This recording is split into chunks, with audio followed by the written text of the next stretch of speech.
Hello, everyone, and welcome to session 65 of Aneria, the Shattered Realm. What is going to be our finale? The tonight. re-shattered realm. Yes. Shattered again. Yep. Unshattered. You guys are going to destroy it one more time. Not to be confused with the shattening. We're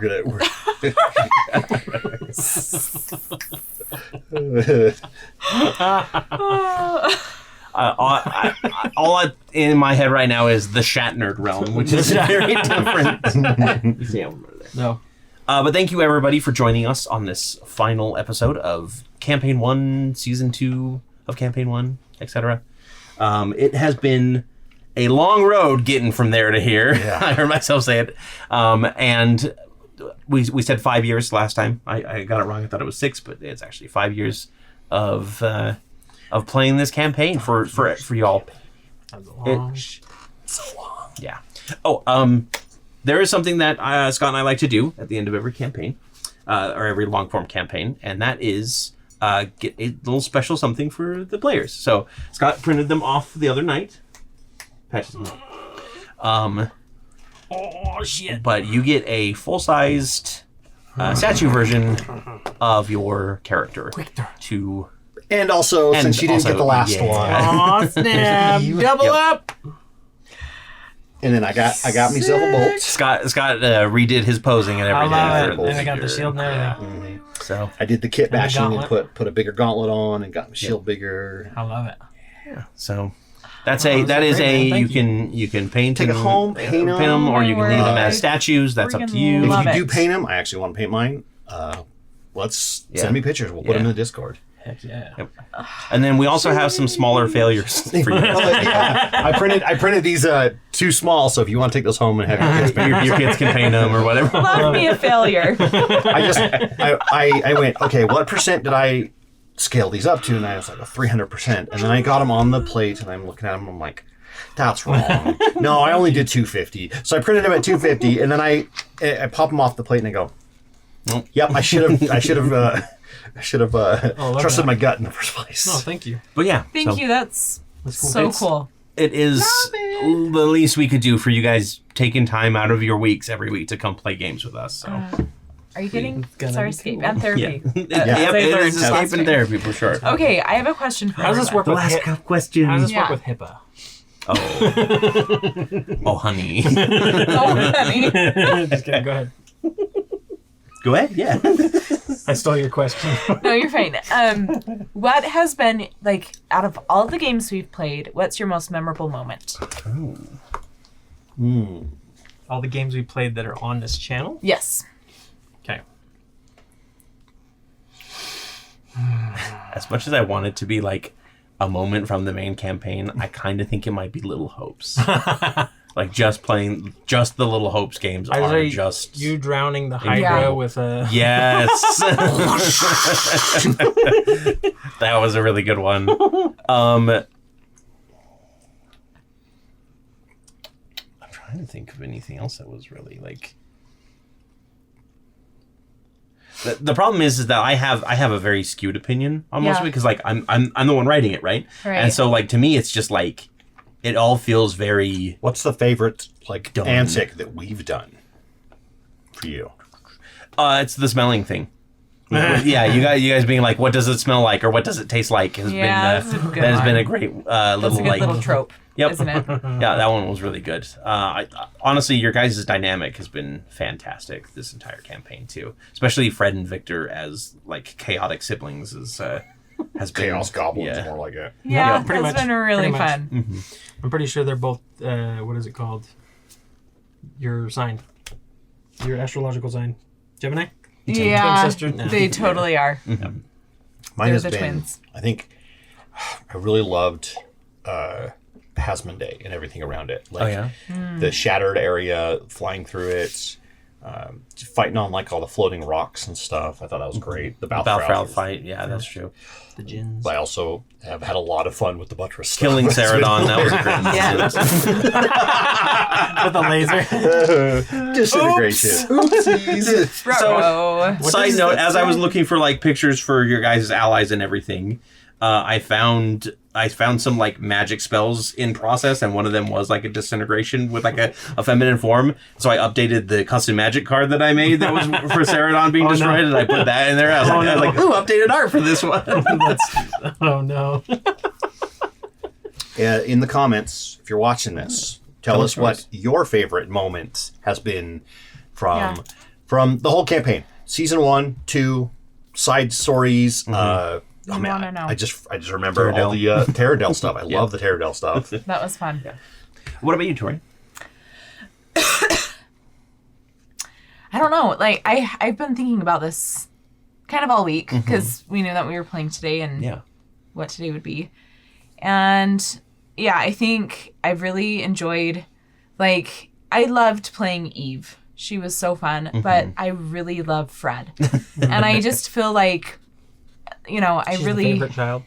Yes, she is. Yeah. I agree. Like, the Bolt, Victor, Fred combo has been really fun. Yeah, like, a really fun... It is the best friend triangle. Yes. And all the hassle that we put Bolt through, I do feel bad. Torrey feels bad about it. I love it. Trying to see if he has a butthole.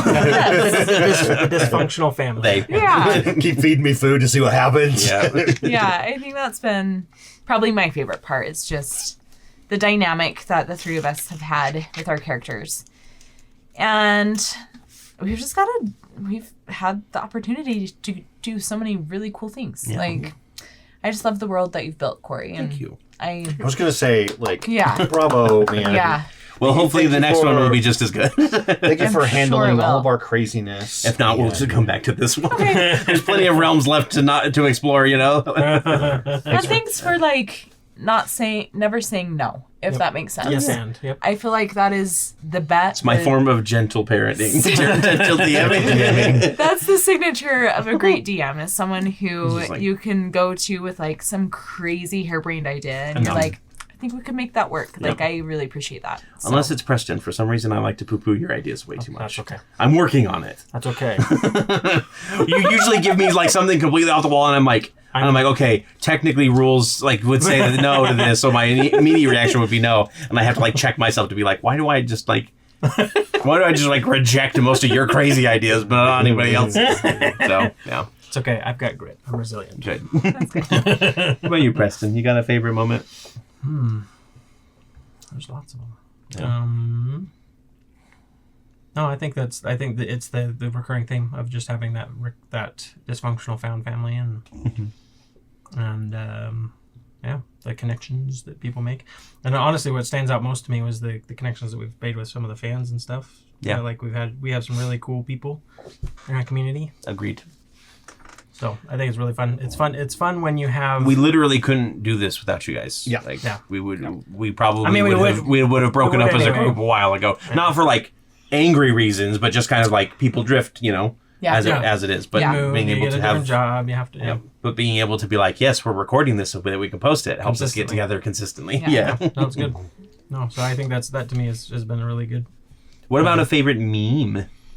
Like a campaign meme. For me, it's my snake holes. My snake holes. Yeah, or my long sword. Long sword. Yeah. Long sword. That was a good one.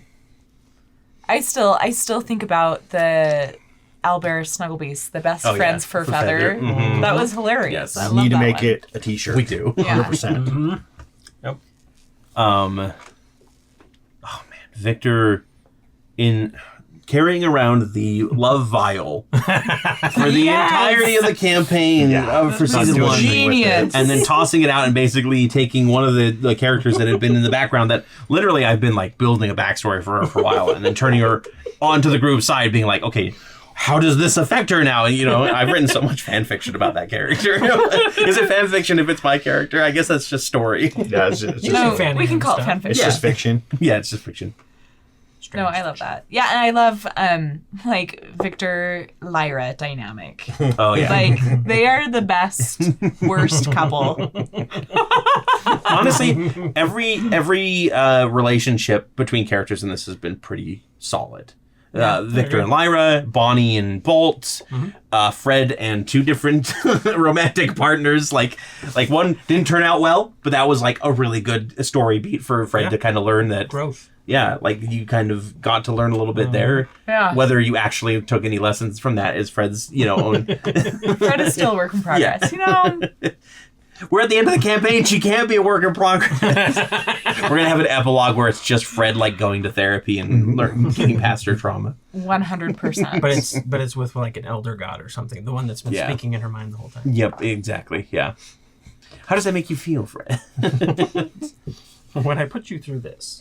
I think the thing that I'm going to regret the most is there's a lot of storylines that had to be cut because people changed or put by the wayside because life got in the way, and we want, or we just went down a different path. Yeah, we went down and didn't get to there. Yeah, like Fred's crown. We're never gonna find out what that is. I mean, I'll tell you guys at the end, obviously, but that's like not a storyline that we ever pursued any further. That can be secret Patreon stuff. Exactly. Yeah. I might actually do like a after campaign Q&A thing to see if people have questions. The interview room. Yeah. The post game. Yep. But yeah, I think I will regret not getting to some of these storylines. Specifically, I have like a good I have a sheet of like consequences, and most of them are going to go unanswered for the time being. One of the things I think I'll miss, or that I missed, that I tried to do, that I want to do better at in future ones, is the Dear Diary type things.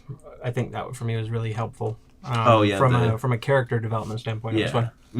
Yeah, I think the journals that we had at the beginning really helped like the party kind of come together. And I think writing your own journal, I think that's a really great way to be like to keep your character moving and kind of know what they're going through in their head as things go on there. So also we made it to level 18. How many sessions or campaigns ever get anywhere close to that? Yeah, most of the time it's like 10 to 12. And I made the promise at the beginning of this that we would get to level 20, and we're not even getting there. So that's a 5 years. 5-year-old broken promise, and I don't really feel bad about it. Things are getting hard for me to plan because you guys are going a bit crazy here. But yeah, so yeah, it is. I don't think that I'm going to necessarily miss this game as much. Like I will miss it in the way of like you miss something that's no longer like you finish a good book and nostalgia. You sit back and you go and then you kind of have that ennui, that that kind of hangover, post book like hangover. Yeah. I think I'll have that, but I am very just to clarify. We're not done. No. This is just the end of our first campaign. Good to clarify that like 15 minutes into the episode. Yeah, sorry. Instead of people being like, what are they doing? No, we are planning on another campaign. It's going to be a fresh world that it's going to be in the same like cosmos as Aneria is, just because I like to keep all of that connected, but it won't necessarily be a shattered realm or anything like that.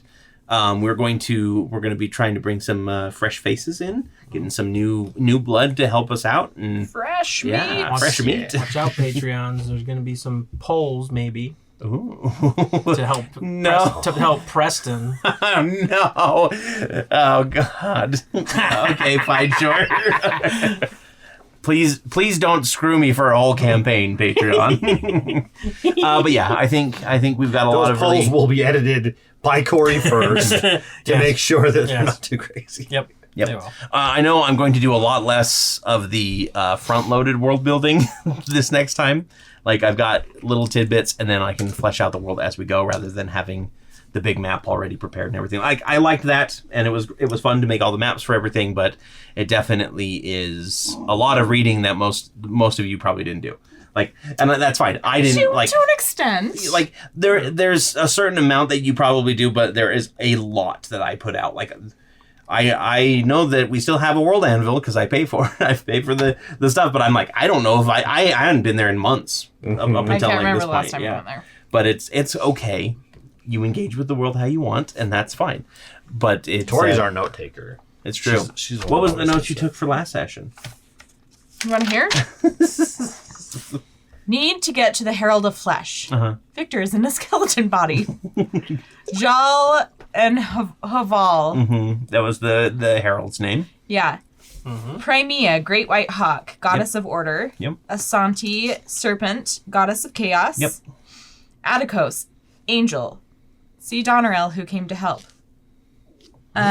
Kid. Lumpy mismatch of draconic features. Yeah. Lumpy Space Princess. Lumpy Space Princess. Yeah, that's it. Yep. That sums it up pretty well. So let's go ahead and we'll forego the usual things for tonight and get right into the story because I'm sure everybody is eager because I, of course, had to leave on a cliffhanger last time. So as we talked about last session, you guys fought and defeated the Herald of Flesh, and then you made your way back to the hidden abbey that we're going to call, instead of calling them the Paladins, we're going to call them their actual title, which is the Dawnless Rebellion. You went with them back there, and Atticos, the angel, used the last power of a godlike feather from Primea, thank you, to bring Victor back to life and level you all up, essentially. Give you a little bit of a god boost. And then 18. Then you got back to the ship. You were calling everybody in. You took out the town or the enemies surrounding the town just as like a hand wavy thing because you're powerful now and they're skeletons. And Kid he had taken the potion that Lyrian had given him a while back and turned into some monstrosity that had a desire to do something, but before you could act on that, you saw a beam hit up into the sky, signaling that perhaps something is happening at this siege tower that you're supposed to go to, or this rose tower. And then you felt the ground shaking beneath your feet, and that's where we ended the episode. Tonight, we're not starting right there. We're actually going back a little bit, and all the way back to Aneria, where a very nervous... Oh no, is this whole campaign a time loop? Yes. We all wake back up at Deus level Ex. 1? What's going on? No. I have plans for a time loop theme. I have them written down and everything. Gotta pull an Ender's Game. No, we actually are going back to an area, and we are going into not Cascadia. Cascadia? Cascadia's tower. Not every time we touch. I think I get this feeling. Every time we touch. That's the doorbell. Yep. That's the ringtone for the doorbell. We pull in on a very nervous-looking homunculus as Kilobix is standing in the middle of this. Flickering nervously. Yeah, and he's kind of got his hands that are like oozing together as he's like rubbing them. And he says, "Are you sure that this is safe, Ezra?" And the wizard Ezra, specifically, in case if the rogue, Nezra, if we want to do negative Ezra, yeah. But Wezra comes around the kind of area where he's working, and he's plugging in a few different things, activating a few runes, and he says, "I don't know if it's going to work or not, but we're gonna have to find out. They said they wanted us as quickly as possible, so let's go." And he holds out his hand, and this big like blast of energy encircles Kilobix, and Kilobix disappears. And Kilobix actually reappears right next to Bolt as the ground starts rumbling. And he stumbles a little bit and he goes, "Run! Get out of the area!" Okay, and I'm going to scoop him up. And... No, don't take me! No, okay. You splat him back on the ground. Okay, never mind. Yeah. And the ship, like, the Wayward Wanderer hears that too and starts, like, taking off. And as you are, like, running from the area, the rumbling gets deeper and deeper, and then the earth starts bulging underneath Kilobix. And eventually it bursts, and you see this, That was the rumbling. the nautiloid that you guys had recovered from the trench. You weren't there. Fred wasn't there quite yet. I don't it was basically recognize. this old illithid nautiloid that they had found deep in the ocean that was deactivated, or they basically dredged it up. And it is basically the circle part of that is on top of Cascadia's tower as it starts pushing its way slanted, yes, through the earth. The Wayward Tower, the Wayward Watch Tower, is bursting its way through the earth. You see all of the different tendrils from the nautiloid are kind of wrapped around the tower, and they are attached to or holding various airships of different types. and you see people on those airships like holding on for dear life as this tower, like basically Leaning Tower of Pisa, like plants itself into the world. Kilobix is back inside, and then Ezra, the wizard Ezra, stumbles out the door and he goes, "Well, that worked." I'm like, That was pretty well, sort of. Was that Kilobex's first time being outside? The tower, I think so. Yeah, so he's obviously not allowed out, right? Because he's tied to the tower. Well, we use the Nautiloid's planar shifting to kind of reverse that to where the tower had to be with him instead of the other way around. Oh. So we could get here faster. That's clever. And he looks up and he goes, "Everybody seems to be here." And like three of the tendrils like break off and start falling, and all the ships like break off and start moving out and everything. He goes, "I brought everybody that I could," or we did rather. That was perfect. Do we have any stowaway bone fairies? Yeah, there is a whole there is a swarm of bone fairies does come out of one of the windows. And there's some cries from the villagers. Same level of the... Actually, they start going for the skeletons that you killed, and they start feasting like crazy. Feast my baby. And then two more figures step out of the tower. Again, like the tower is leaning, so as the door opens, you see they are walking slanted. As you open but they the door. look, but they look like they're just walking normally. First of all, it's Ezra, the archer Ezra, and then Eve as well is here. And Ezra walks up and gives Victor a hug and says, "I heard that you killed me at least once." Yeah. Come here, big guy. I missed you. I give him a hug. Miss you too. If it makes you feel any better, he got killed too. Yep, I died too. Surprise. That didn't make me feel better at all, actually, when I heard about that. It's very nice to see you both. It's good to see you too. Who were you able to bring? He looks around and he goes, "A lot. The Follow Shield clan, Withered Bow tribe, obviously my sister's people. A few different champions of different gods. Arcanum. We brought Victor starts looking the children of really- Davros. Victor starts looking really paranoid, like because of sudden realization. He's like, "Is Lyra here? Oh yes, all of the 8 rings and the Hasmodeans as well." Is she mad? Is she angry? How's she? I don't know if I'm angry or not, Victor. This is a voice behind you. First, before you say anything, it wasn't my fault. You killed me. I didn't kill you. You killed me. Do you think if I killed you, you would have known about it or been able to come back at all? This is a hard question. I will swallow my pride as an assassin. Yes, I would not see you coming. As she snuck up on you. Yeah. She kind of shakes her head and then pulls you in for a tight embrace. Yep. And then when you leave the embrace, you have Brisinger in your hand again. Thank you. I want you to know I'm sorry. I kind of messed things up. So, sorry. How did you mess things up? I tend to do that. Yeah, but you also fix all of your mistakes. I try to. But I just want you to know I am sorry, and I don't mean to make your life harder. If I didn't want you to make my life harder, I wouldn't be wanting to marry you. So you still want to marry me, right? Of course. And she's going to kiss you. All right.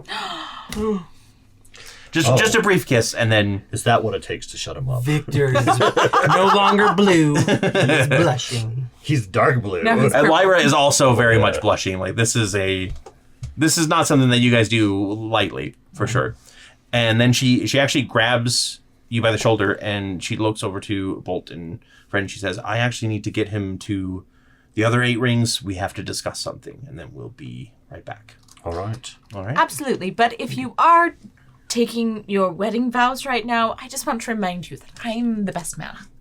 I don't think it's the right time for that. Okay, well, just making sure. Yes. I am a ship's captain. I am able to marry you. That feels very dramatic, and no, we're good. Don't you want to be Marriage is married not before supposed you're to be dead? Dramatic. I heard what I wanted to hear. I've heard it said the other way. Oh, too. yeah. So Lyra's going to pull Victor away. And Ezra shakes his head and he goes, "At least some things haven't changed around here." Oh, I'm Ezra, by the way. I almost said I'm Eve. You can play Eve as well if you want to at this point. Okay. Oh, I'm Fred. Yeah, we've heard that you're the latest recruit. Yes, latest and greatest, if I might Latest say so myself. surviving recruit. How many are we up to now? I didn't know 54. it was so grim when I joined, to be honest with you. Well, you're braver than most. Or Thank you. stupider than 45 other people, I guess. Probably both. Well, we're happy that Bolt has somebody to keep him company. Them. Yes. Sorry, you've been gone for too long. Bolt has been very good for me. I'm actually quite glad to hear that. I've tried to be a good role model. Oh, I just meant you gave me someone to tease and prank. But that too. If that's what it takes, I will accept that as well. All right, well, we're going to go get everybody ready. When you are ready, let's see, who are we meeting with? We have, actually, Callie is in the tower, and she has the schematics for where we're going, apparently. How did she get those? I'll have to ask her. Okay. So if you guys want, you can head into the tower. Again, you kind of step in sideways. Take a step and then as soon as you're in, you are back to standing normally. That's odd. I actually do the step out, step in, step out, step in. Okay. Yeah, testing it 3 or 4 more times. So Victor, you are taken over to a collection of airships that are landing, and you can see that there is a full force of all 8 rings here. There's representatives from every single faction that have come to basically help with this. And leading them all is the apex of the 8 rings, which is Kushina. Yep, your mother. And she turns and she sees you and she goes, "Oh, just like I remembered. They stole your body from us. It was not fun to find that out." That was pretty dramatic. I mean, That was me, right? Yeah. Technically, Quinn was like, "Here's a teleportation for your friend." I thought I teleported and was like, "Sorry about this. I'll bring him back." And then took it. We'll say both. Okay. Come here, Victor. Step forward. he steps forward. And actually, you notice that all of the other primes step forward as well, and a kind of a circle around you. And Kushina says, "We have been discussing things, and you have performed above and beyond the expectations of anyone in our society. You have done things that most of us can only dream of. You have created legends for yourself that will be told in story and song and dance by our people for generations to come. And because of that, we wish to offer you the position of a paragon." He'll kind of stand in stunned silence. And kind of trying to wrap his head around what the implications are. Yep. So as far as you know, the paragons were the first primes for each of the individual 8 rings. Mm-hmm. There has not been a paragon named since those first 8. And to him, it's kind of the only surviving one is Dratia, and that's because you pulled her from time. And for him, it's like saying, okay, here's Hercules. Now you're up on pier with Hercules. You know what I mean? Yep. But for him, it's just he's. I don't know what to say. I am honored. I also feel that I'm not up to this challenge that you are. This is. Thank you. It's mostly a ceremonial position, says Ivan Faust from the Tempered Requiem. As a reminder, technically it just means that you continue performing as you have, and I'm sure you'll live up to our expectations. You've come a long way from the exile that you used to be.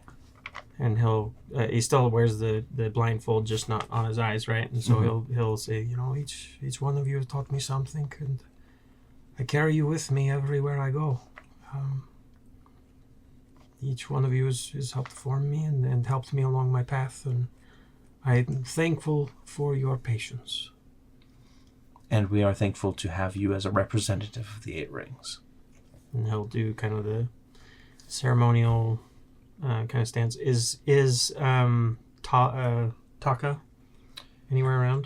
Taka hasn't been like a prime for a while now. Yeah, no. Death Ward, it has just another like humanoid prime or a human. Okay. Or Genasi, technically. Well, if any of you see Taka, also give him my regards. It's in the best of luck. He helped. It was not for his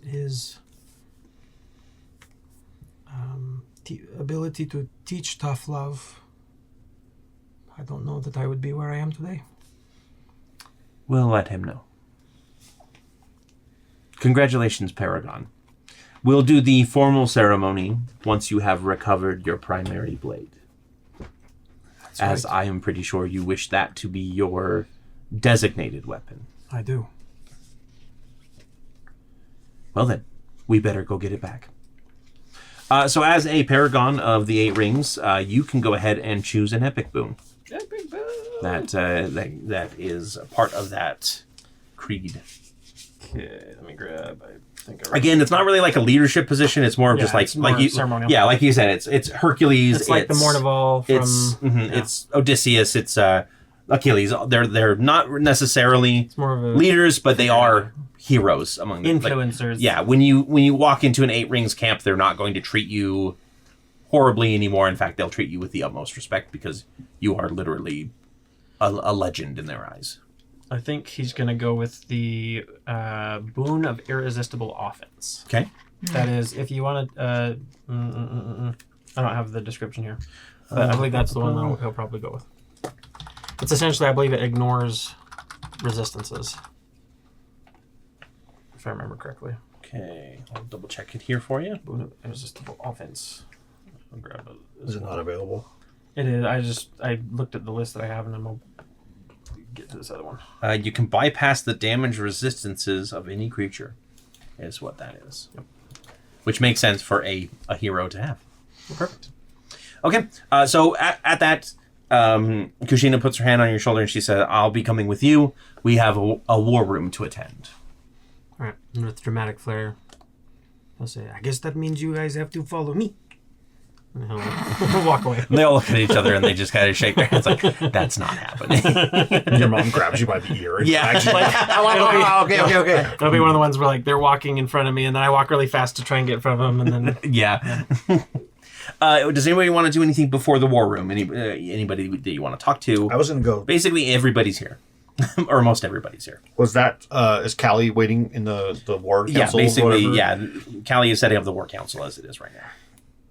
So, Yeah, I want to go in and just say hi to her, and so I'll go upstairs and find the room.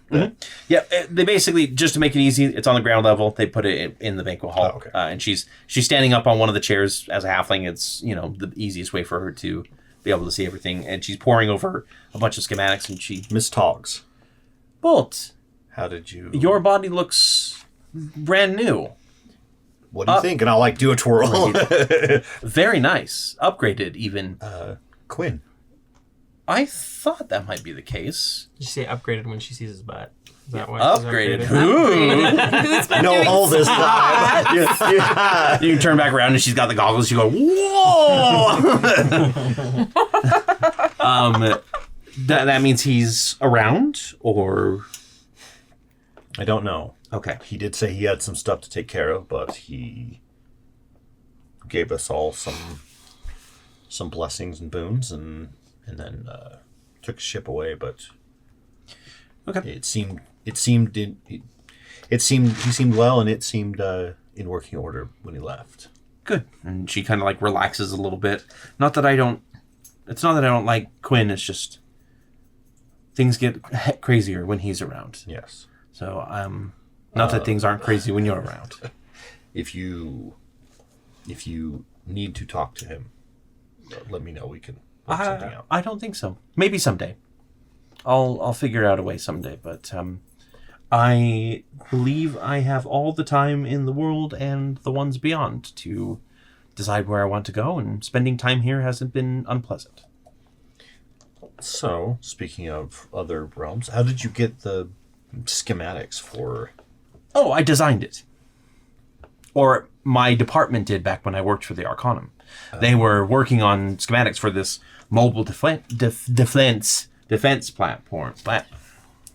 Defense platform. Defense platform.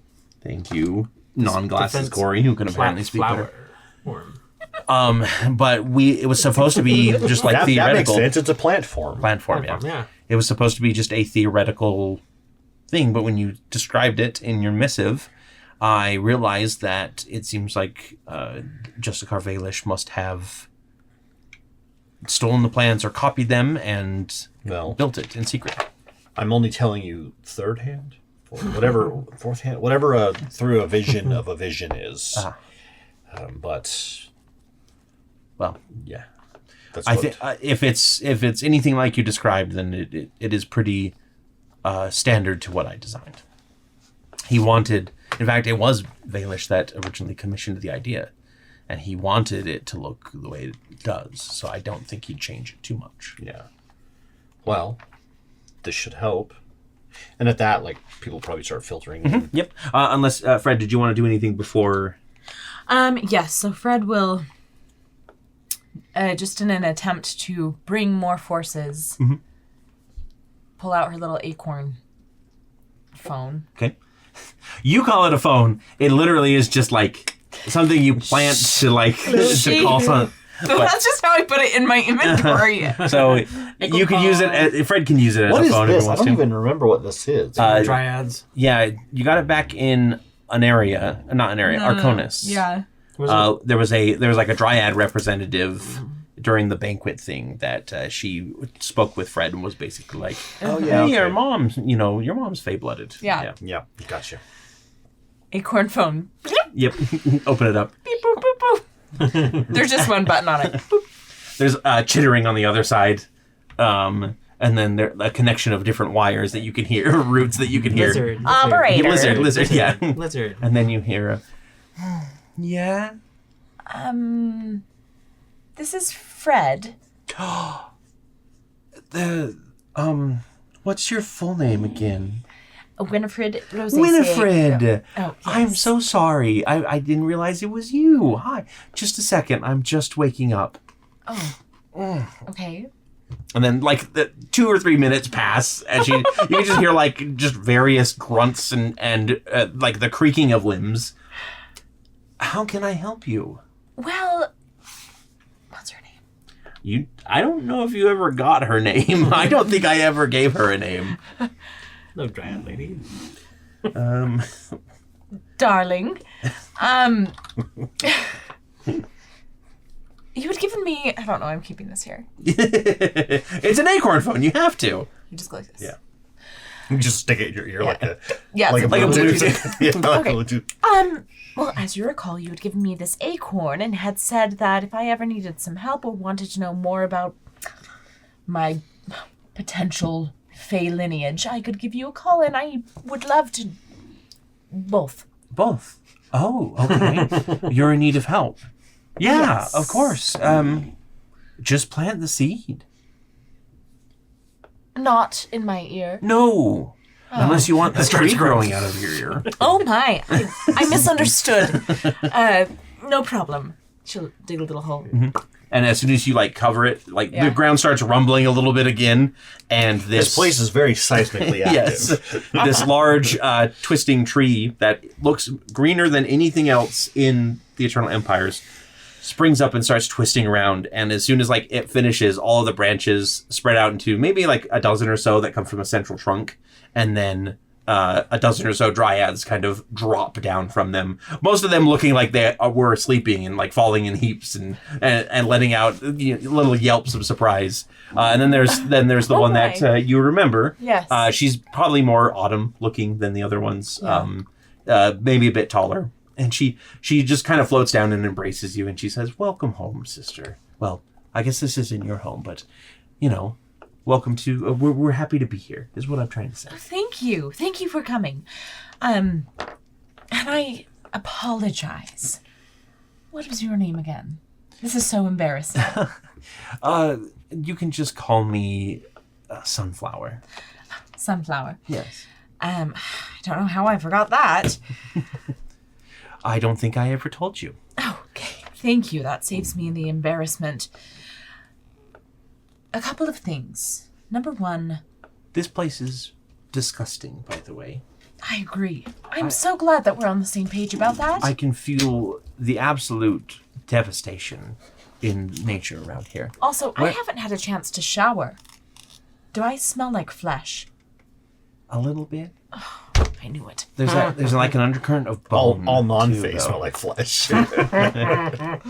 I mean, do you need to freshen up? Mm-hmm. Oh, okay. And she snaps her fingers, and a large tulip flower kind of springs from the tree and comes down and just goes whoop around you and just pulls up. It still leaves you in place, and it just basically sucks all of the dirtiness away. So prestidigitation, and you have a little flower crown around your eye stalks, which kind of look a little they're kind of pink because they went through the wash, you know. Right. Our eyes. Their eyes. Yeah. There's soap in their eyes. There, easy. Oh, thank you. Thank you, Sunflower. You had said if I needed help, I could call upon you, and... Yes.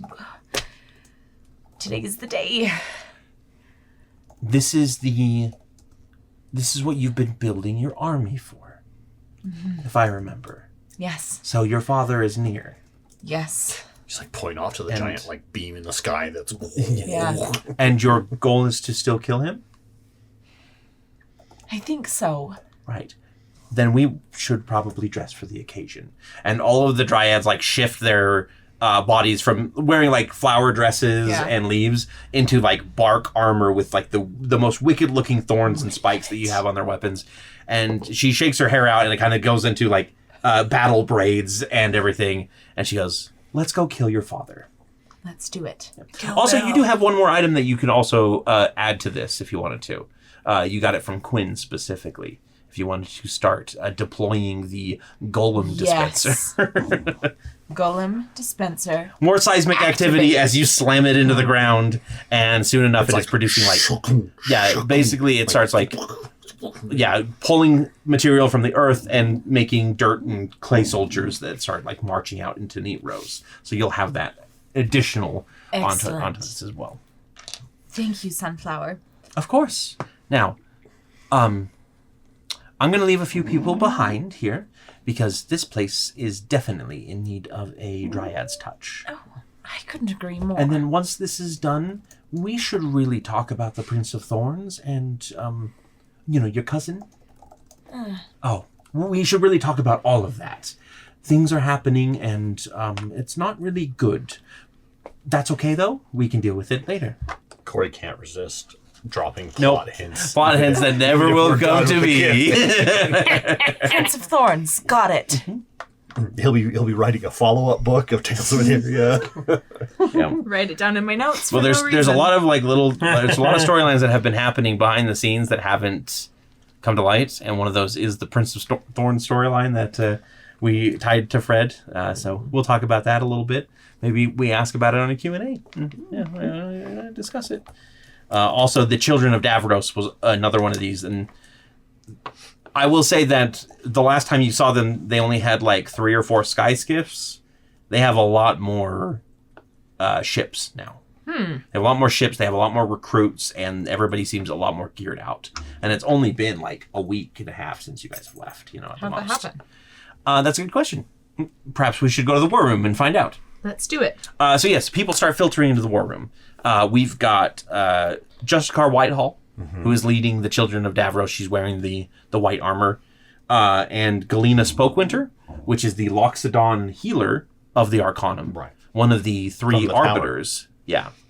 And her faction of the Arcanum has been trying to maintain the Arcanum's presence. They've been just doing what the Arcanum does at a reduced capacity.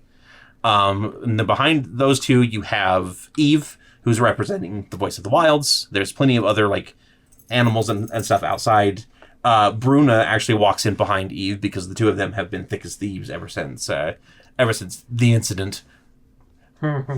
I'm looking at you, Preston. I didn't do it. Yeah, you did. Yeah, you threw the love vial. But that's fine. I love it. And Bruna just sits in the back. Obviously, she's not. She's just here to. She's too cool to be here. It's more about We don't talk about I'm the not incident. here to be involved, except for what Eve needs me to be involved. Oh, she's supportive. Yeah. Green flag. Yep. It is a green flag. Let's see. Who else do we have? Anya from House Whitetail. It comes in from Terrebonne, and she has her representatives, as well as a familiar handsome man / Rakshasa, Tobin Falk. Ooh. Formerly of Big Town, now the head of the House of Claws in Terrebonne. Took over after the Greenwood house was dismantled. That's cool. Yeah, it was... Remember, he's the Yes, soft, fluffy so one. soft. It's so soft. Don't. I wouldn't. My friend's already like... Cannot resist. He does sit next to Eve, though, and let her, like... Just, like, lightly... Yeah. Does he do Just some like light petting. Yeah, is that just what like you're saying? petting. I wasn't going to finish it. he pretends like he doesn't like it, but then you hear that low like cat rumble where they're purring, but they're not purring. Yep. We have... Let's see, who else do we have? Gerard Stonefist walks in from Clan Fallowshield. He I just always liked kind of him. takes a seat. Somehow he has a brew in his hand. Brought it with him all the way Yep. from Aneria. Yep, he's like, yeah, this is imported technically. I love imported beer. Lucia from the Withered Bow Tribe, along with Ezra, both Ezras, sit down. I'm trying to think of who else, like, off the top of my head, that would probably be at this war council. Obviously, Eight Ainor? Rings and Victor. Is Ainor there? Yeah, actually, you know what? Ainor is there, but she's not participating. And instead, she's catering. Yep, she is catering. She comes out. There's a bunch of like magical hands behind her, and she like starts putting down items for a feast. So she's not going to participate in the battle, but she is giving you all a hero's feast buff. So as a reminder on that, you all have a little Several card, benefits. for that. The creature is cured for all diseases and poison, becomes immune to poison and being frightened, and makes wisdom saving throws with an advantage. Your hit point maximum also increases by D2, 2d10. 2d10, and it gains the same number of hit points. These benefits last for 24 hours. 12. So you gain 12 hit points and as like a hit point maximum bonus. So make sure you mark that down. So use that so we can do max, right? Yeah. Maggie Bramblecheeks also walks in. She's representing both the Little Hopes and the Baba Yaga, because the Baba Yaga is getting low on other warlocks that have been participating. But she just kind of like sits down. She's more here for the food than anything else, let's be honest. She starts shoveling like pockets of it into like, her bag of I holding. have a gin at home waiting for me. We need to get this done. Yeah. And over with. And by at home, I mean he's in his bottle right now. He's right here. Yeah. And I think that about covers everybody that... let's see. My centaur? Oh, yes, the Pathfinders Guild. Yeah. I can't remember his name. You have the card. Rickor walks in, or comes in, and he actually is representing both the Pathfinders Guild and Last Stop, who have agreed to donate or provide like Freewind Scrapper airships in order to facilitate most of what's going on, is what he explains. Seems like they've had a little uptick in popularity the last little bit for some reason. Yeah. Who could have predicted? Yeah. But yeah, so everybody kind of like sits down, and Callie says, thanks everybody for coming. I hope you don't mind that I'm taking over strategy for this. I've been studying these ever since we found out about it. First of all, everybody here knows Bolts. Hi, I'm Bolts. Victor, and Fred. Hi, I'm Fred. I'm they an are- addict. Hi, Fred. Hi, Fred. Yeah. First, step is taking. I was told that you three would be running point on this, Yes. if I'm not mistaken. This is something that we've been preparing for, and it seems that all roads have led to this conclusion. And in fact, Do you want to give us an idea of what is going on, what's happening? yes, it seems that the the Bloodflame Serpents and the Brotherhood of Neve have joined forces, and they have enacted a ritual to summon Asanti into the world. Galena like shakes her head and she goes, I knew they were bad eggs. No offense to you. So sorry to hear about your father being... Well, I knew what he was, but... It's fine. I don't know if you noticed the beam of energy off in the distance. That is the ritual. We were able to defeat the heralds, but unfortunately I think we were too late. They were able to gather the necessary components for the ritual. And I'll go over, I think it's Victor's Blade. Yeah, so it's a golden dragon egg. Dragon Athera is also here. She's representing Arconis. Thank you. I knew I was missing somebody. Yeah.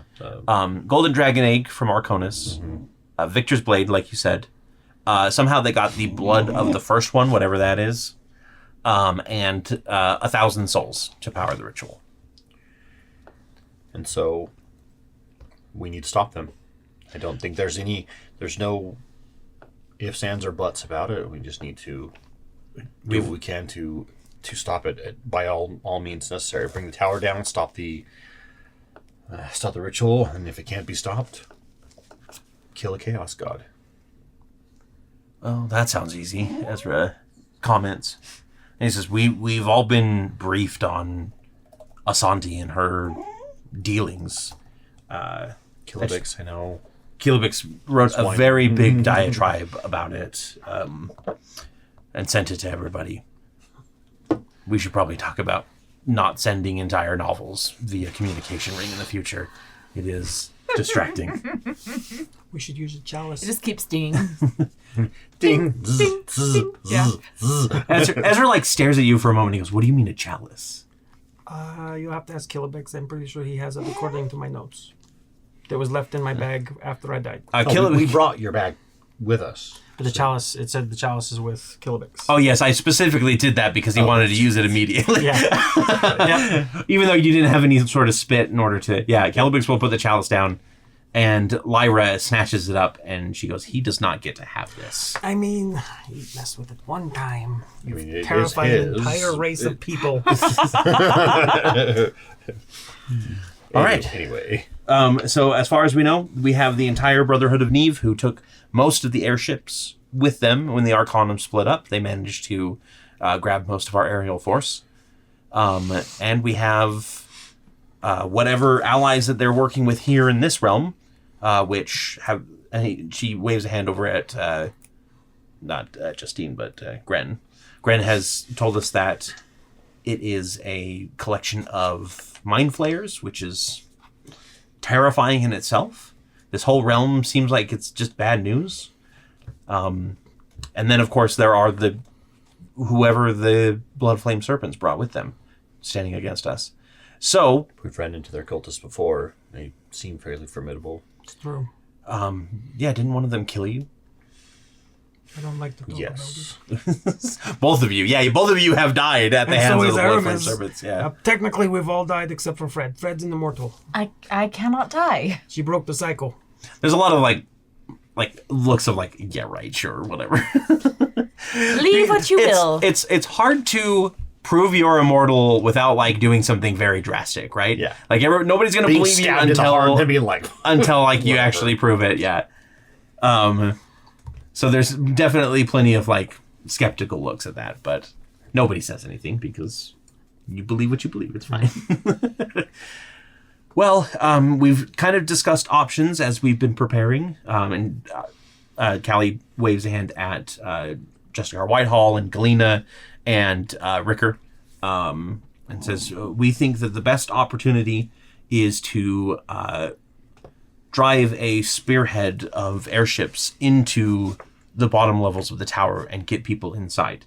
The top levels are heavily warded against any sort of attacks and won't be easily broken down. So we can gotta fight our attempt way up. to do that, but we will have to fight our way up the tower. That is how it was kind of designed. This sounds was- batshit crazy. I love it. Kind of sounds like destroying the Death Star a little bit. Yeah, it feels like, hey, remember when we brought down the Arcanum? Yeah. It feels like that again. You know, There's like several people just like staring at Victor, like, really? Like Galena's like, that's where we're gonna go with this. Sorry, too soon. My bad. I mean, it's been sounds years. like a typical Wednesday for the Wayward Watch. Gerard like tips the rest of his drink back and slams it down, and he goes, "I'm all for a suicide mission." I have already died once. So what's twice? Who has our sturdiest ships? The Wanderer will be our spearhead, actually. As far as I can tell, it's the sturdiest. It's been reinforced by apparently some kind of... Sorry, Kilobix. No, not right now. Guys, It's been reinforced not only by a being from ages long past, but also what I hear is a pretty talented, maybe even magical orc carpenter. Oh, she's the best. Yes, I will have to say, like, stunned for a sec. Speaking of, I don't see Kes' ship anywhere. Where is Kes? I don't know. He is here, actually. Yes. Say, did we see the? He's not in this the greatest meeting. treasure. Yeah, the greatest treasure definitely is one of them. I needed to clarify that. That ship is pretty indestructible. Indestructible. Yeah. And even if it gets And it would make a destructed, great we just fix bomb if we want to fly it right in the middle. it. Blow the tower. Okay. All right, and greatest treasure right next to you guys, heading on in. Yeah. Very well. We will. We will also put Fonda Hill's ship next to you as well, which will be carrying our resident dragoness and her cadre. Are any of my brothers here? Yes, Xander and Bell are here. Bell's been let out on good behavior, Kushina says. Apparently he's turned over a new leaf. He's also very taken with the ways of a knife dancer. So, Really? Oh, yes. snap. He's not quite there yet. He still has to go through his christening and all of that, but we welcome anybody who wants to. Have him talk to Victor. Victor can give him some good advice about That's how I met my wife. about being bold, My fiance. about being bold and taking action. Children, let me tell you about how I met you. Yeah, it was at the worst part of my life. Yeah. You can go see them after this. I'll take you to them specifically. All right, and I think we just push hard and try and do as much damage as possible. I mean, we're going to have to run distraction for most of the airships for the Brotherhood while you guys get up to the top and hopefully take out the head of the snake, as it were, or maybe literally, in this case. Again, whatever it takes. Fred, when Bolt says whatever it takes, you do feel a heavy weight in your pocket, and you remember the dice that Zeth told Oz gave you, and how he told you when to use it. Just as a reminder to you. Here's your reminder of Yeah. the dice. The dice. When- It's grown. Dice. When Victor kind of feels like they're about to disperse the war camp, he has some final words he wants to say. Okay. So Callie actually waves to the table and she says, Einor's prepared a feast with the most magical ingredients that she could find. And, I mean, never pass up an Einor meal, even if it is... Cheers to that. Your We're all last going to meal? need our Your strength. last one, yeah. And then Leah also is going to be coming around and giving you each a Make a sign a waiver. yeah, a waiver, yeah. No, she's going to The be- waivers were all for when we transferred with Tuscadia's tower. Yeah, she is going to be giving you a blessing from her god as well. Yeah, and so the meeting is starting to wind down a little bit. Okay. So Victor, he'll do kind of like, as there's kind of the minutia of questions and people like kind of have inside conversation, he'll kind of like, if there's a goblet around or whatever, he'll kind of tap it and he'll say, Lyra takes the goblet from you and says, how'd you get that? when Lyra, he's going to say, Lyra, I just need it for a moment. Oh, this is Brasinger all over Just again. for a Or moment, the- please. All right. So he's going to sit down in front of him. And he's going to try and basically say to the encampment or whatever, I have a few words. You probably get cut off, but DM providing. I want to bless our upcoming battle. I wrote something down I would like to read. O merciful blade in the shadows, keepers of the creed, grant us swiftness and silence, and a target who trips on their own sword. May their armor be decorative, and their aim be horrible, and their final words be deeply ironic. Bless this mess and sharpen my wit. And may the bloodstains come out of my cloak this time. Amen. Basically, everybody who's it's A-rings speech says amen. Maggie probably does too. That is all. It was bad enough hearing him outside of my head. Ow. Alright. Hopefully that gives us some kind of like, I don't know, god boon or something with my newfound powers. Amen. I guess If we'll I have to find say out. amen to be part of that. I don't know. Like, I'm new to this whole being the god thing. Trust says any god that we can get on our side for this is probably going to be a good thing. And he's saying that because he looks at the Paragons as though they are gods. So Actually, Victor, have you attempted to reach out to the Baba Yaga? I'm kind of scared. She is going to collect. I know she has been here before and has some kind of dealings with this realm and this particular We tower. can ask. We can I ask. believe Turn towards Maggie. Yeah, I was gonna Maggie. I don't know. I don't feel her at all. I can't. I do have my word there still, and I kind of don't want to talk to her because she might want it back, and I don't want to give it back. It's mine. All right. I'll reach out to her and see what she says. Thank you, Miss Cheeks. Gets out her loot. There's like a little bit of a hush that goes like, is she really gonna summon like the Queen of Witches? What the hell? No, let her cook. Yeah. Einor says. You don't understand. We love the Baba Yaga. She's my patron. And I love you too, dearie. She says as she like brings her hands around, starts like massaging Maggie's shoulders. Yeah, everybody kind of like, Hi. hello, Victor. It's good to see you back and alive again, I suppose. Me too. I want you to know it wasn't my fault. Whatever they did. Oh, I know. All right, you're not mad at me. I'm mad that I lost you. Oh, you lost me. Yes. That is a terrible cost. But consolation prizes are always available. And she turns to Lyra and she grins, and Lyra kind of pointedly like doesn't look at the Baba Yaga and gets to eating a little bit more. As far as it goes, I'll give you what help I can. Obviously, the gods aren't directly involved until there is a direct god involvement on the other side. But I can provide... Maggie, I believe you have the runes in your pocket. I should have slipped them in just now.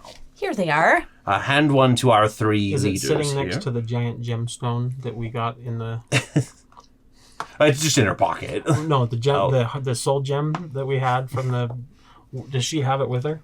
No, the soul gem got destroyed. It got destroyed. Yeah, because Lyrian. Yeah, because of Lyrian. Can't like which open a. The Baba Yaga very much is like pointedly not talking about Lyrian. Okay. Okay. She'll give one to Bolt, one to Fred, and she kind of like goes and like tries to like shove her shoulder into you. Look, it's just a rectangle with 2 sets of dots on each side and a line through. What? 1 and 6 dots. You didn't appreciate It's her. dominant. Yeah. Which means Because I the didn't Werther's. Oh, that's my mahjong appreciate board. It's a mahjong It's a tile. mahjong tile. Yeah, sure. They are mahjong tiles. Nice. Yeah. I mean, that's root. It's root, right? Feel was free to cool. break those when you need a little kick in your step. Excellent. I mean, it was cool, but when you're like forced into having an employer, it kind of ruined the whole mood. It's fine, honestly, because I figure now that you're out of the picture, she can give me a couple more blessings. I like the way you think. Have you ever thought about being a horseman, dear? Ooh, that sounds exciting. I was dating a horseman once. Did Maggie date a horseman too? It was a centaur, but it was a pony centaur. It was a dwarf centaur. A Dwentar.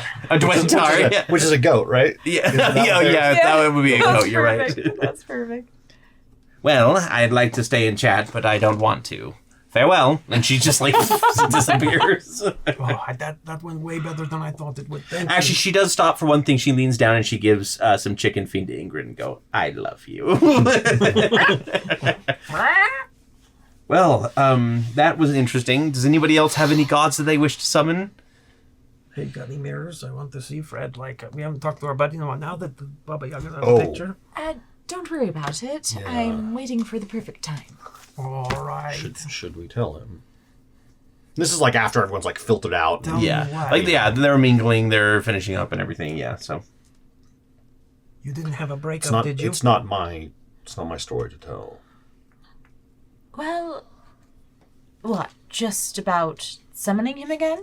Well, yes, and do we know that he gave you the dice? I can't remember if we were there or not.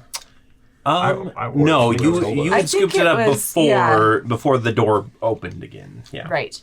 So Well, I reached out to Zeth. How'd it go? Well, you know, he's kind of... He's creepy as Kind shit. of a lot. I mean, I was so scared when he came out. You are so brave. Thank you. He's kind of growing on me, but also I think it's kind of an unhealthy relationship. Oh, that's too I'm bad. not really sure. Again, You I need like a really... restraining order? No, Do they have I those? don't You think could draw one up I within can your do contracts. that at this point. He's going to help out when the time comes. Well, good. I'm glad that it all He worked is. out. What is he doing? I don't know exactly Who what are he's going we? to do, but he'll be there. Who are we to know the minds of the gods? Exactly. And who knows what sort don't of quite care. I horrors I may don't suffer from making said deal, but You made a deal. I mean, Oh, I'm not sure I spill the did. tea. I want to drink the tea. I think he just wants to consume another soul. Fred, Oh, good that's grab. not Like, too bad. is this something that we're going to need to Go to therapy for? Yes. take care of after we're done here? That sounds Come find you? Are we going to have to track someone or something down? This is I like wish I knew. when Ezra tried to kill the Baba Yaga. Except this time we might actually succeed. I wish I had more information for you. But quite frankly, I was just excited to have some help. Well, I'm You can't. That's The true. only way to kill a god is with. Another god. I mean, Or an not immortal. always. There are other ways.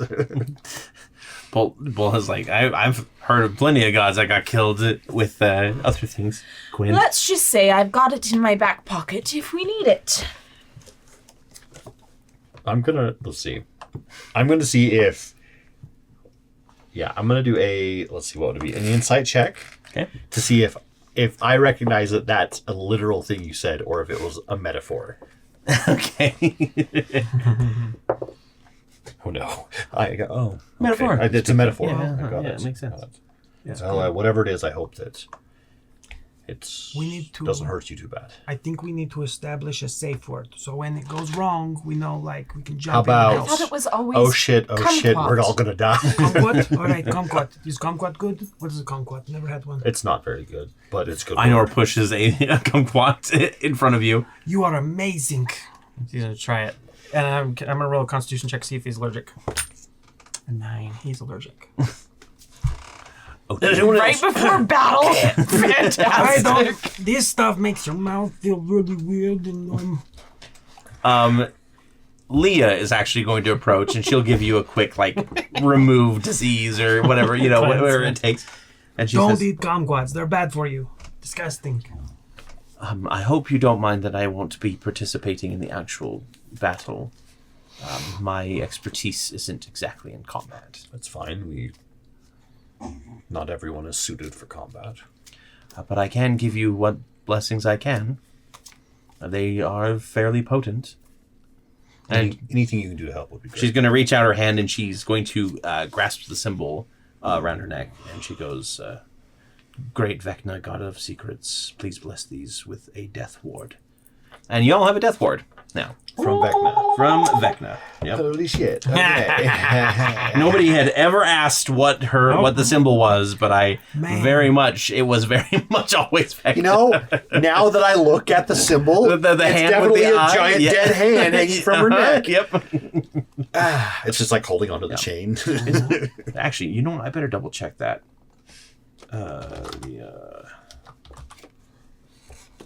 And this is her death ward, right? Yeah. Just a minute, buddy. I mean, this god Vecnard seems pretty cool. Anyone named Vecnard? Vecnard. Vector. Totally not copyrightable. Yeah. It's close to Victor. Yeah, I like it. Yes, it is. It is Vecnard. It is. Yes. You know, now that you mention it, it's like Yeah, it literally you failed your religion check so much, but then now it's like, oh yeah. I mean, So as far as you go, you all have an item card in front of you for Death Ward as well. I provided it, but for everybody at home, if you would drop to 0 hit points, the ward activates, and you instead go to 1 hit point. And if there's any ability that would insta kill you when you hit 0, the Death Ward instead triggers and prevents that from happening.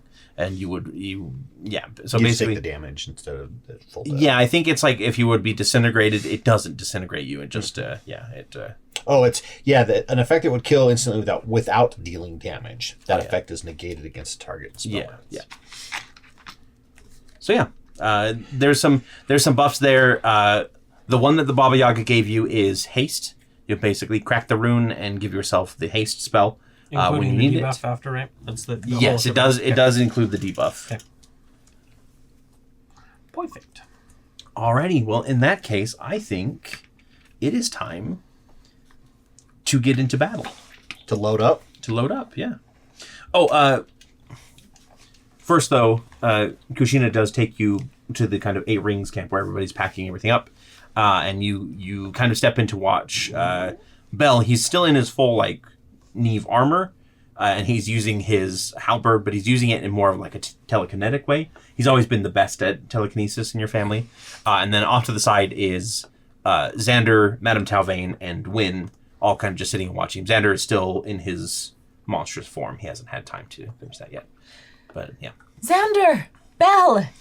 The Bell slams the halberd into the ground and turns around, and Xander stands up, and they both give you a wave, which is as good of a greeting in your family. Bell does say, Fred, I'm surprised you're alive. I don't know why I cannot die, but... You absolutely can die. You know that. I don't know that. I cannot die. Everybody can die. You're not... Except for me. Bell turns to Xander. Xander, can you help me out here? And he just kind of shrugs well, I haven't seen her die yet. Okay. It's a Schrodinger's cat situation. Right. Schrodinger's Rakshasa. If you will. So this is it, huh? We're about to try to take out Sir. I wanted to talk to you about that. Privately, you and Xander. Of course. And Madame Talvain and Wynn stand up, and they go make their own preparations. And you're led to kind of a private tent that you can just sit in, the 3 of you, in a semicircle or whatever. I've been thinking, and that's quite dangerous for me.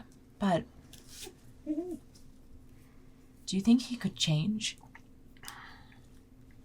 They look at each other for a moment, and then Xander shakes his head, and Dog goes, he's rotten to the core.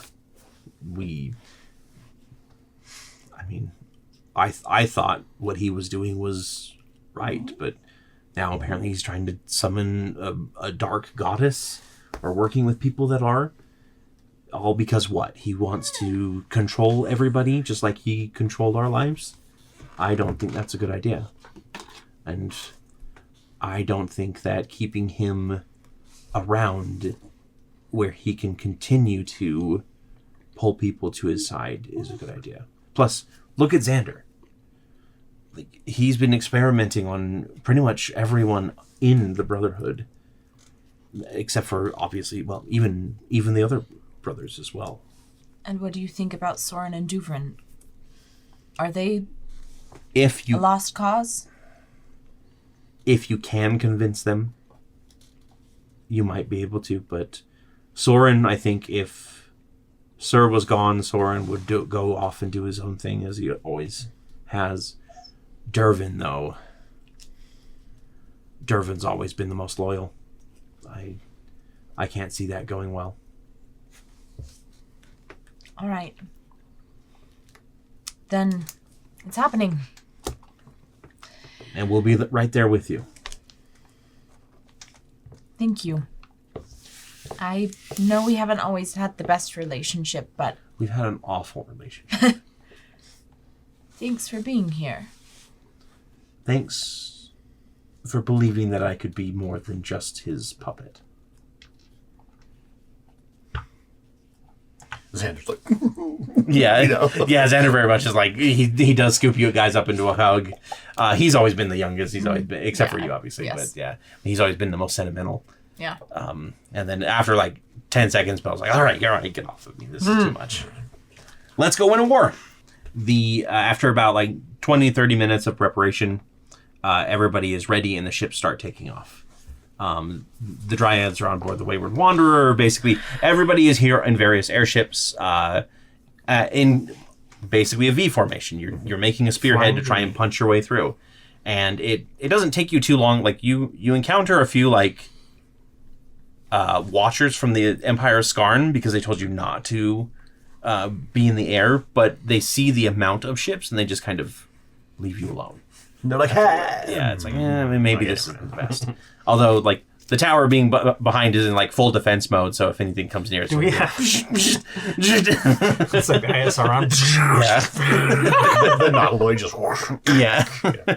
Yeah, that... Ezra did explain that you probably are going to have to repair it before you can get it back to wherever you want to put it. Like, it doesn't have to be Salsport. Could be somewhere else. Location is everything. Yep. But he's confident that you guys can do it again, especially with your assistance in kind of hooking up the Nautiloids, planar That shifter. is assuming we all make it out of this alive. Yeah, of course. Well, I will, so. So get it done. I will write notes on how to fix it. So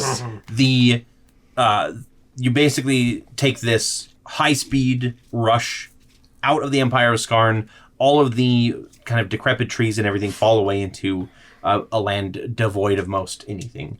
It's just kind of arid, cracked ground and a few different like cliffs and mesas. And then in the distance, you do see the Rose appear, the mobile defense platform that is continuing to spew light into the sky. You pull out some spyglasses. Everybody's going to have rings on their eyes to take a look. From Fred. Yeah. Fred's like, one last prank. And you do see at the top of the tower, like you can see a few figures. You see the three Drakenborn that were standing behind the Herald of Chaos, standing there watching as you approach.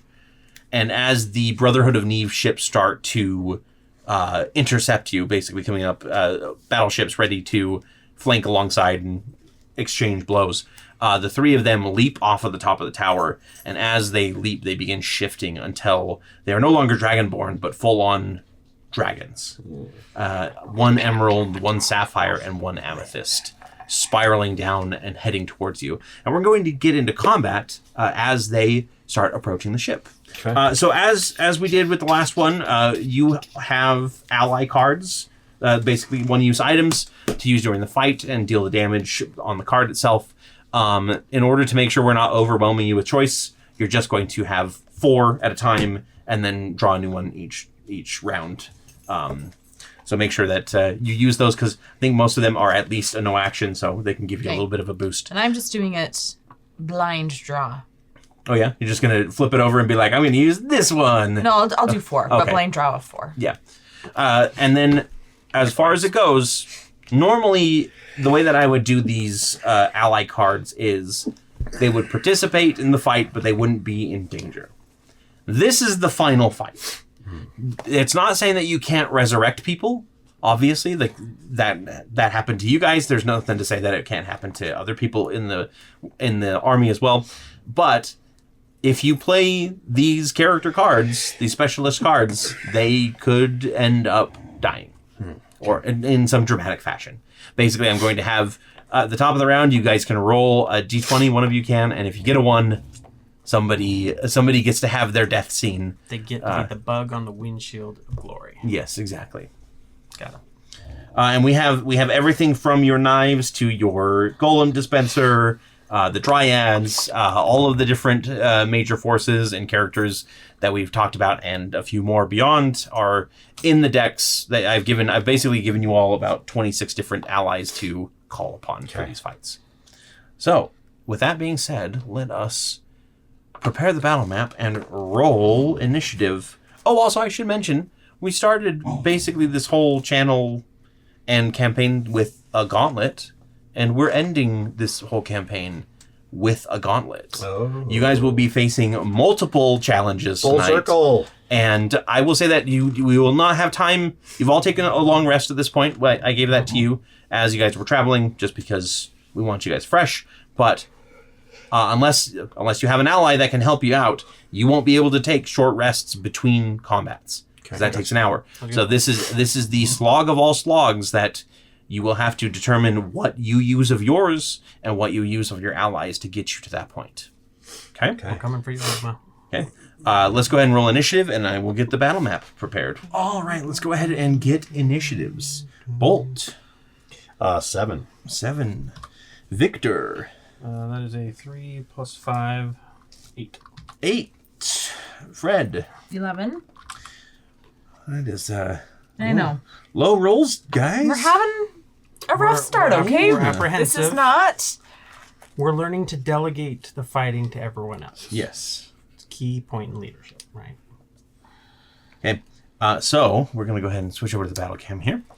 The first to go, as basically the two armies meet, and you slam into this. What did you say their colors were again? We have a sapphire, an amethyst, and an emerald. Sapphire. What color's your sapphire? Blue. It's blue. Blue. It's like a purple. Amethyst is purple, right? Yep. And then emerald's green. Do you want to mark which one's which? Nope. Just give them one to each. Is fine. But basically, the two forces in the air clash. The Brotherhood of Neeb's battleships kind of move around to the side, but the cutting edge kind of zips through. Ithira turns into her dragon form and starts going through the top deck of one of them, trying to rip as much up as she can. You're not without your own air defenses here.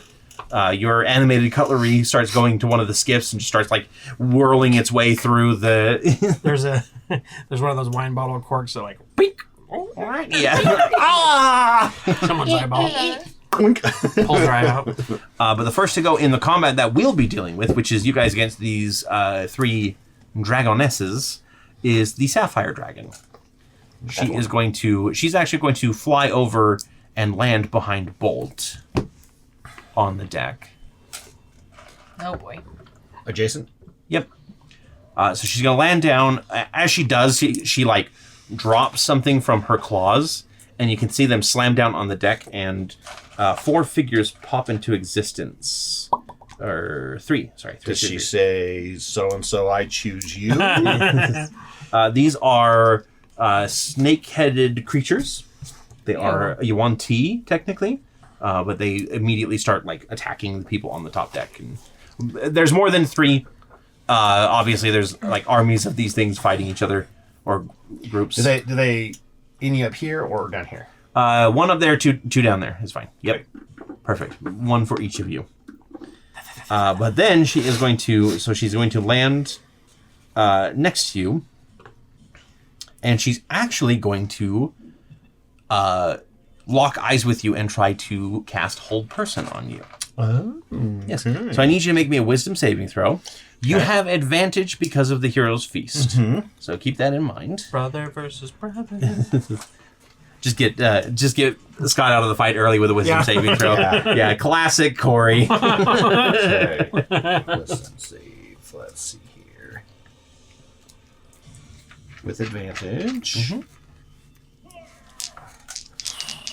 It's not going to be great. It's definitely not great. I believe in you, Peter. Okay, hold on. Let's see.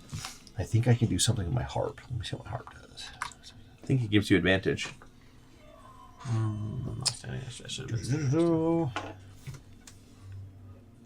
Yeah.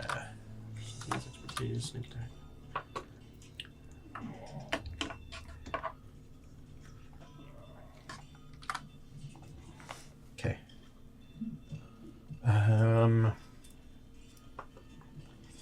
Yeah, not gonna use a epic die because it's not gonna be enough. That is only a 7. Only a 7? Okay. Yeah, so she locks eyes with you, and you feel your body seize up. And you can hear her voice in your mind, and she says, "You will never reach the ritual."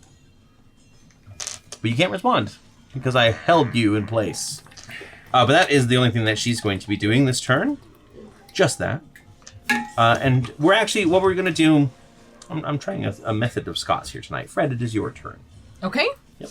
We're basically going 1, 1, 1, 1, 1, 1. I think we're going to do that. So whoever got the biggest initiative... Am I incapacitated? Or held person is specifically... Paralyzed? Paralyzed. Okay. It's tit for tat. Okay, as a bonus action, I'm going to use my Eve card. Okay.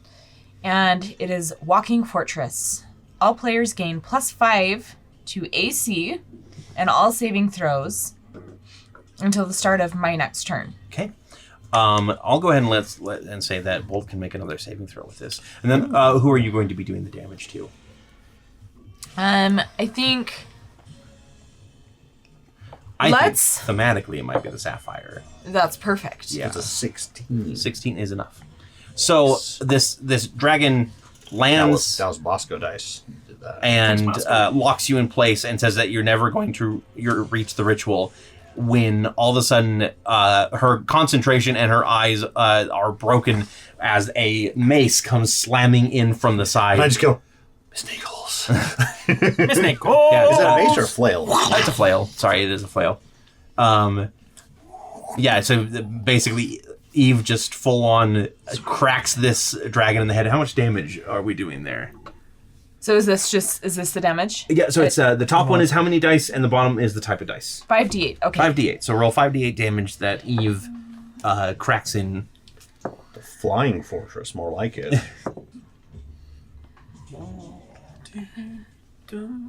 Also, does Eve have anything cool to say?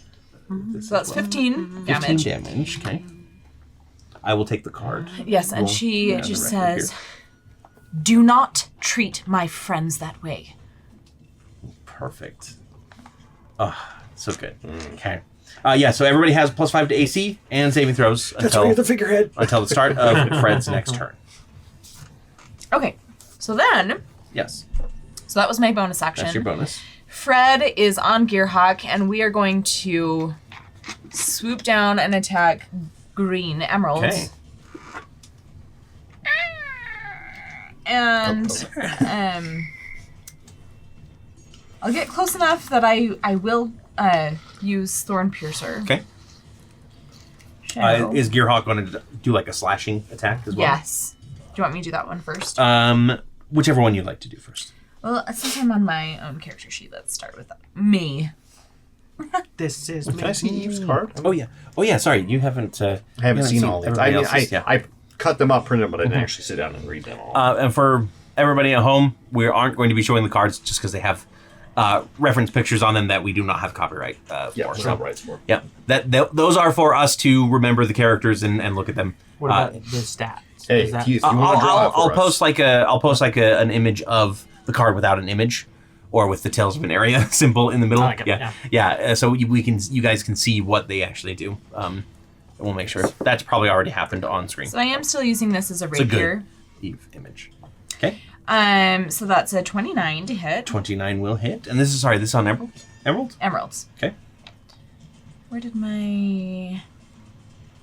Here it is. So that is for 14 damage. 14 damage. Oops. Second attack is for 26 to hit. Okay, 26 will hit. For 16.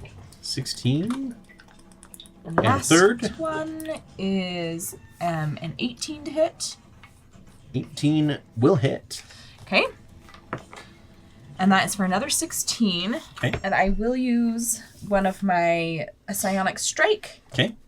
to add some extra damage. Get 'em. Oh, lame. So that's an extra 5. 5? Well, it is actually less because they are resistant to psychic. The Emerald Dragon is. yeah. Okay. Good to know. Well, now we know. That is specific to like gemstone dragons. Some of them are. So that's interesting. Oh, that is interesting. And then Okay, Gearhawk. and then Gearhawk is going to, and I need to replenish my card just for myself. Gearhawk will be doing, let's do a multi-attack. So Okay. that's 2 talons. Choose the first one. He's a natural 20. Nice. So that is The first 2d8 plus 4. And do I roll the damage? Yes. Or is it max damage? So it's double the dice. So 4d8. You roll 4d8 and then add 4 to it. 12, 15, 16, 18, 19, 20, 21, 22. 22 damage. Okay. For the first attack. Second one is 16 to hit. 16 will miss. Okay. Okay. Okay. That's fine. And then we'll just stay there, Okay. I think. Circling around with the dragon. Yeah. Okay, that's Okay, my turn. perfect. The amethyst dragon goes next. And she is going to charge at the person at the figurehead there. Basically, yeah. She's actually like going to do it like a flyby. Okay. On her end, so you will get an opportunity attack after she flies by, but first she's going to basically come up and she is going to use, let's see.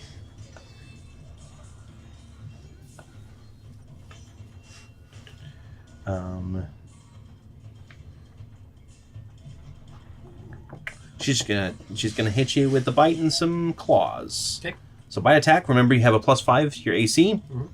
Bite attack is a 26 to hit. 21 is what I have. Okay, so 20 piercing damage. Okay. And 5 force damage. So 25 total damage.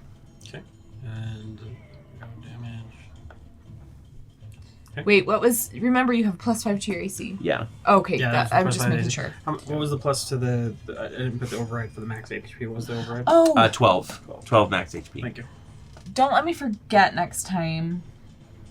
Oh, you get to do an extra D8. Yeah. With basically one of your clay soldiers hit somebody and just like you know. So go ahead and roll the D8 on whoever you want. Let's do it on... So it's a 3. But let's just do it on old Sapphire up here. Okay.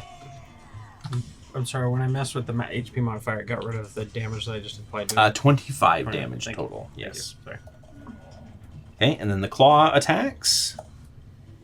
We have a 17 to hit. 17 misses. Okay, and then a 16. 16 does not hit. Okay. So she bites down at you and gets a good like chunk in, but you dodge out of the way. Oh, she had disadvantage on all of these attacks. That's true. Because of your cloak. Displacer's cloak. Let me go ahead and roll the first one again. It was only an 18 to hit on the Nice. first one. So go ahead and give yourself 26 hit points back. Okay. As she basically tries to hit you, but you're kind of shifting and weaving in and out of reality because of the Displacer Beast cloak. Okay. And as she goes by, I'm going to hit her with my Vorpal. And then let's just send her halfway down the other side of the Chatabone. ship there. That is an 18 plus 10, 28 to hit. 28 will hit. Oh, actually, it was more than that, but that's fine. I realize it's 30. So this one is going to be 1d4 plus 9.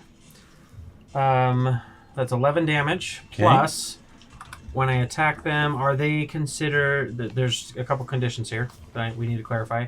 Okay. Are they... When you use a weapon to attack the creature that has at least one head, I can roll a d20. Oh, it's not a 20. Yeah, you have to crit in order to let's do take that. that. You Okay, need to so like it's nothing else. insta decapitate them. Yeah. And this is not Just advantage. bend the blade. Okay, yeah, that's it. Yeah, so as she comes by and tries to slash at you, you deliver a slash of your own and kind of rip into one of her wings, and it causes her enough pain that she actually like latches onto the side of the ship and sends it rocking. So she's like hanging off of that side of the ship right there. Let us dance. And she lets out a roar in response, and then it's Victor's turn Okay. to dance. I am going to.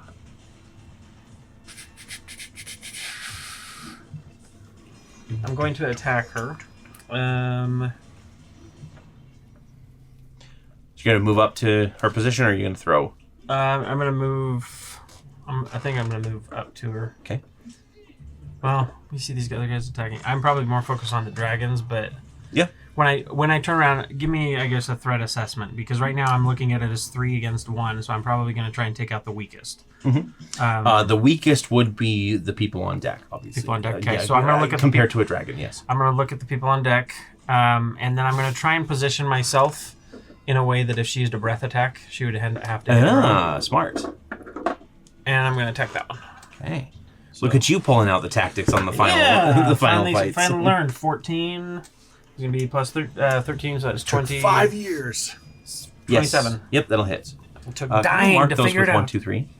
Yeah. Okay, that hits. So then I'm Mark that going one with to. number 2. And this Well, is that's with being 1d4 plus 9, so that's going to be... question. On the build-up for this, as we were getting ready, would I have Honed? Yes. honed the blades? Okay. Then I just, You guys had all the preparations you need to do any sort of... I just want to make sure pre-battle we stuff. said it on camera that it wasn't a... Yep. Sorry, so that was 11 damage. 11 damage for the plus my first. honed blade damage, Okay. which is, I think, an extra d4. Where did I put the pages? Right here. Honed.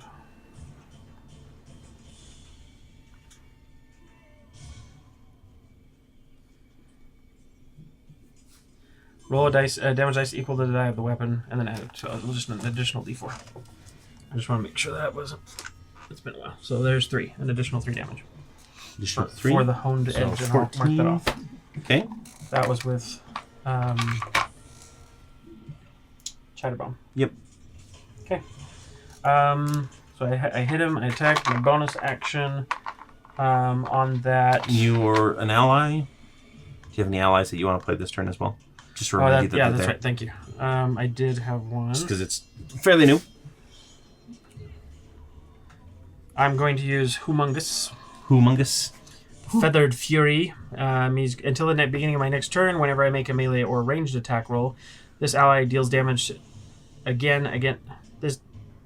This ally deals its damage again against the target of your attack. So it's 1d12. So it was 1d12 for the initial hit. We'll say that was before your attack because that definitely would have been...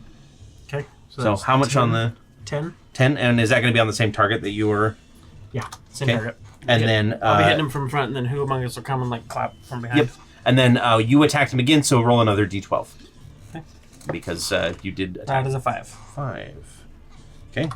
And then if you'd want, you can use a bonus action to offhand attack. Yes, bonus action. Aw. I'm going to...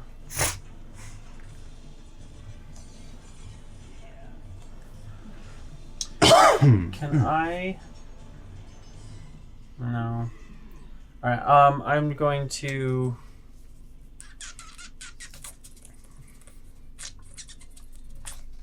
I was thinking steady aim, but that's not going to help me here. So...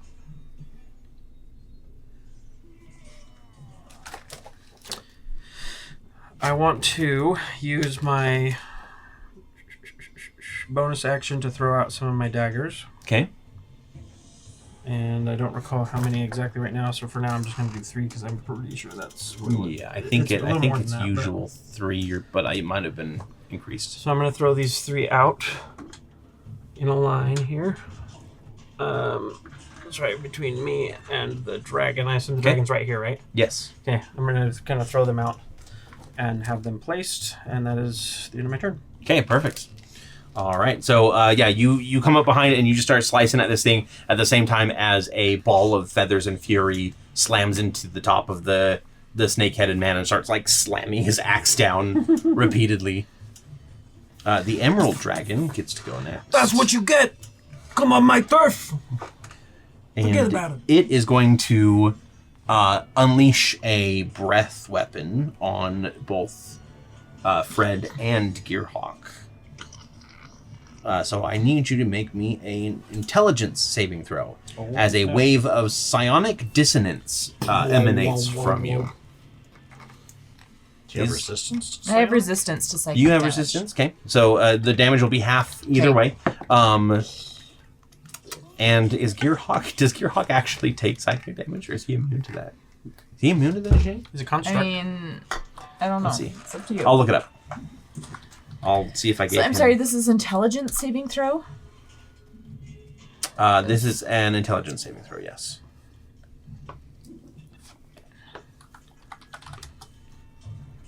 And it's just wisdom saving throws for this, right? Correct, yeah, that's only wisdom saving throws. You do have a +5 from Eve right now. Oh, to my saving throws? Yeah. Yep. She gets +5 to AC and saving throws. Okay. as part of her Yeah, you called in the fortress, of course. Yeah, I know. I love her. Gearhawk is not immune to psychic damage. So that's Should an it be, 18 since it doesn't have for brain, me. really? I mean, it is kind of intelligent. We've established 18 is enough, so you'll only take basically a quarter damage. Would you roll for Gearhawk as well, please? He's stupid. He fails. Brain. Okay. I guarantee. So he is going to take 31 psychic damage, and you will take 1/4 of that because you have resistance, and then it's So halved. 31 divided by 2 would be 15. And then 7, half again, 8 so damage. 7 Is what you're taking. damage. Yep. 8 psychic, and then when the creature makes an attack roll. So when Gearhawk makes an attack roll, it must roll a d6 and reduce the total by that number rolled until the end of its next turn. So he's going to be taking reduced attacks. So it blasts you both with this psionic energy, and then the Emerald Dragon is going to dive and try to get away. So it is going to break and do give you attacks of opportunity. Okay. Sorry, my brain is just thinking You're for a fine. second here.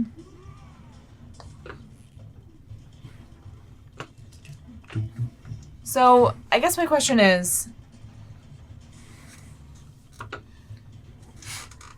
I couldn't use my telekinetic reprisal on it, right? If you wanted to use that as your reaction, I suppose you could. Yeah, What does telekinetic reprisal do? when you take damage from a creature within 10 feet of you, you can use your reaction to force the creature to make a strength saving throw. Okay. On a failure, the creature takes 2d8 force damage and is pushed up to 10 feet away from you. Okay. Yeah, I can see that. That would be in lieu of you taking your opportunity attack, as it would be moving away. Okay, I think I'll take opportunity attack Yeah, instead. I prefer. And then Gearhawk gets one as well, but remember he has to minus d6. Hang on, Also, I don't know what this was. Did you add Gearhawk a +5 on his saving throws as well? Yeah, and it was... Okay, yeah. It was so bad. Yeah. Okay, I bumped the dice, so I don't know what it was. Go ahead and roll your attack roll again. That's fine. Okay. That is a 24. 24 will hit. Roll that damage. So that's for 13. 13, okay. And then for Gearhawk, Just like a talon? yeah, they get to make just a basic talon attack. Okay. That was like cocked. I'm just gonna re-roll it so that it's fair. That's a 17. 17 hits. Go ahead and roll damage. Oh, sorry, you have to minus a d6 as well from the disorienting breath. Oh crap. So it's probably not gonna hit then, because that's -5. So the 12 total. Yeah. 12 will miss. Yes. Okay. Yep. That's fine. You have basically, you see as this dragon is fleeing away from you after blasting you with psychic energy, it is bleeding pretty badly. You've definitely dealt a lot of damage here, so Nice that is shot, why Fred. they are heading out. Bolt. Yeah. I'm gonna So it's all playing out at the same time. I'm gonna shake off the whole person. I'm gonna turn around and go, "That was a mistake. You should have brought an army, like I have." And the Draconic Guard is gonna land. They're gonna land from the other ship. Yeah. Yep. Okay. Perfect. From Arconis itself. Mm-hmm. So what is their ability? Your next attack this turn is made with advantage. Okay. It's Perfect. 2d8. 2d8. So they deal 2d8 to the To the Sapphire Dragon. In case you wanted to take a look at it. Oh, I do want to take a look. That's cool. So they do 15 damage. 15. Okay. Yeah, they come repelling in, basically paratrooping in, slam halberds down into the Sapphire Dragon's tail, causing it to roar. Her to roar. Unto-roars? Is that a thing? Roar. Rawr. Okay. And then, you get to make your attack with advantage. Okay. But before that, bonus action. Okay. I'm going to grow big. Might as well uppercut as you're growing big. Oh, yes, absolutely. Yeah, Mario. Yep. Eat that mushroom.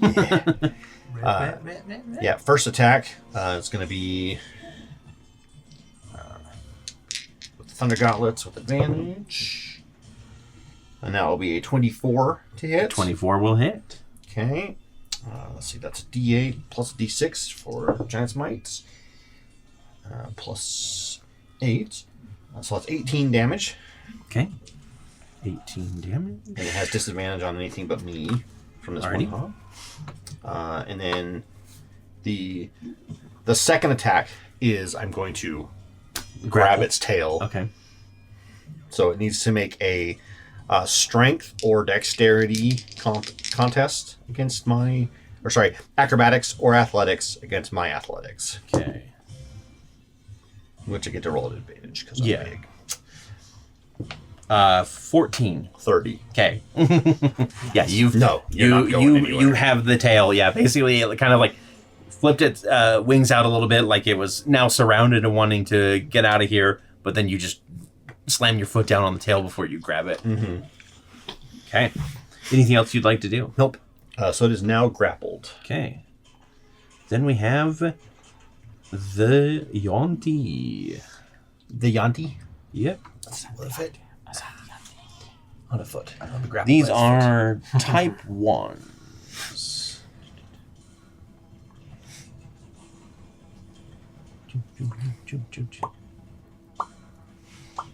Who's Marana Adair again? She is the druid from the Ungolan marshlands. She's currently the captain of the Frozen Bog ship. Oh, yeah. Okay. Yeah. All right. We're going to roll an attack with disadvantage here, Victor. Okay. As number 2, Legion is going to try and... Number 2. Is it Malice? Malice-on, I think, is actually what it's supposed to be. Yeah. Made or something. We've got a 22 to hit you. 22, and this is still with the plus 5? Yes, you still have the +5. Okay. That hits by 1. Okay, so your cloak is deactivated until your next turn. Okay. And that scimitar attack is going to do, or that axe attack or whatever it is, 9 damage, 9 slashing damage to you. Okay. And then, now that it has like a clear shot on you, it's going to lunge forward and try to bite you with its poisonous fangs. Okay. And it rolls a 24 on that 24 one. hits. Okay. Give me a second. I want to... On the second one, when I see the first one come through, I do want to pop one of my protective wings. When you or another creature can see within 5 feet or gets hit with an attack, that was the first one. I'm going to do a reaction to give a +6 to my AC. Oh, okay.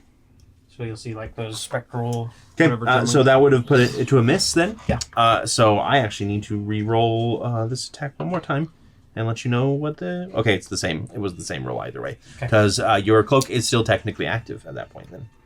Okay, well, I think it says I have to take damage to use this, so... It would be off, right? No, so the thing gives you a bonus to your AC. Yeah, it says +6 to AC, but it says when you can see within 5 feet of you, you or another creature you can see within 5 feet is hit by an attack. Yeah, so that turns the hit into a miss. Basically, you can got turn it. that. So, into, but it's not post damage. Your cloak is Okay, selected. cool. So that first one is still going to hit you. Okay. Actually, no, you got a +5, another +5 to your AC now, or 6. yeah, or +6. So a total of +11. So what's your current AC? 16. No, I meant like +11, 27. Well, plus 11, so it's 16 plus 5, so that's 21 plus. Yeah. Yeah, so 27. So- Is that higher than Bolt right now? Yeah. Yeah. Yeah. Actually, wait. How much do we get from Eve? Are we still? Oh, that's true. Yeah. 5 from That's you 5 still. from me. So yeah. Yeah. So the fangs come down, and these metallic wings that you got from the Emperor of Arconis himself grab on, and you can see the venom like dripping down from the wing as it like basically you're milking the snake. I wish I out of had the it. vial. I could catch it. Yeah. Just put my blade underneath it. All right, stay right there. Number 1 is going to make 2 attacks against Bolt. Okay. And the first being Can they do 30? Can they hit a 30 on their attack? Because that's what my AC is right no, now. so they have to crit you. Yeah. No, he doesn't crit at all. So he just comes slashing in at you. I literally just like swat the axe yeah. into the deck. No. And then Not in my house. number 3 is also going to go for Victor here. Our house in the middle of the sky. Failure on the first attack. Sky house. Sky. Failure on the second attack. Your cloak is still continuing to protect you. Top of the round, the Sapphire Dragon is going to go.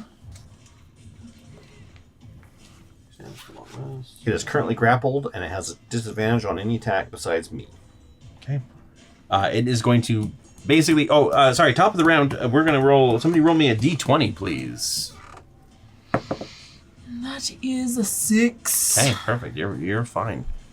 At least the named character is fine. That's the if you roll a 1, someone dies dramatically. Which right now is only Who or Eve as the choices. Boy. So the Sapphire Dragon. or the random Arcanum, or not Arcanum. Well, so they're not named characters. Like, Oh, okay. for example, the Sapphire Dragoness is going to rear up with a grin, and she's going to let out a sonic blast from her mouth, her own breath weapon, which does like scatter a few of the guards. They go Wilhelm screaming off the edge of the Draconic guards. And one of them kind of just like turns to jelly, like, and is splattered against the side. I need you, Bolt, to make me a Constitution saving throw. Okay. I know you're terrible at them. Terrible. Yeah, And I have a +5 still, or is that gone? that's still happening It's still until my turn. Till your until turn. the Got start it. of Fred's turn. Right, and that's +5? Yep. Do we have to roll? Do we get advantage with that? No. I forgot to add that. Well, as a reaction, I'm gonna use Cyllin because he throws a lucky rock to re-roll a saving throw because I rolled a 1. Oh man. Thanks, jail. If I do, so he does 44 damage. Okay. So she's basically like rearing up and she's getting the sonic blast started, and all of a sudden the otter folk Cyllin from above slams a dagger into her head and like skews it to the side, giving you advantage. And So it says if you use this, add the total damage dealt to creatures by this ally to your saving throw total. Okay. So I need to roll 4d4. 44. Yep. And I get to re-roll, so. Okay. Okay. Wait, does it say you get to re-roll the saving throw? Uh-huh. Oh, okay, and then add that total. So that's 6 damage. Okay. +4, that's 10. +12, that's 22. Okay. Yeah, you avoid the worst of this, which would have incapacitated you, by the way. Oh gosh. Which is crazy. And then take 16 thunder damage. Okay. They're trying to break down the door. They've got a cave brawl. It's definitely not the dog just dropping his ball. Nope, definitely not. Come play with me. All right, and then she can't do anything else because you got her trapped in your clutches. Fred, it is your turn. Okay. We'll see what you think of this, Okay. if you allow it. Okay. So I have Justicar Gren Whitehall. Okay. This is a no action. Mm-hmm. Smashing blow. The creature dealt damage by this ally is knocked prone. Okay, and you want to use that on the Emerald Dragon? I want to use it on this one. Oh, on the okay, on it's the like on right the there, amethyst. right? Yes, Oops. it is. Yeah, it's like clinging onto the edge. Yeah. Yeah, I will go ahead and allow that.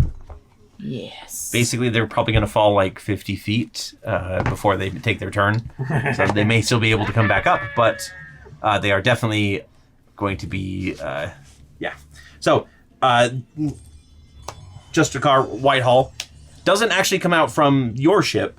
She comes like tumbling from up one of the other like Children of Davros ships that is currently in the process of exploding as one of the battleships take it apart.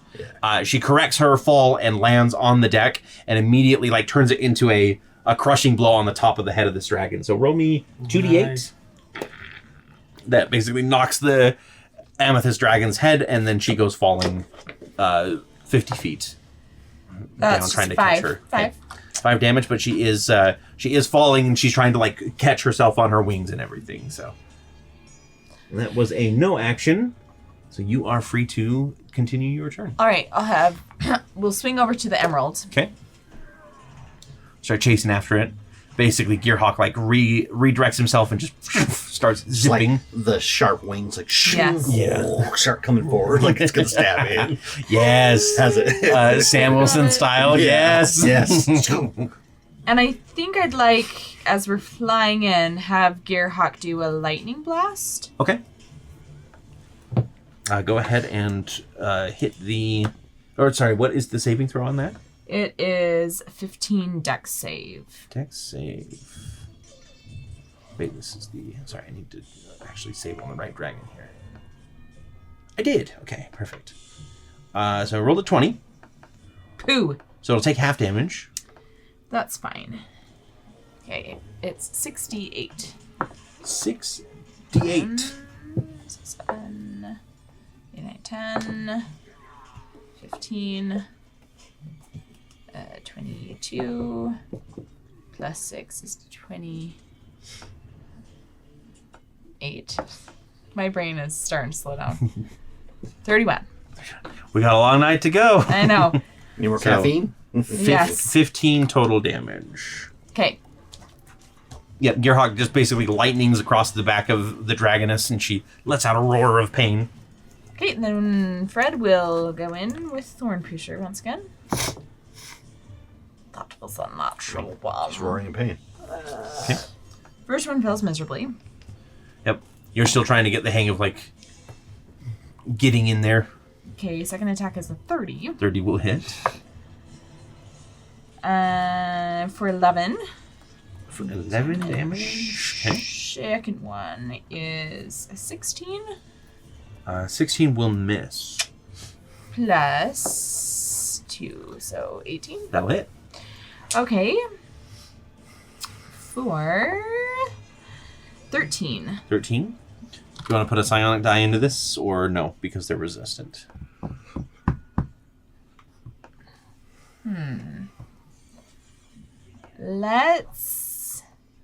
Let's do it, Okay.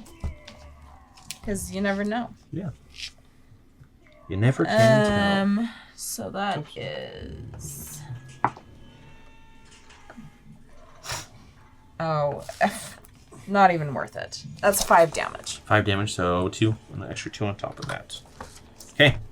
Yeah, they're looking worse for wear, but they are still flapping, as it were. Anything else you'd like to do? That was move, attack, Gearhawk's attack. You have a bonus action. Yeah. I'm trying to decide if I want to do anything. There. Well, I'll just use my psionic power recovery. Okay. It lets me regain that expended psionic energy die. Okay, sounds good. 'Cause it felt like a waste. The Amethyst Dragon goes next.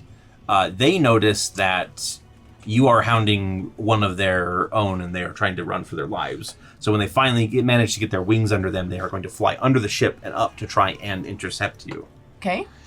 And they are going to let loose their breath weapon, which is wonderfully called Singularity Breath. So make a strength saving throw for you and Gearhawk, please. This is not good. Yeah, that's a 4 for me. Do you want to use old reliable, whatever it's called, indomitable? Yeah. Okay, to re-roll it. I think it just re-rolls. You use the was newest just rolls. gonna mark it off. Oh yes. But okay. Much better. Okay. So that's 14. Still. 14. 14 is not enough. And I already used one of these for my turn. Technically, that was your turn. This is their turn. So. That's another 6, so that would be 20. Yeah, that's enough to take only half damage from it. Okay, and Gearhawk fails. Okay. Time. So Gearhawk takes 37 force damage. Okay. And you take half of that, so 18 force damage. And it says that its speed becomes 0 until the start of the dragon's next turn. So Gearhawk full on seizes up so this is a singularity breath. So the amethyst dragon launches this out, and it just kind of catches everything and starts holding it in place as she's roaring and sending these waves. So it is going to be easier for the emerald dragon to get away while she's basically tractor beaming you. Okay. Okay. That is her turn. Victor, it is yours. All right. I'm going to use Green Graceful, Pinning Dance. Okay. You're going to divide the damage dice, which is 64, among any number of creatures. I'm going to do those 2 guys that are right there. Okay. So 3d4 each. And basically, I want to reduce their speed to 0, so they can't move. Okay. Perfect. So Yini is riding on her surfboard dagger that she has. If you guys remember, she got that from Hollowbend when they went there. 3d4, right? 3d4 each, yes. Okay, so the first one is 7. Okay. And the second one is 10. 10. Okay. And their speed becomes 0. Yep. So she just comes in and sends a volley of daggers down that slam in and pin feet to the ground. Okay. As she passes by. Cutting a few of the other lesser Malisons out, as she goes. Well, this is going to be a wonderful dance, and I'm going to use my bonus action to use Swarm of Steel. As a bonus action, you may command your blade to become a deadly vortex of metal. Basically, it goes in a straight line, and basically, it becomes any space. So, all right, let me just read it. You may command the blade to move up to 20 feet in a straight line of your choice. Any space occupied by one of the bonded blades that is your prime weapon, which is the one that I'm putting between these two. Mm-hmm. Becomes part of the swarm, this is again these guys. Okay, so you're picking up all the other ones. Yeah, and then this is basically they need to make a spell save DC against my spell save DC. If they fail, they're going to take 1d8 plus 2 slashing damage plus an additional 1d4 slashing damage per bonded blade in the swarm, which is 4 with the 1. And then what's the saving throw? The saving throw on this is 26. And this says spell save DC. It doesn't tell me. A 26 saving throw? So it's wisdom. It's a D8 plus my proficiency bonus, which is 6, plus my wisdom modifier, which is 5. Oh. So it's 11. 6 plus 11. And then so it's a D8 on top of that. So D8 on top of that. So, sorry, it's 8 plus 6 for your proficiency. DC plus 8 plus your proficiency which is 14 bonus, plus 5. So it's 19. 19, I'm sorry. 19. Where did I get 26 from? So the one... I think I was looking at these. I was looking at the save, not the... Oh, yeah. Not the actual modifier. So one saves, the other doesn't. So number 3 is the one that doesn't save in this case. What was the number that we did? DC. Sorry, what was that? The DC, what did we... 19. Okay. This is what we determined. I'll just adjust that so it's right. That's the math I was doing. Friends don't let friends do math. Okay. Unless you're playing D&D.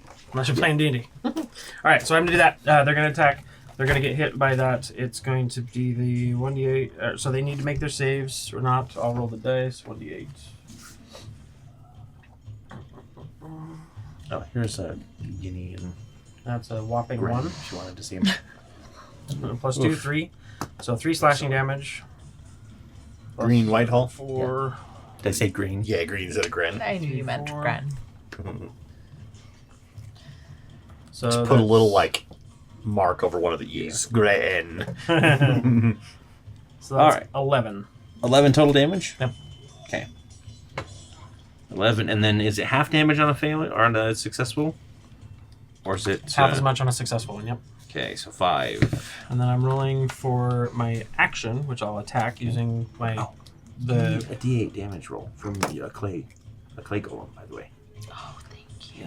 yeah Warple Blade. I'm gonna hit the one that I was hitting 3. before. That is a 28 to hit. 28 will hit. And who do you want to deal that damage to? It's gonna be against him. Yeah. Number One of 2. One of the clay golems just launches itself off and just slams into the dragon. And that is for 14 damage. 14 damage? Mhm. Okay. And I do not have advantage currently. Nope. Has he done damage to me? No, because of Okay, your... good. That's what I thought. Yeah. He didn't. you're cool. Otherwise, I would use my sapphire or ruby wing seal. All right. What's up?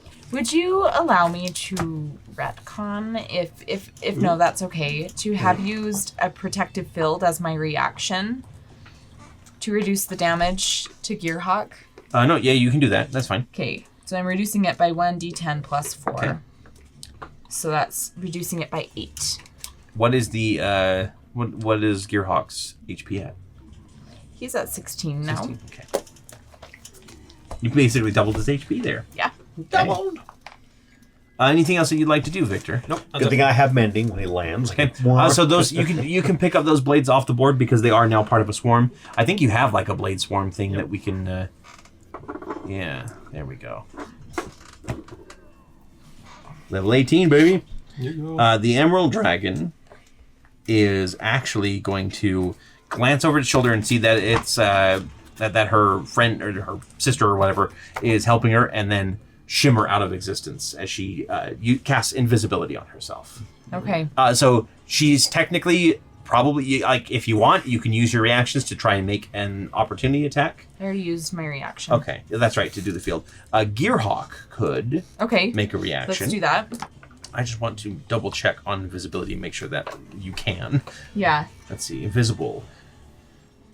Concealed, you aren't affected by any effects that require the target to be seen unless the effect's creator can somehow see you. Attack rolls against you have disadvantage, or attack rolls have advantage. So, Does just merely casting it provoke an opportunity attack? no, because spells don't provoke opportunity attacks. I would say that, we'll go ahead and say Gearhawk can attack with disadvantage, just because I don't know if an opportunity attack requires you to see the creature leave your space or not, but Probably. they can lash out, Okay. Then we'll do a It is with disadvantage. talon attack. Yep. Oops. So with disadvantage, that's a 16. 16 will miss. Okay. Okay. Alrighty. Yep. So the Emerald Dragon disappears. Dang it. Where it will pop up, we'll find out. Nobody knows. Next up is Bolt. Okay.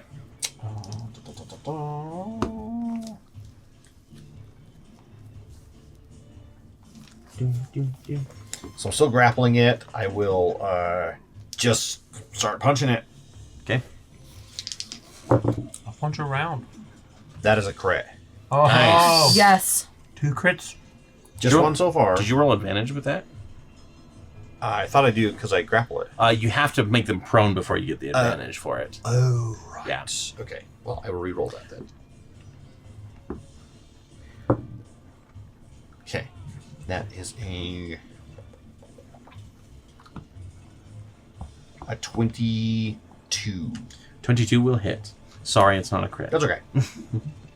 I was thinking grapple check, and I get advantage on those automatically. Yep. We're saving the crits for the next Oh yeah, leg of course. the Yeah, gauntlet. yeah. So... It makes sense. It makes sense. Yeah. This is just fodder. Exactly. That's 13 thunder damage. 13. Okay. Just to let you know, they are resistant to thunder damage. Okay. I didn't realize that last time, but that is the case for sapphire dragons. So. Well, that's the kind of damage it does. Yep.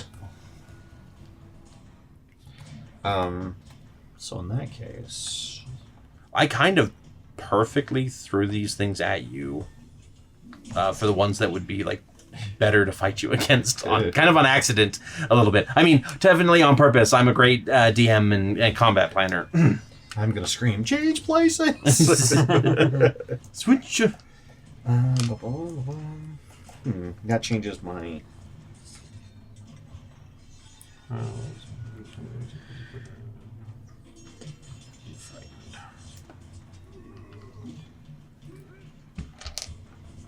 I'm gonna yell out, everyone, let's take this one down, and Ezra is going to help with this. Oh, nice. By Wizard Ezra, right? yes, Wezra.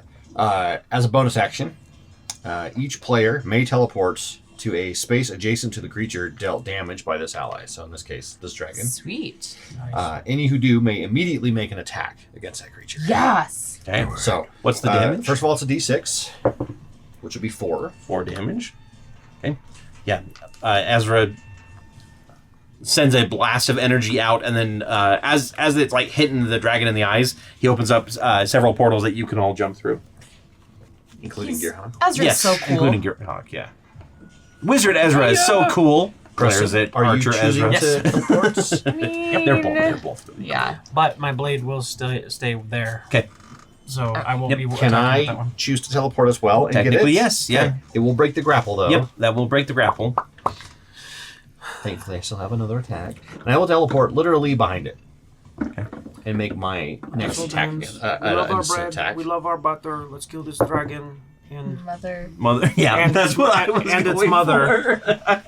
Synchronization is Yes! always an epic die. 25. 25 will hits. hit. Go ahead and roll your attack as well, Fred, and for Gearhawk. 15 thunder damage. 15 thunder damage. Cinderheart. 13. That's 24. 24 hits. Can I retcon? For 12. Okay. Gearhawk. Talon attack.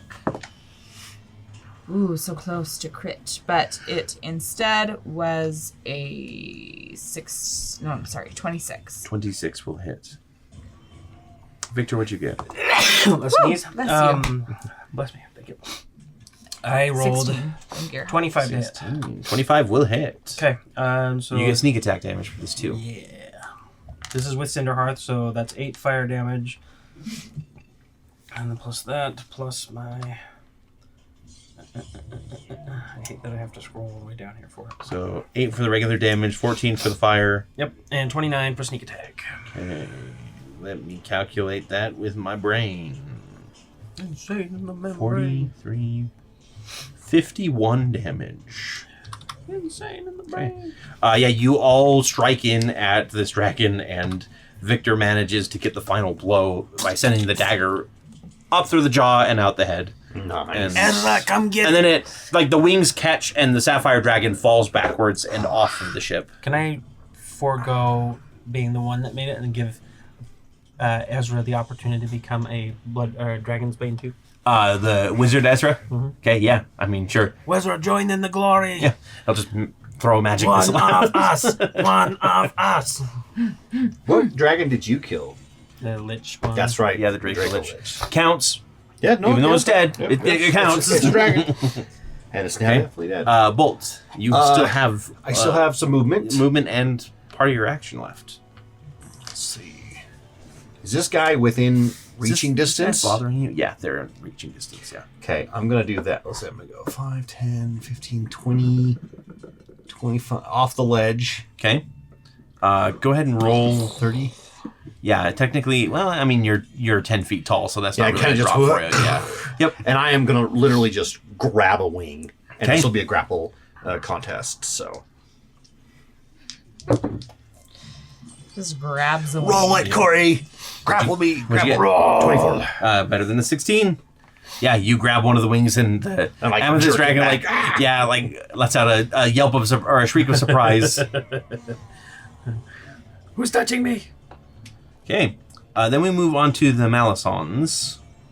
Number 2, do they get attacked by your dagger swarm at the beginning of their turn? Yes, or they is do. it They just need to roll the check again, so it's DC 19. DC 19 dexterity saving throw. And it's whenever it's in there, and it'll do the same thing. 1d8 plus 2 once per turn, whether they start there or they enter it. Okay, so that's a failure. So they're going to take the full 1d8 Plus and 2. Yep. So and 4d4, 1, 2, 3, 4. So and then that plus is, 2 on top of this. 16 plus 2, 18. It shreds them completely. Both of them? Yeah, just the first one, just number 2. Number 1 is going to. Well, everybody else is kind of gone. Yeah. So they're going to rush towards Fred / Gearhawk and try to make an attack. Bring it. So, Fred, I'm going to have you roll this for me to determine if they are attacking you or if they're attacking the giant metal bird. Okay.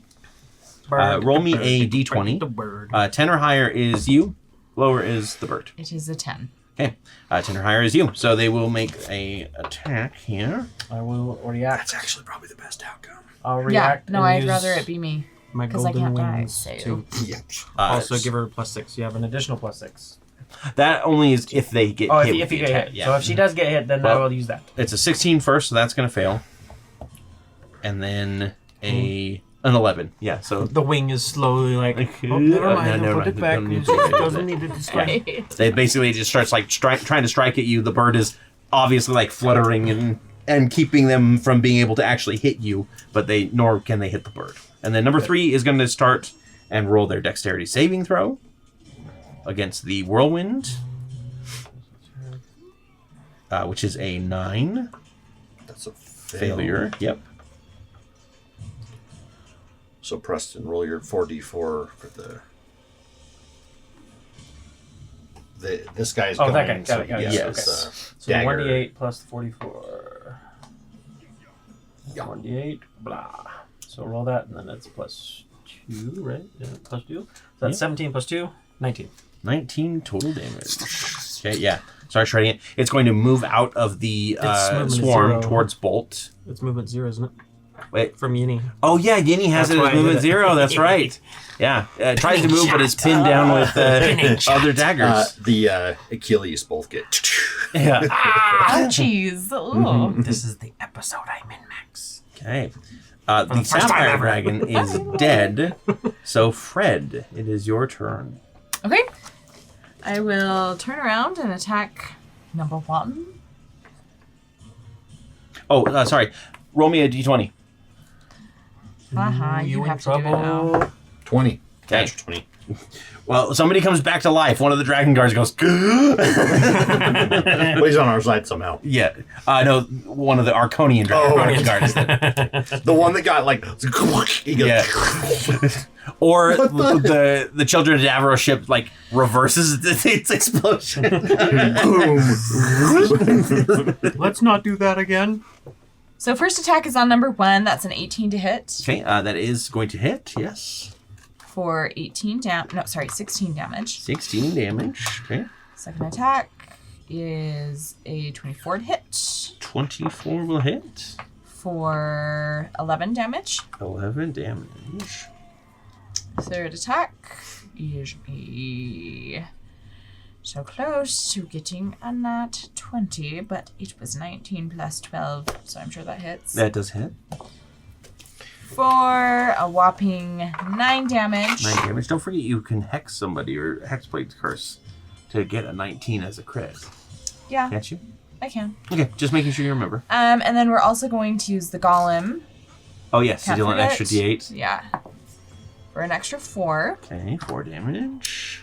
And I'll also use my telekinetic. The whole cargo hold and the whole bottom of the ship's full of the golems. They just keep It's called- running out the door.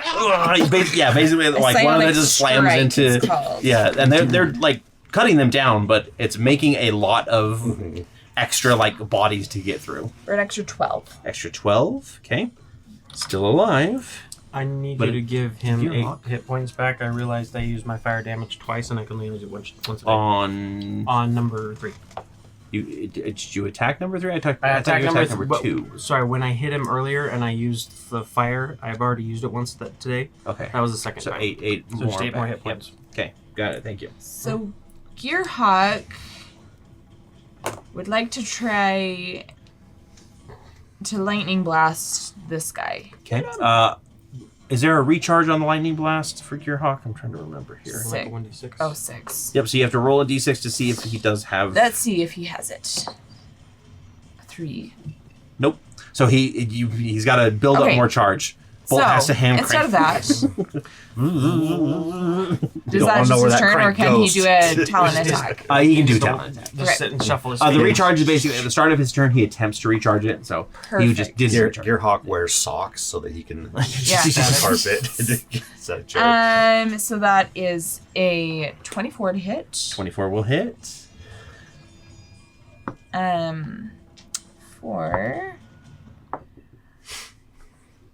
For 7. 7 damage. Yes. Okay.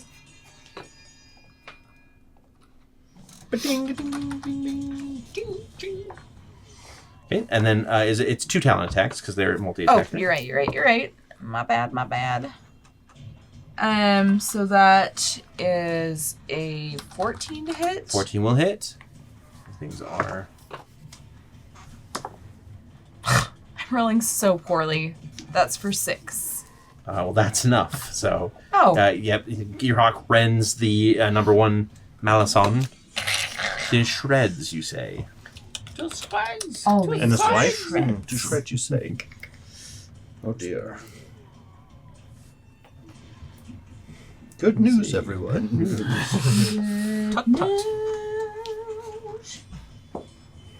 And as a bonus action, may I? You may. You may. Do it. Animated cutlery. Yes. Bring out the cutlery! Finally, the forks will have their day. What the fuck are you doing here? You may divide this ally's damage among any number of targets at the beginning of your turn. Oh, at the beginning of your turn. I'm sorry. Oh no. So what happens with this one? This one is a little weird. So you do the initial damage whenever Okay. you want, which is 10d4 damage, Nice. which is a normal animated objects. By the way, that's not just me giving you a bunch of damage. And then every round you can use the your bonus action again to trigger that attack again at 2d4 less. Okay, So gotcha. it's Until they're okay gone. Until they're gone. Yeah. Okay, they're going to attack. So Bolt has one wing held, and they're gonna Let's go. like start shredding the other. The portcullis on the side just flip open and just come steaming out of the ship. I love it. It's gonna have a perforated wing so you can tear on a dotted line. So The general goes, "What, men? Do you want to live forever? Let's get them!" To victory we dine! so that would be 22. 22 total damage to the amethyst dragon. I'll keep this Aim for here. the eye. Keep that in front of you. Or right in The melon gums. baller comes for the eye. Yeah. No, Anything else that you'd like to do? that will be it, because that was a bonus action. So. Okay, perfect. Oh, how many rounds have we had? 3? Yes. I'm tracking rounds for being big, because I'm assuming if this is a gauntlet, we probably don't have any time between. Yep. I want to make sure that. Okay, the dragon does not recharge her breath weapon. So she is going to cast Blink to try and zip out of your grasp. So her action is to do Blink, and at the end of her turn, she rolls a d20. If she gets an 11 or higher, she vanishes from the current plane of existence to appear on the ethereal plane. Start of her next turn, she returns to the unoccupied space or within 10 feet. Was I able to find someone in the camp that has counterspell? Yes, Ezra obviously could have given you that. So if you want to use, I have not used my reaction yet. May I use my reaction? Sure. Counterspell. Yep. I What is will that use my for? rings. The spell storing. Yeah, ring spell story. Yeah, so she goes to try and blink, and Victor thrusts his hand forward, and the ring activates and cancels the spell. And she lets out an indignant roar. The That's pretty useful. It has 8 uses per long rest, by the way. What? The spell storing item. No, that's not the spell storing item. That's the spell storing ring that okay. you need to decide what's on the spell storing item and who you gave it to here. But Victor, it is your turn while we're looking into I am going to move forward Okay. to where I can see the dragon. Zidargon. So it tries to blink and like shimmers a little, and then Yep, and then Victor thrusts his hand forward, and Ezra's counterspell basically cancels the. We did the not ability. say you could leave. And I'm going to use my steady aim, which gives me advantage. Where is that here? You have to not move in order to use steady aim. I believe is what it is. I have to use my... Oh, you're right. You're right. Don't have to move. And I assume that from where I was here, You wouldn't be able to see. they would be blocking here. Yeah, you're kind of in a weird line of sight area. Okay, that's there, fine. So I'll just come over here then. Yep. I'm going to attack and throw at them. I am going to use my sharpshooter feat to reduce my roll by 5 but increase the damage by 10 Okay. if it's successful. I didn't even know you had sharpshooter. Nice. I Surprise. just remembered. So So that's not great. So I'm going to put my epic die in there. So this is a 10 minus 5, so that's a 5 plus 13. No, that's a 12 because I'm not using the Dragon Dagger. 12, yeah. So, 12 total on the attack. So this is going to be 5, 6, 7, 8 plus 12, 8, 9, 10. So dirty 20 to hit. Dirty 20, and that's after the -5. That's after the That minus hits. 5. Okay, so this is going to be plus 10 to the damage. And then sneak attack and everything else on top. He's touching it, right? So that Yep. would be sneak attack. Okay, Yep. so that's 14 damage. I'm not doing the other roll damage because it is not there. Sneak attack, an additional 24 damage. So 38 total damage. Okay. And then I still have my bonus action. My bonus action, I will command this to move. Move out and back in. Yep, and then restart set the damage with him. So he needs to roll a DC 19. He does not make his save. Go ahead and roll more damage Okay, for 1, that 2, one. 3, 4. D8 plus 2.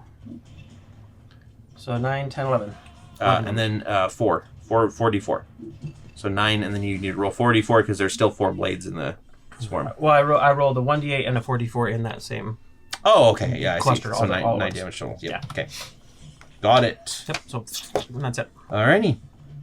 Next up. I'm sorry. No, never mind. I used my bonus action. Okay. Alrighty. Next up is something here. What is Gearhawk's AC, please? 16. 16. Okay. Yep. So Gearhawk just finishes rending this Malazan and lets out a triumphant roar, and all of a sudden, its head crunches inward. I need. We are taking a total of 18 damage, which I think is enough. As the Emerald Dragon appears. Can I sacred? I'm standing next to him. I have my reaction. Can I use my wing to give him an extra +6, or is it not gonna? I want to attempt it. If Let me. they get hit. Yeah, I mean, if you want to attempt it to see if it'll. If it'll help. Yep. I'll try. So what does that put the AC up to? +6. +6 to the AC. Which would bring it to 22. 22.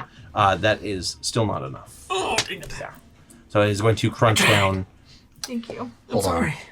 Everybody's trying to Thank save you, Rock. In the arms of. I should also point out here, she has 2 more attacks that she can do. Okay, fair. if that is going to change, Don't have. Fly away from here. I have my cloud rune. But I can. I'm so I can literally so redirect sad. Dear Hog. I can redirect it with cloud rune, but only one. Only one. Yeah. Would you like to? Yeah, actually. Back at it, basically. It can be so I can redirect a.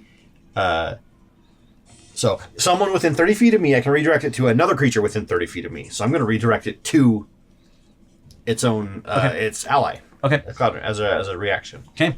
So that's 18 damage to the Amethyst Dragon as it comes down and just kind of hits on the runes that Bolt has put in place on this thing, basically.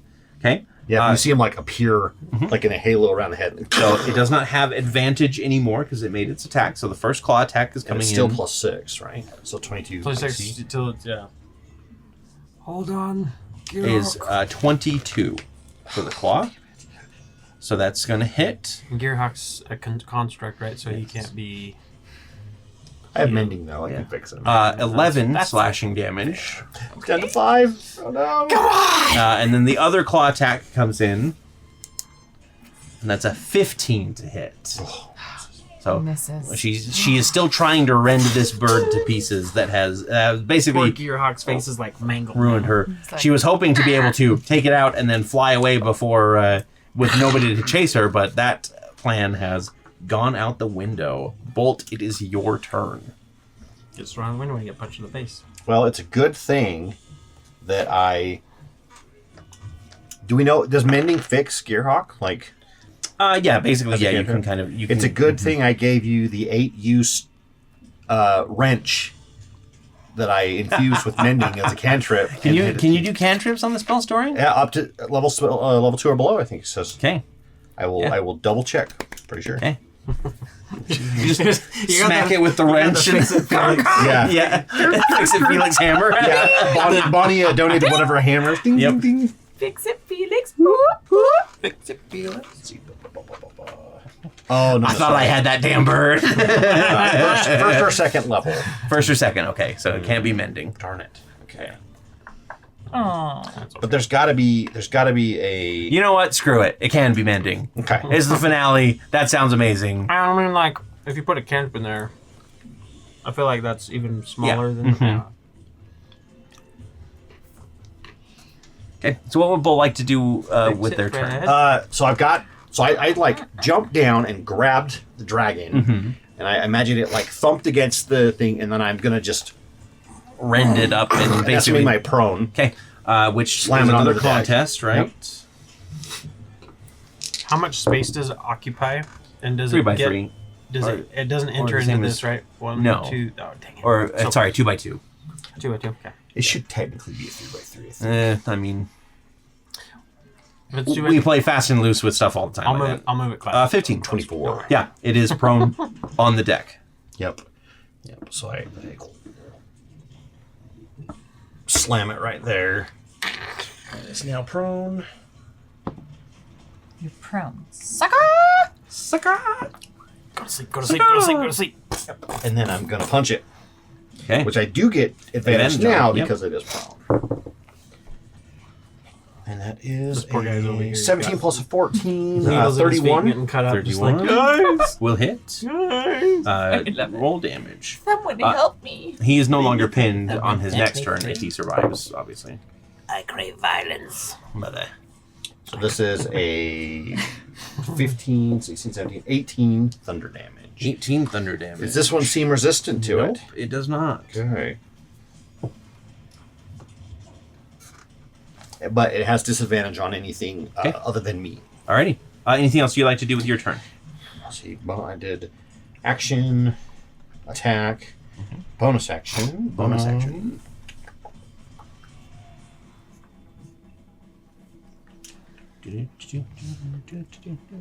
Yeah, I'm gonna as a quick setup message that we've already set up.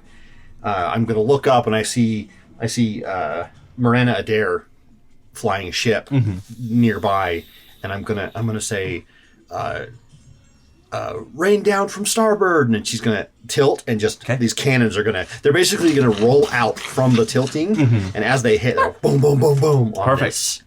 So that's it's a bonus action. This ally deals her damage to each enemy creature in a 30-foot radius sphere. The area becomes difficult terrain until cleared, and it's 3d6. Which is I think it can hit everyone, all the enemies. Enemy? Oh, okay. Because it's 30-foot 30? radius, not Yeah, diameter, right? yeah, it's huge. So, yeah.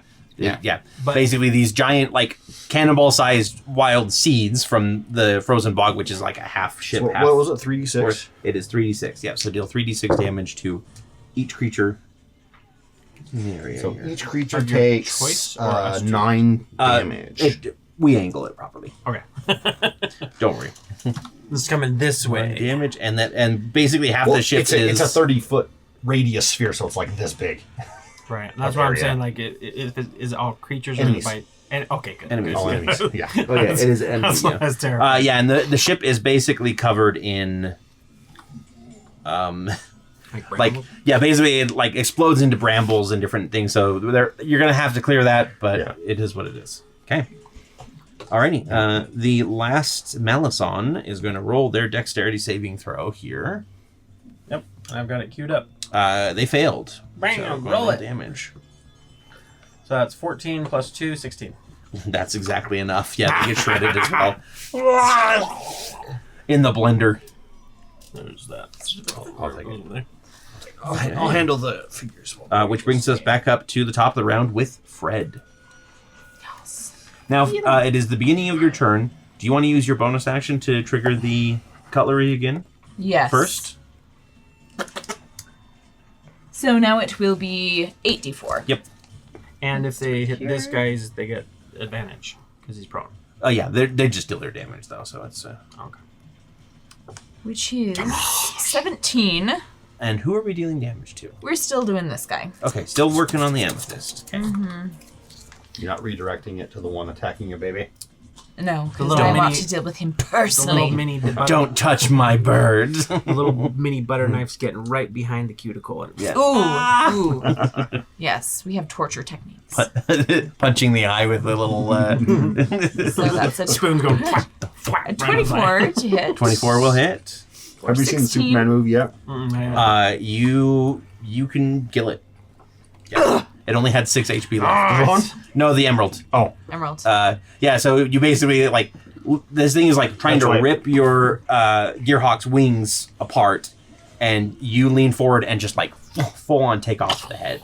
Don't you dare with my Gearhawk. Don't touch my Aren't you the most precious little one? You're like rubbing the wrench on him to heal him. Remember, it has 8 charges, so write that down. It's an action for each charge, though, so you'll have to do that outside of combat. Okay, you have one So- two of your attacks still. Yes. Gearhawk can move freely Yes. as well. Okay, well, we're coming to the amethyst. Okay. Amethyst. Gearhawk basically like launches up in the air and then slams on down top of the Yes. the prone That's amethyst dragon. 28. Advantage. Yep. Yeah, you have advantage if you want to roll. Oh, well, let's try for again. crit. You never know. Okay. 28 will hit. For 9 damage. 9. Okay. And then that is 25 to hit 25 will hit. for 14. 14 damage. Okay. Plus my golem Oh yes, yeah. The golem comes out. Does for a an D8. extra 5. Okay. And, And then, then Gearhawk. Gearhawk. My little baby. Do multi-attack. That first one is a 20. And he has advantage as well. Oh, let's just double check. Nope, the second one was an 20 will hit though. So, well, it's over 20. Yeah, but Wait, we get a natty 1. No, not that. Oh, we do need a roll for the round. Press, would you roll a d20 for me? 18. Yeah, you're good. You're safe. It's Okay. 17. 17. That is enough to kill. Yes! the Amethyst dragon. So yeah, Gearhawk lands right down, and you just like start stabbing in as it starts like shredding the stomach of this dragoness. We are Okay. the Blodbane. Gearhawk. And dragon. You're a bane. dragon's being now, too. So these allies have been used. Okay, For the do I encounters? give back my cutlery? Or I will say that can I you can still use keep the it? cutlery, and just remember that you're at 64 I'm at with it. Yeah, it's 64. still I've got got some it stuff written going. down. But these ones are safe from death. Okay, so good. Eve will survive the campaign. Woo, another. Unless Yep. we fail. What? Then everyone dies. Then everybody dies. Well, that's Or true. subjugate. That's true. And so you, kind of freed from this dragon attack, you see that you and a couple other ships have broken through the big dogfight that is happening across everything. Marana swoops down and picks up the allies that have helped you this time, who are going to go reinforce a flank and make sure that they can't come back and hit you from behind. and then you basically ram into the hangar bay at the bottom level of this large rose tower, so one of the petals, basically. Can we fix it, Felix? Yes, you can go Gearhawk? ahead and use charges on Gearhawk. Basically, each one is going to do... How many are there? 2d6 plus your intelligence modifier healing. Which is +4. We have Eve as the figurehead, right? Yeah. Would you have given her like a snake hold, so as it's like slamming in it, it's a giant snake hold that swings out? She's got her sword. Yeah. Sword, okay. It might actually be Eve's longsword. Bolt probably kept it, and then... It's the small detail. Okay. So you slam into the hangar bay and kind of slide to a stop. Forces start spilling out. You guys drop down onto the deck, and you see that there are Brotherhood of Neve soldiers that are rushing at you, along with a familiar-looking creature. 2 large scythes, a winding tail, a beak-like face. And it starts slithering and slicing its big scythes into the ground. And it looks at Bolt and says, "Haven't I killed you already?" What is this? This is the Wastrolith that killed you back in Arconis. Oh. Yeah, you guys never encountered him again up until this point. And I go, "Don't worry, I've got this," and I'm gonna start marching towards Okay. it, and then pick up into a run. We'll go ahead and give you. You're still big. We'll say that it's been maybe around. Obviously this is all happening pretty quickly. Okay, I will put it right at 5. Yep, and we will start the next combat here in just a moment. Okay, let's roll initiative and reveal this new battle map here. Do you like our paint job on the Wastrolith? Yes. Scott was testing out his airbrush. Yeah. It's beautiful. 13. Oh. 7 again. 7, 13 for Fred, 11. 11 for Victor. Perfect. Okay. You're not doing very good today. Come on, guys. Do better. Curse you. Or I'm going to the cheesy dice. Okay. So first up is the Wastrolith. It is... Let's see. How far can it go? 30 feet. So it charges forward 30 feet.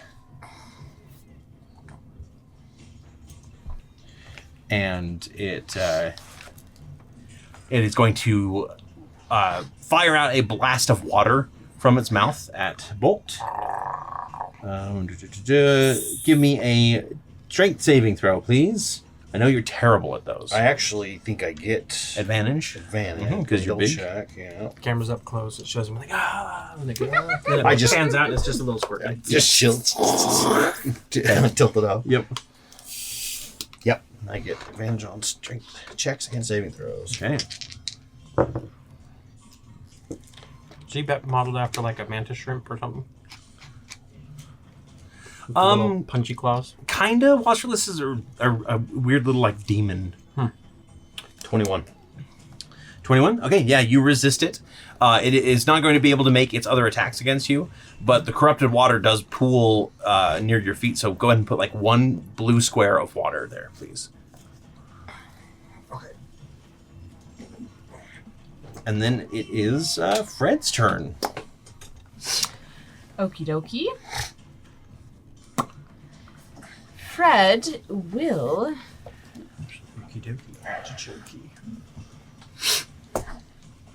come right up to this guy Okay. Rushing forward. and Sometimes the game drives me crazy. I'm like, oh, cool, cinematic moment. I can be like, leave this to me. And I'm the And you're fourth the guy fourth that goes. guy, yeah. I'll get there eventually. Don't worry. I'm coming. I'm coming home. Oh, first one is not gonna hit. Okay. Well, let's just. Who knows? It was a 15. 15 will miss. That's what I thought. Second is much higher. We're looking at a 30. 30 will hit. Okay. For 15. 15 damage. Third attack is a 28. 28 will hit. for 9 damage. 9 damage. Plus, Psionic? let's use an energy die. Let me mark it off before I forget. The Scion die.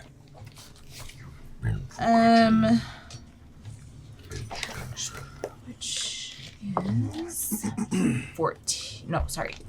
8. 8 damage. 8 psychic damage. Okay. And I'm doing my golem Oh, yes. for an amazing 1 damage. Yeah. It just bats it out of the air. Gives a little goo, Slice clay it on the with claw, one of yeah. its claws.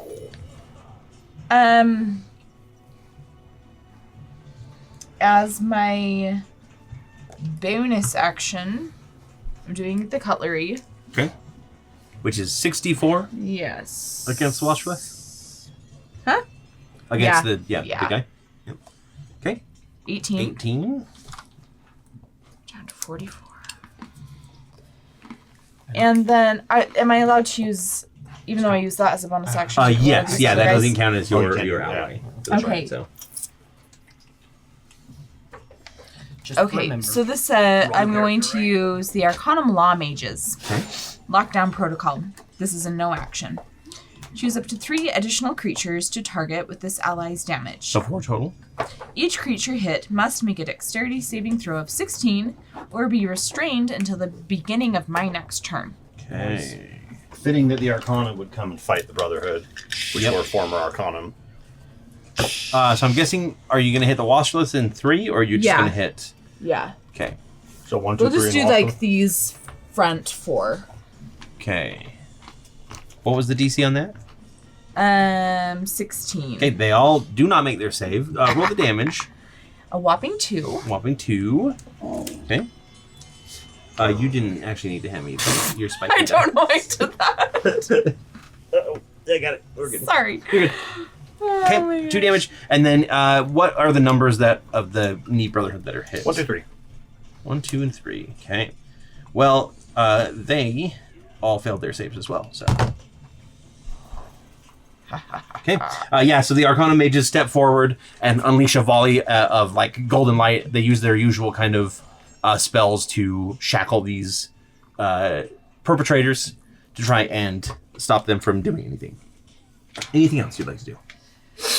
Sorry.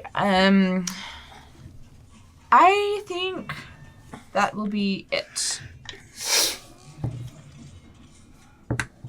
To be restrained now. Okay. Number 3 is going to go. It cannot reach anything, so it is going to just spend its turn trying to break out of the shackles. Number 3 is right behind, or yeah. Victor, it's your turn. All right, I am going to throw my dagger. I'm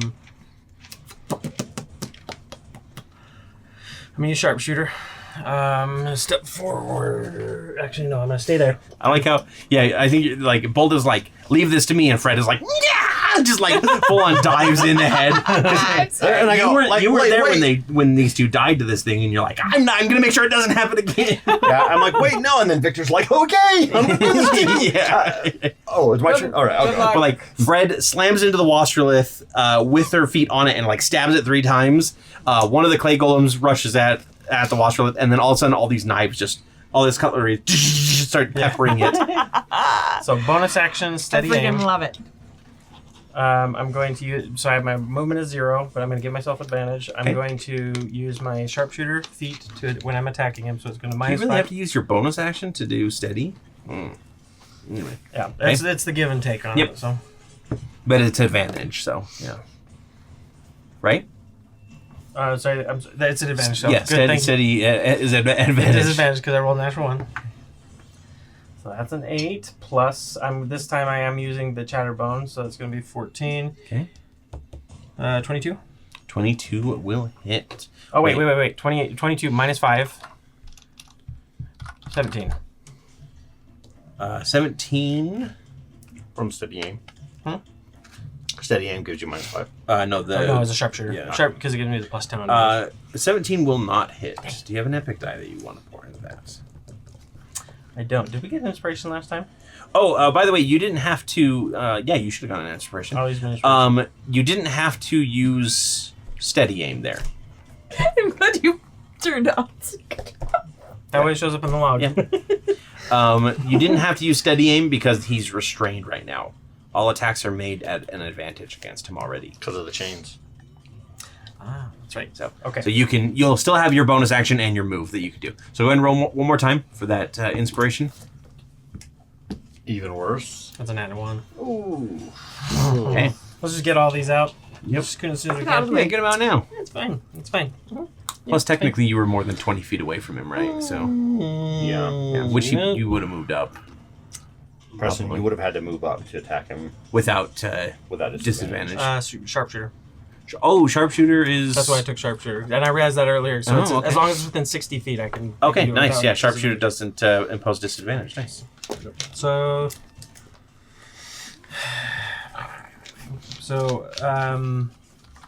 I didn't have to use the thing, so I'll use my bonus action.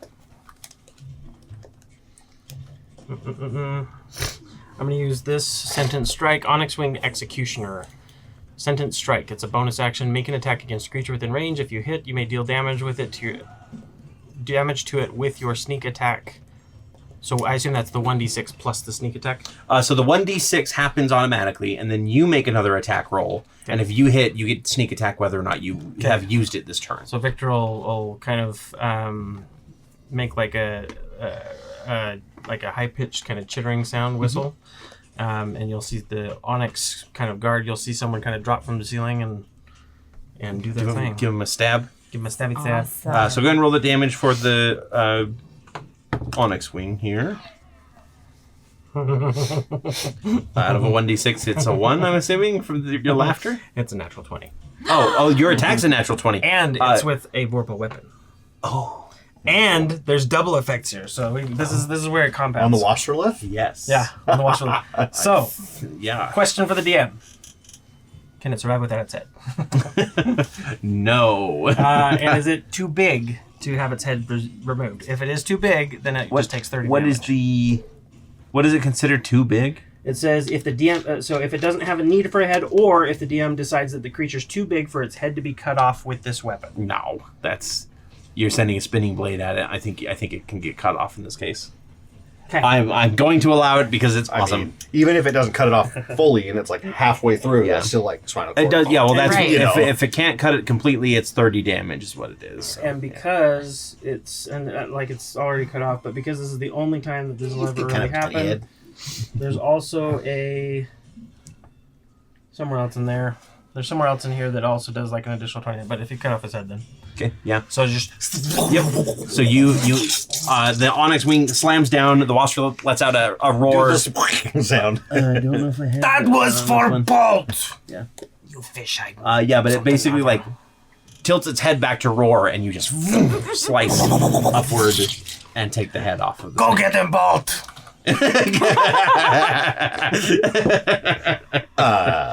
Okay. Number 4. I'm gonna like walk by and just like kick it once. That's for killing me. Yeah, back with you. Scott, number 4. Which one is number 4 here? Okay, it is going to move 30 feet. Actually, it's going to move 60 feet up to Fred. It kind of does this little psionic dash as it rushes forward, and then it's going to make a pair of side blade attacks. Bring it. That's the one with the... well, the first one's a critical failure with a 5. The other one is a 14 total. Okay. You easily... These guys aren't anything for you. Yeah. Bolt, it is your turn. Do you know who my father is? Victor, that was very impressive. And I'm gonna move forward. Thanks for the Thrask Tooth Dagger, Bolt. And I'm gonna run up to the corpse of the Wasserlift and just kick it as I go by. Yeah. And then I'm gonna attack number 4. Okay. That is a 27 to hit. That will hit.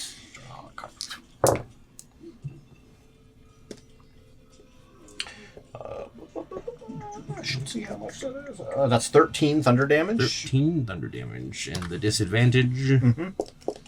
Yep. And then second attack. Second attack. Natural 20. Nice. Yes! So is it double damage or? It is roll double the twice? dice. Double dice. Double the dice and then add your bonus once. Okay.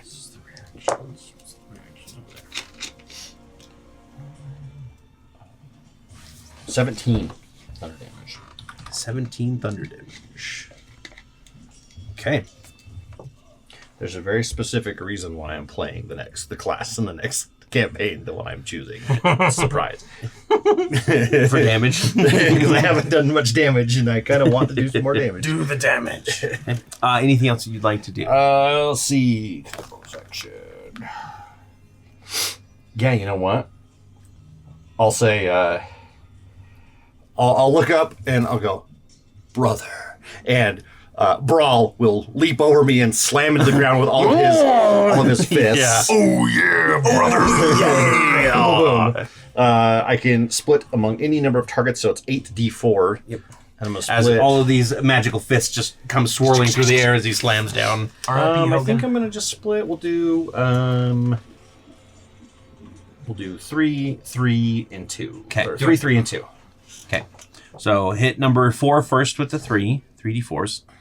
Punch him into the guitar. I'm going to use your d12 d4s. Oh, yeah, I could do that. Yeah. I'll use those for very much. So that is 4, 8, and 11. 11, okay.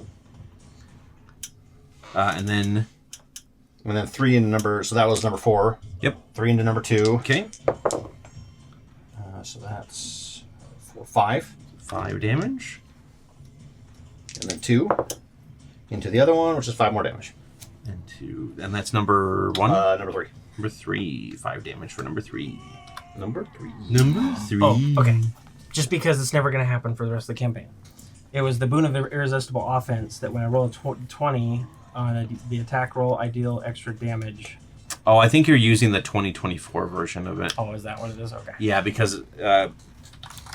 Not that it's already dead, and it's not like it would change anything, but just calling that out as... Yeah. Let me look at... And that was a no action, so I still technically have a bonus action. What can I do for a bonus action? Yeah, that was a no action.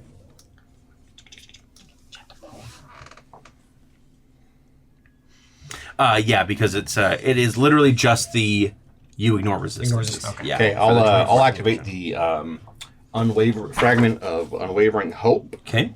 I think it's hope. Yeah, and I'll do guardian defense field, and so all my allies get 14 temp along with me. Okay. HP. Perfect. All right. Number 1 is not in range of anybody still. Melee range, no.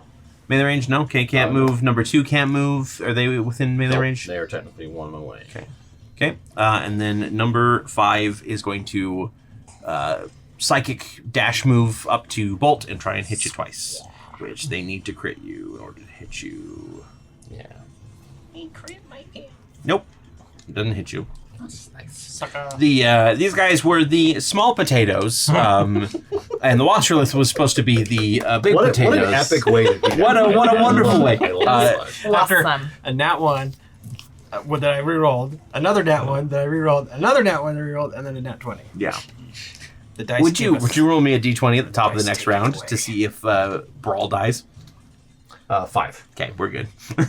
Fred, it is your He turn. loses a fingernail. Okay, I am going to start by using this bonus action and use Okay. Blinky. All right, Blinky makes his appearance. He comes floating out. Yeah, full on large Blinky.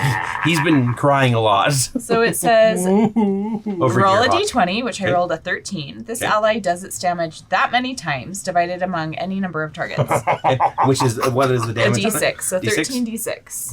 And how would you like to divide it? As basically Blinky goes up into the air and just goes, Disco ball? yeah, just start the disco balling these. Last Starfighter. I don't Yep. know. We'll do You know what? Why don't you pick one and we'll start rolling dice? Okay, And you can, that I'll tell sounds you when great. they die and we can move on to the next one. Yeah, it's Let's last start. Starfighter. Yeah, pretty much. Number 4 is probably the weakest. We'll at this start point. with 4. Okay. Blakey actually Four? has been Okay, pulled, still he has alive. pulled himself into Plus like a five. like pocket dimension, and Dead. now he just finally went. Okay, Came out. 4 is dead. 4 is dead. Blasted into oblivion. Okay. Oh yeah, he does keep most of his eyes in a pocket dimension. Mm-hmm. Yes. And then the rest of them seem kind of equally Okay, healthy. let's move on to 5. Number 5. That's a 5. 5. Okay. Plus another 5. Okay. Plus 2. Plus 2. Let's count how many we're doing here as well. So that's 5 total. so I've got far? 5. Okay. I'm keeping track over here. You got your fingers. Plus another 1. Okay. Plus 6. Okay. Plus 2. Okay. Plus 6. Okay. I'm counting under the table when Plus Patches 6. keeps looking at every finger that I palm out. That finger. Plus 3. Okay. This damage Plus has been blessed 5. by the Okay. matches. you are. Plus 1. Okay. Doesn't quite kill that one, but in essence, He's they're riddled with blasting holes. through like a bunch of these because it's not just the 5, right? Yeah. These are the 5 lieutenants or whatever, but it is blasting through a bunch of like the riffraff and What's everything. The Oh, you can roll your in click rolls here. Thor, the destroyer thing that golem? opens Yeah. its face. 7. That's enough to kill that one. Oh, nice. Number 5 is gone as well. What's the one the Thor where it opens its face and it's just when he's on Earth and he comes to destroy Thor in the first movie? The destroy armor. The destroyer yeah. armor. It's like that sound like as he's just Yes. burning everything in the room. Which is probably like maybe it's all of the eyes concentrated into one and do the beam, and it's Yeah, like like- flying around the room uncontrollably. I'm Good job, obsessed. Winky. Okay. Fred will move up to 3. am the I want all of this animated. Right. sent from hell. First attack is a 30. 30 will hit. This is. Oh, sorry. You have advantage on these, just so you know. Oh, okay. Until the. Because they're restrained. Oh no, never mind. Beginning of your next turn, they're not restraining. Okay, so that's 16 damage. Against which one? Sorry. 3. Number 3. Okay.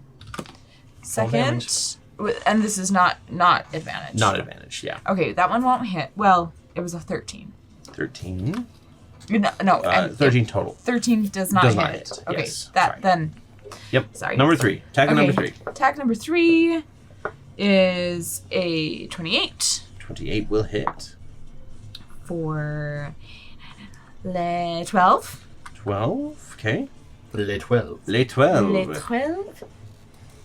I already used Blinky, and that was a bonus action. Yep, so you can't use the tools or the swarm this turn. And we already did our golem, And so did the golem. Yep. that will be the end of my turn. Okay, well, that one is going to make a pair of attacks against you in response. Okay. I believe they might have to crit you as well. Hey, one crit you! Okay. I know because Themberchod just came on my screen and ate the die, and then slid right off. Oh. So this is going to be a total of... Torrey, will you lift your tablet up? It's wrinkled. 13 slashing damage. Okay, I would like to use my reaction. Okay. And then it's gonna be 13 psychic damage as well. So the psychic damage is half, so that's 6.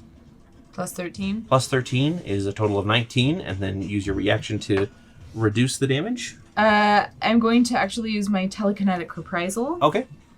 You take damage from a creature within 10 feet. You can use your reaction to force the creature to make a strength saving throw. DC 18. That is a failure. Okay, so they take 2d8 force damage. Okay. So that's 9. 9. And they are pushed 10 feet away from you. Yeah, so they finally get a blade through your defenses and slam it into your shoulder, and you just like full on Phoenix like blast them away, knock them back 10 feet. Okay, perfect. That means that they have to stumble to their feet and move back to you. You know what? We'll leave it at that. That's fine. Victor, it's your turn. Okay. All right. Next, I'm going to.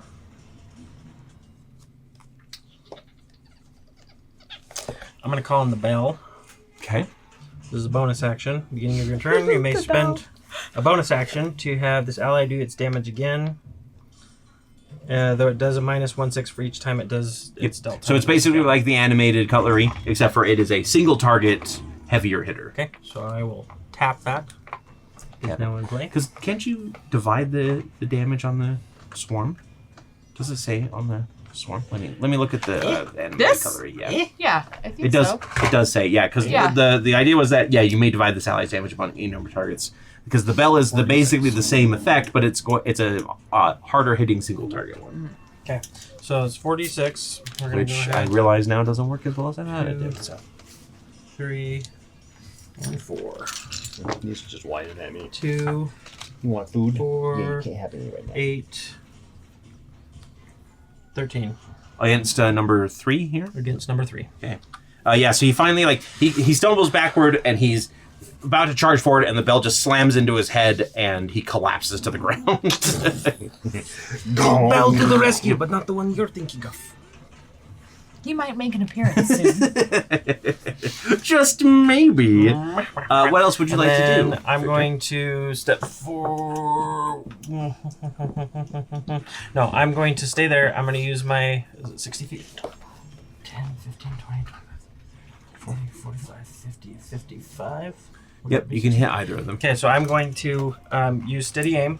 So bonus action, lose all my speed, get advantage. I'm going to try and hit him. Okay. Again with the Sharpshooter. sharpshooter and the blade. 16. So that's a 16 plus 12, so 16. And with this one, it's a plus 13, so it's 29. Minus 5, 24. Minus 5, Yep, 24 that'll to hit. hit. Okay. Which one is this on? This is on number 1. Number 1. And the damage is going to be that. No one's by it. I do have advantage, so I get to do my Yes. Yep. You have advantage. my sneak attack. And oh no, I already used it. 38 damage. Adding your bonus on the sneak attack in there. Yep. And That is I one believe thing I that's do it. like about the game log. Rolling it on here because then I can like basically see every roll. The pixel dice that I have Uh-huh. now have an integration with D&D Beyond, Oh, so that's you sick. can roll them physically, and it'll send the So, yeah, results. that's Nice. cool. That's cool. Hey, yeah, that that's one it. is still standing, but you definitely like slice through the armor. He's bleeding profusely. Lay down your weapons. You guys aren't good at dancing. Bolt, it is your turn. Okay, I'm gonna go ahead and shift around here, doing a fancy dance move that Yep. Victor Good would probably move. be proud of. That's like the Paso Doble. Very good. And then I'm going to grapple both of them, Okay. like one in each hand. So for the first one, number 2, he needs to roll better than a 23, strength or acrobatics or athletics. Not happening. Okay, and then for the second one, number 1, needs to roll better than an 18. Not happening. You've got them both grabbed. Yep, so they're both grappled. Okay. And that's basically it at the moment. Action move. Any ally you want to trigger or? Oh yeah, I could do bonus. Let's Yeah. see here.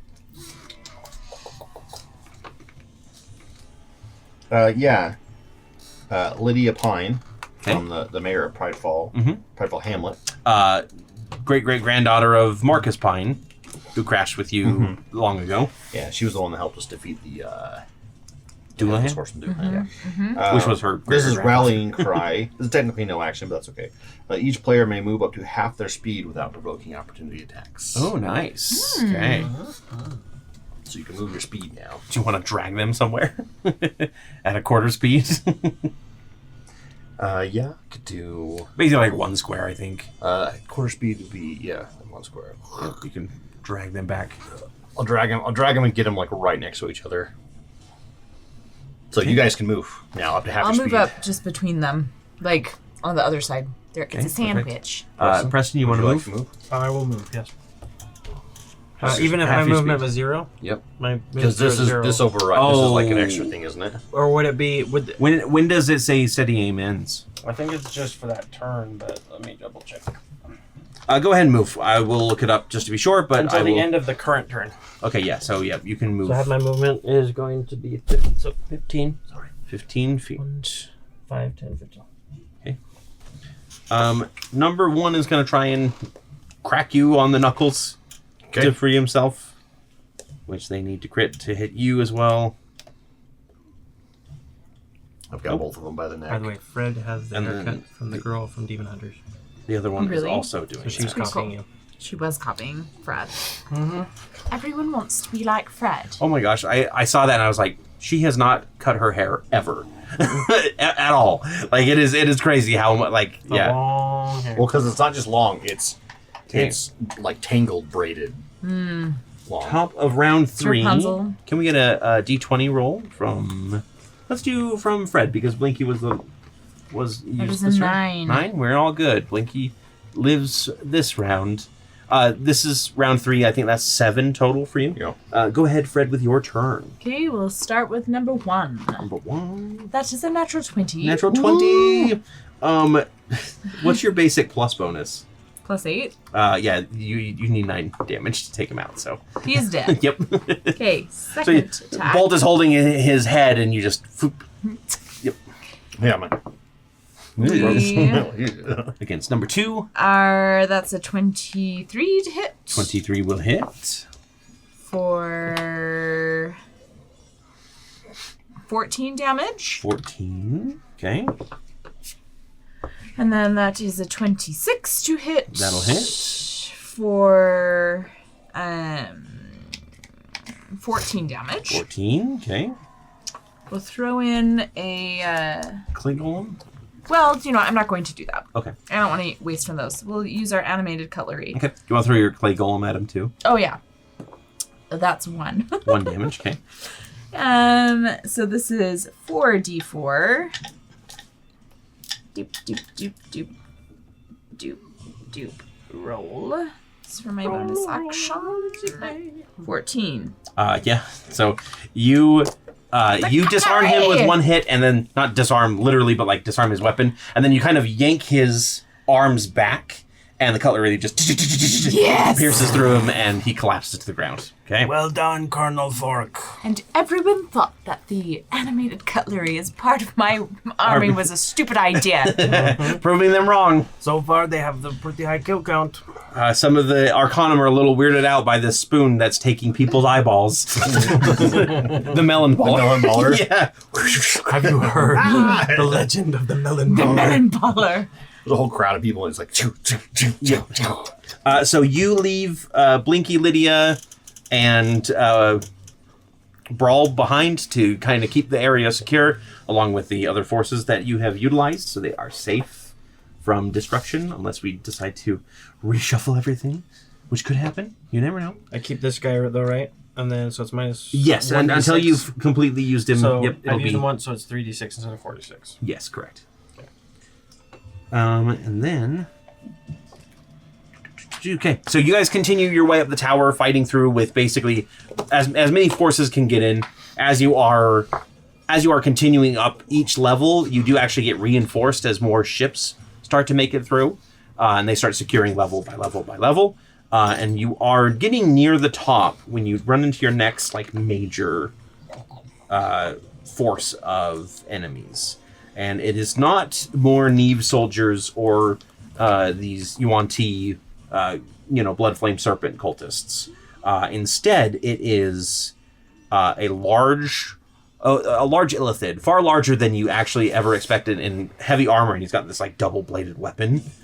He pretty much looks like a giant illithid. Cthulhu. And the next to him are these two creatures that kind of look insectoid in nature. They are, I'm just gonna call them what they are. They're Umber Hulks. If you guys have ever seen them before, we'll show them off in just a moment here. Otherwise, but the illithid points his blade and says, "You will go no further." And we'll go ahead and roll another combat. Yeah, you will go no further. We'll go ahead and get into combat here. I'm just going to keep us on the same board, but Okay, put fine. yourselves halfway through. Fred, what do you think it's like to kiss one of those guys? How many rounds do I? I will say that you're probably going to need to refresh. I will say that you can refresh your large, I dare so you. just It's use a another dare. use of it, and you can stay as large. Come here, squiddy lips. I'm about to be married. Get it out of my system.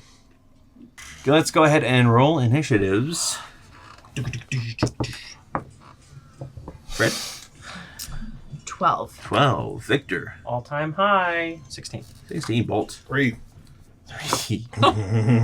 Yeah. Did Bolt shout, "I've got this" again? No, I said, I definitely don't have this. And I went, dang it, it didn't work. I really don't. I don't have this. Okay. Victor is up first. No, I probably said something like, stay behind me. And Brad went, yeah! Okay. And Victor followed. I'm going to start off with Kushina, Prime of the 8 Rings. Whenever you or an 8 Rings ally deal damage to this encounter, you will deal an additional 1d6 damage. Okay. So does this do 1d6 as it comes out? Yes. As well? Yep. Okay. So I'll roll the 1d6, and it's going to be on the large fellow. The biggin? Yep. And so as he kind of sizes up his opponent, Victor's going to go... he's going to call out, again, another kind of different trill. Mm-hmm.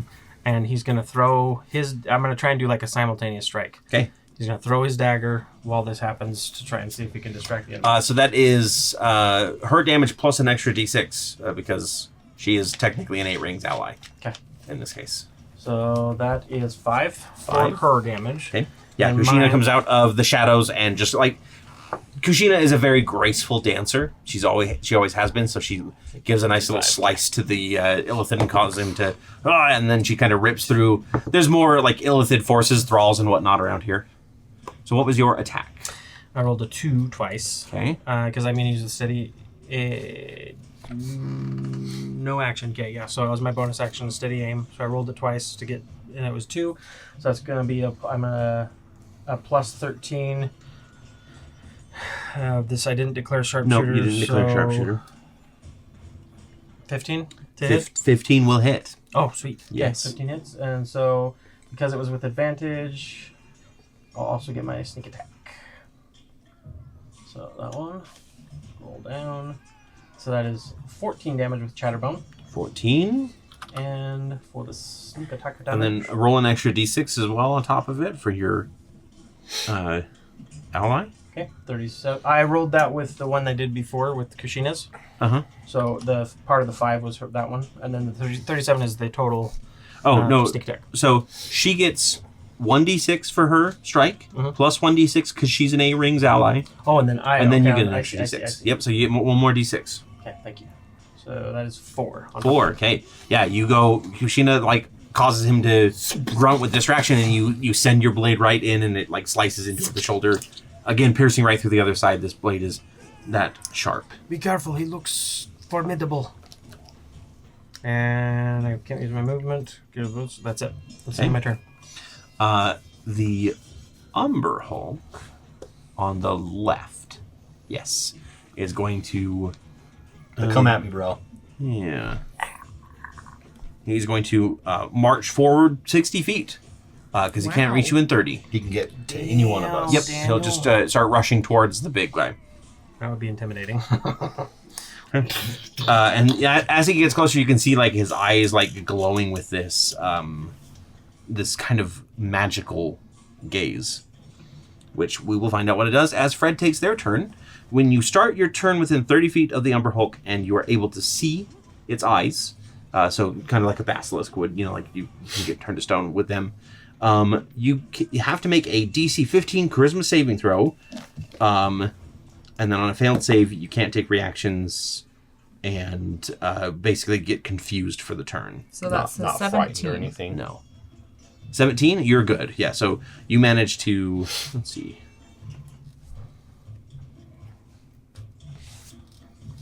Oh, okay, sorry. So, and then for future reference, you're good on this one. Unless surprised, a creature can avert its eyes to avoid the saving throw at the start of its turn. If the creature does so, it can't see the Umber Hulk until the start of its next turn when it can avert its eyes again. So basically, you can choose not to look at the Umber Hulk or close your eyes or whatever in order to stop it, but you'll be hitting at disadvantage if that is the case. Got it. Moving Okay. forward. I'm going to start with my Golem Dispenser. Okay. Throw Golem right into the eyes, muddy them up a bit. Yep. It's a 7. Okay, 7 damage. And this is against the Hulk? Is that Yes. what we're- Okay. And then as a bonus action, I'm going to use Afira the Gentle. Okay. So Afira, you get until the beginning of your next turn, all players have resistance to all damage. Ooh, that's a And good it's one a to pull out. 2d12. Okay.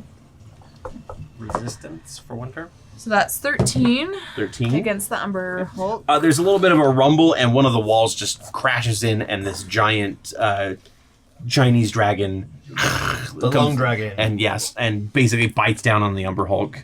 sending a wave of peace and resistance to everybody. A wave of resistance. That is all you guys are doing. What else would you like to do? I freaking love it. So then I will attack. Okay. First attack is a 26. 26 will hit. For 9 damage. 9 damage, okay. Second is an 18. 18 will hit. For 12. 12 damage. Last one is a 24 to hit. Yeah. 24 will hit, yes. For 15 damage. 15. You want to pour a psionic? Can you Yes, get me we'll one do of the psionic long- in there. Okay. One of the long cables. Which is, of course, Lightning or not? Yeah. With lightning? No, sorry. for 9. USB-C. For extra 9? So 24 total damage. Okay. Yeah, you just start like stabbing up into its Umber Hulk as you resist its effects against you. Thanks to Aphira kind of biting down and distracting as well, it makes it a bit easier to hit. Amazing. And then here's the bonus action for Aphira there. Did you want to move or anything? Or maneuver, rather? I'm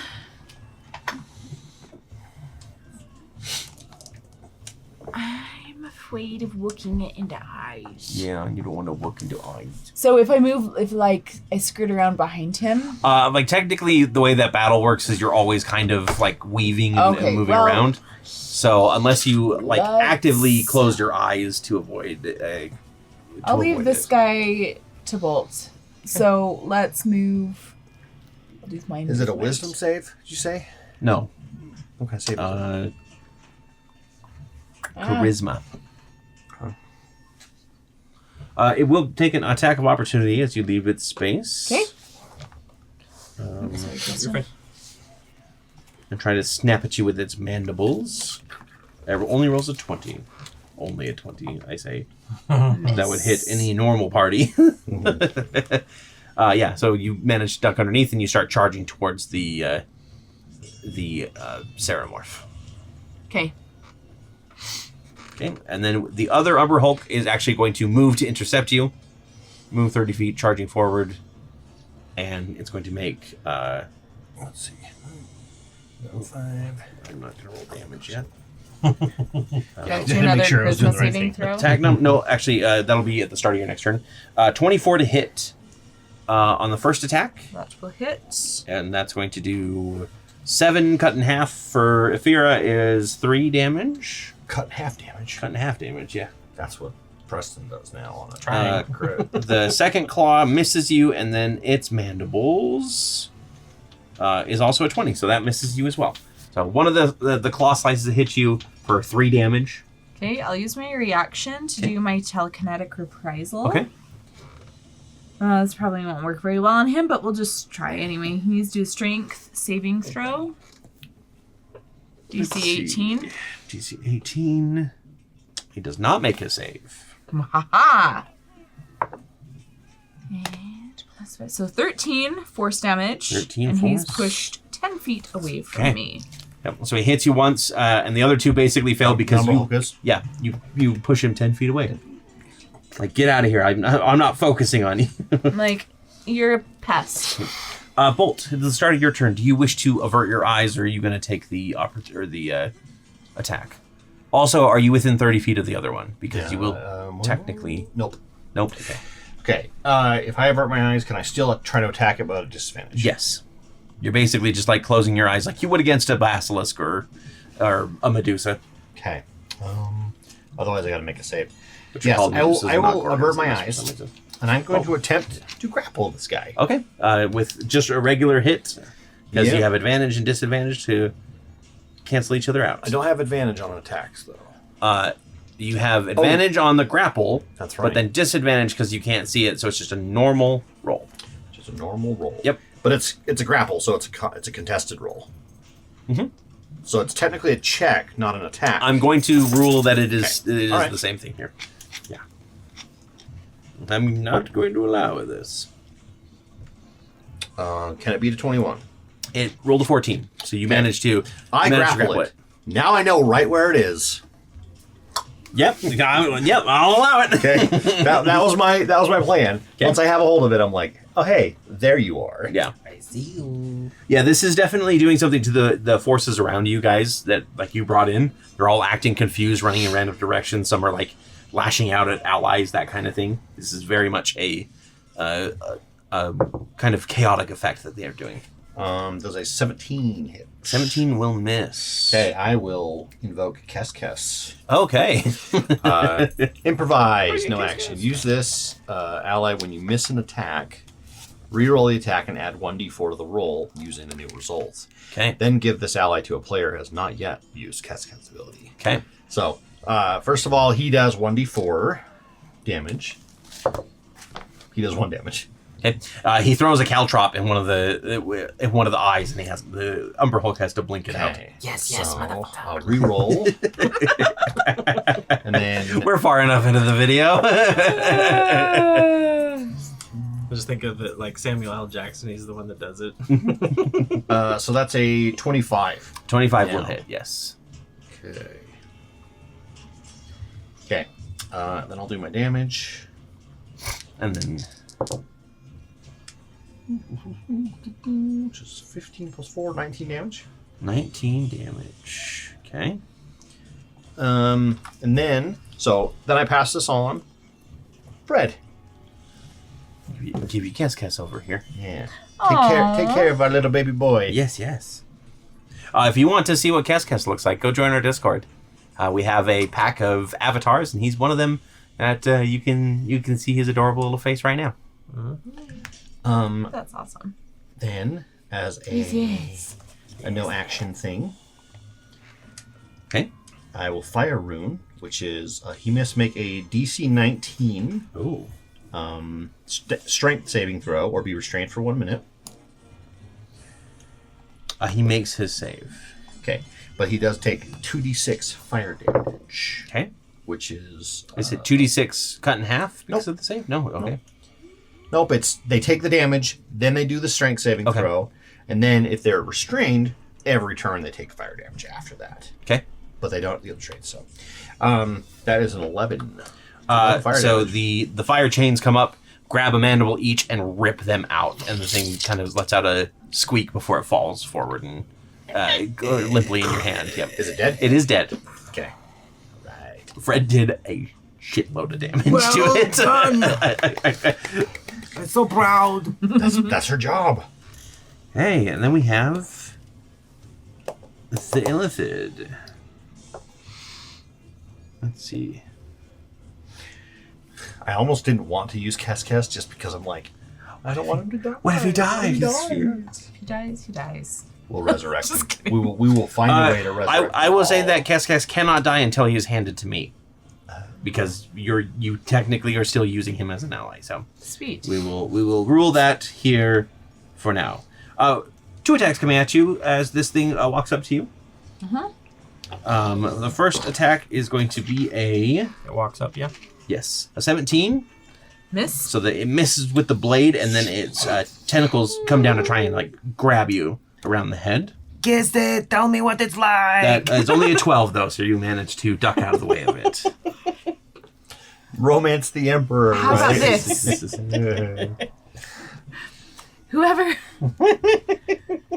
Whoever kills it, the other has to kiss it. All right. What is that? That's weird. That's okay. All right. I'll take it. Deal. Victor, it is your turn. Deal. All right. I am going to. This guy has a pose where he's just like, hey. Yeah. This one, I'm gonna You're come. being Mr. Krabs. Old gray mare, she ain't what she used to be. It was used to be. 3d4. 1, 2, 3. Not that one. How'd it go? Nope. Okay, so I'm rolling 3d4. The animated bell is attacking again. Okay. That is a total of 8 damage for the bell. And that is a bonus action. Saved by the bell. Saved by the And then I'm going to step forward. It's 5, 10, alright. 20, 25, 30. So I'm just out of reach of it, but I will throw a dagger attack at it using the Trask Tooth Chatterbone. 9. This is not with advantage, so it's just 9. Mm-hmm. Is the bell considered an ally? Yeah. I mean, yeah, it wouldn't it be? So technically, the bell is an ally item, and they're not on the field. If it's an item, yeah, you have him there as a that's representation. fine. So okay, no worries. Okay, so then we got just that. to be consistent with my rules. See if there's anything Consistency is else. good. Not as fun though. So I use my bonus action. I use my action. What was the to hit on the attack that you did? I'm sorry, I didn't say that out loud. 9 plus my Plus 13. 13. Yeah. So it hits. okay. 22. Yep. Attack. I didn't say it out loud. My bad. I like how Fred's like, whoever kills it has to kiss it, and Victor's like, okay, and then immediately attacks the other thing. There's no way that Fred's gonna take this I thought thing it was down. whoever killed it. And Doesn't have to whoever kiss it. kills it doesn't have to kiss it. Yeah, so whoever kills it, the other one has to kiss it. Yeah. Yeah. So that means that Yeah, see? He wants to kiss it. Playing the long game here. Interesting. So it's 11 damage. He's like, I love calamari. Yes. He's like, I finally kissed And, someone, and now I want to try it with more people. It does ignore resistances to slashing damage. Okay. Perfect. That's it. Alrighty, then it is Fred's turn. Fred, you are starting within 30 feet of an Umber Hulk. Would you like to close your eyes? Yes. Okay, yep, so you do not... Oh, You have to close your eyes or just avert your eyes from me? It says avert the eyes, so you can't see the Umber Hulk until the start of your next turn. So you can still... you can still see on my this. turn, Yeah. as I'm approaching the Umber Hulk, is it a free action if I pull my blindfold you down? don't need to because you didn't start within 30 of it. But he will next turn. But so Yeah. like as I'm approaching, I'm like, you guys are not very good at dancing. Hey ma, look how good I am. Pull my Yeah, blindfold down. blind as I walk fighting up. or whatever. Yeah, he still has blind fighting. Yeah. That's awesome. All right. I mean, he started out this campaign blind. if I you figured remember. I didn't know if it Yeah. got changed or... Full circle. Okay. So Ephira's resistance is gone. Oh, would you roll me a d20, please? It is a 9. Hey, Ephira's fine. So it's kiss. All right. It's not there, First attack Yes. is a 30 30. Okay. Guess, That will why hit. aren't you on the ship? for Lost ship.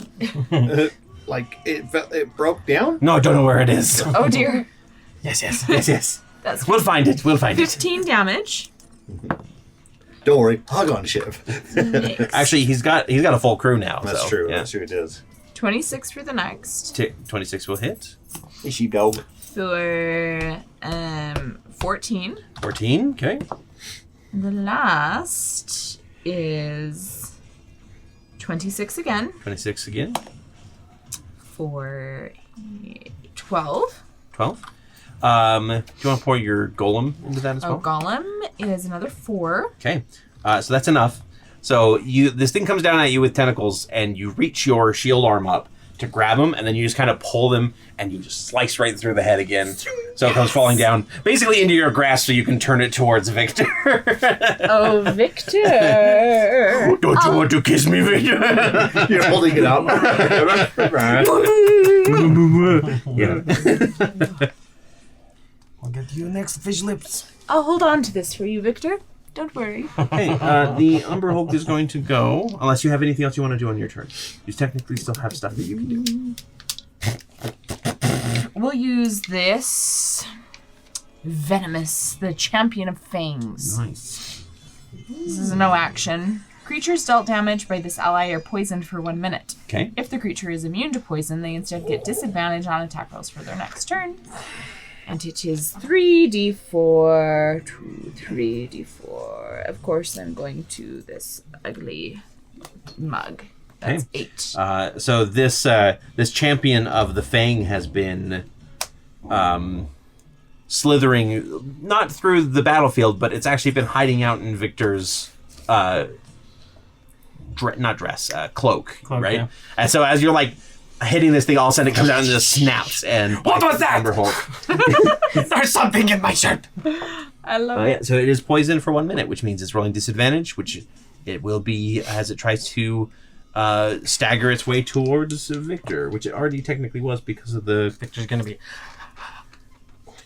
What? Where was that? Ew, that's so gross. 22 hit on the first attack. How much?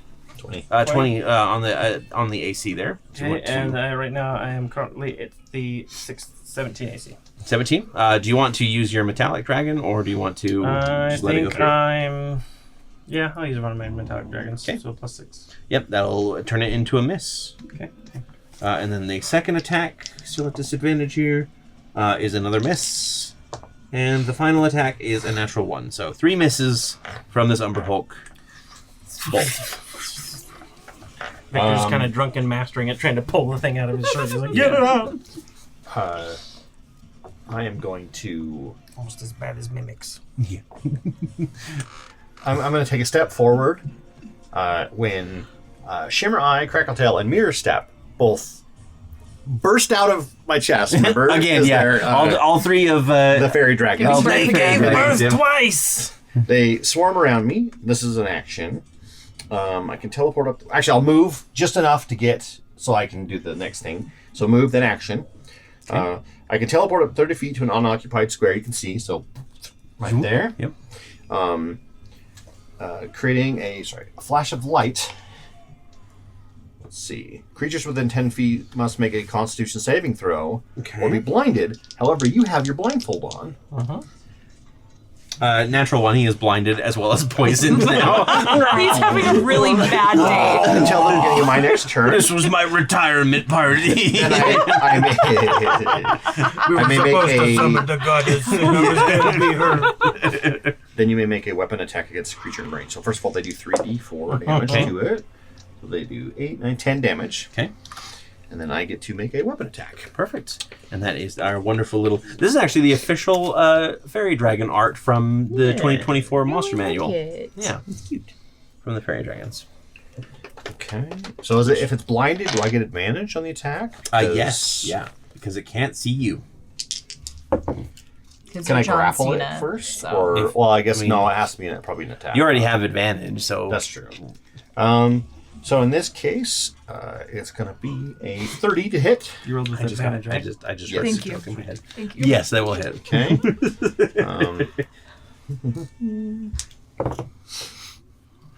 And that does 14 under damage. Okay, second attack. Now, do I get a second attack? Because technically my action was that. Oh, yeah, sorry. That Yeah. you get to make an attack. Yeah, make a weapon attack. Yep. Yeah. All right, yes, you are correct. Okay, anything else you'd like to do? Let's see. Yeah, that I think is it. Okay. Top of the next round. Victor, would you start by rolling me a d20 and then make sure you mark round 3? Don't screw it up. 12. Okay, you're good. Yeah, you wouldn't want one of those fairy dragons to die. Because I wouldn't kill all 3. I would just kill one of them and let the other 2 suffer. So sad. Because I am an evil man. How dare you? You're going to get. Victor, it is your turn all the to- viewers are going to Okay. be pissed. Yeah. The thing is blinded right now, so you don't actually need to have your blindfold, but it is really cool. No, and I'm definitely- gonna keep it down because again, I'm basically like trying to show off to Kashina how much. Mom, watch Road. me! Mom, over This here! is the first time she's got to see him in battle. So he's Yeah. like, well, like real Are you battle. watching? I did a really cool backflip! Look at this! Look what I'm doing! It's so great. So I'm gonna attack. Okay. That was out of the box. 15. And it is. I have advantage because it's blind, right? Yes. So 7, 15, and 7. So 15 plus 28. 28 will hit, yes. Okay. Give me that damage with sneak attack.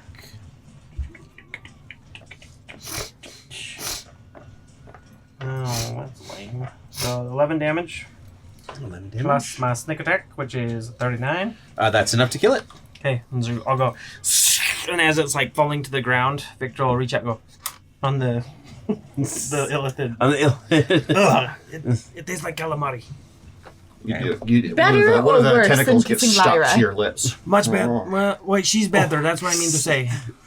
Like 3 of the nearby, like, 8 Rings members are like, he almost said that it was better not. Myra, that's it.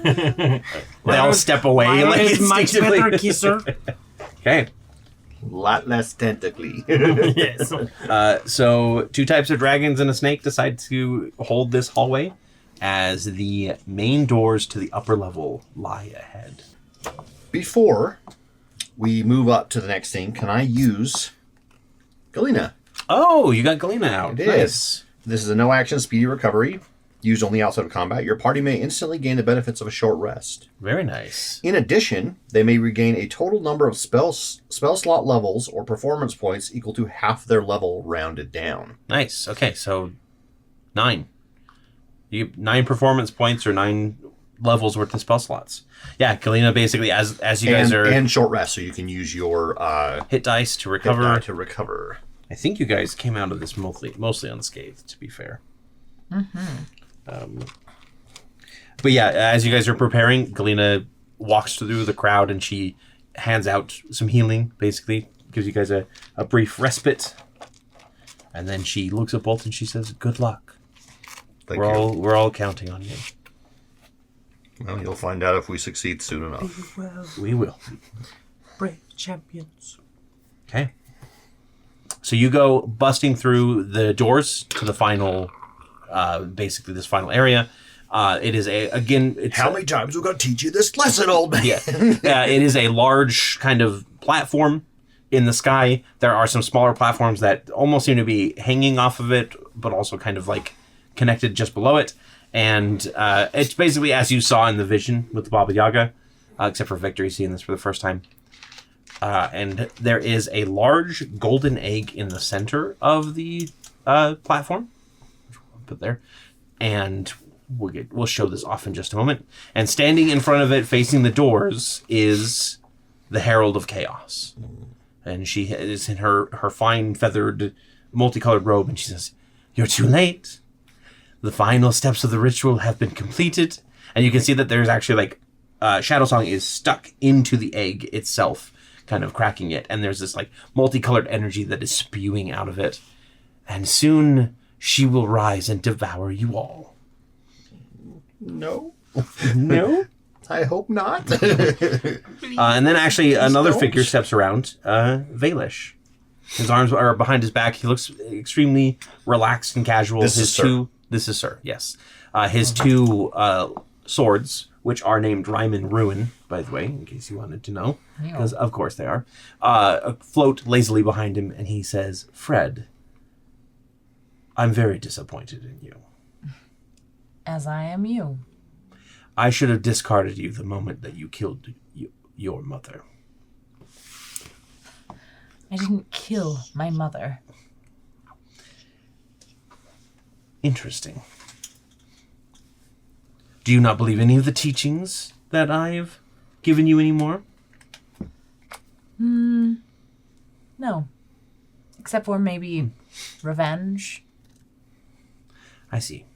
Well, you're more than welcome to try. It would be my pleasure. Okay. So you take a step onto the dais, Okay? and you feel that weight in your pocket again. Yeah. That pull. That voice inside your head, that Zeth being like, "It's time." Where are we? Are we on the platform yet? Yeah, basically you can all step. You're all going to be stepping out onto the platform here. You do also see Dervin, the large man with the chained bell, and Soren, who is the gentleman in the cloak that kind of is basically shrouded, but they are both Fred's brothers. So what does Fred do? Are you gonna drop it? If your dad gives you attitude, drop him like his hall. Drop him like his hall.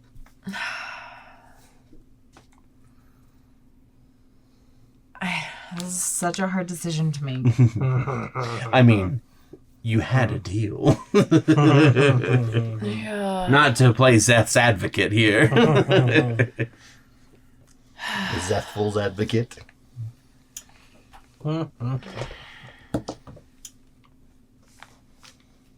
She takes out the die. Okay.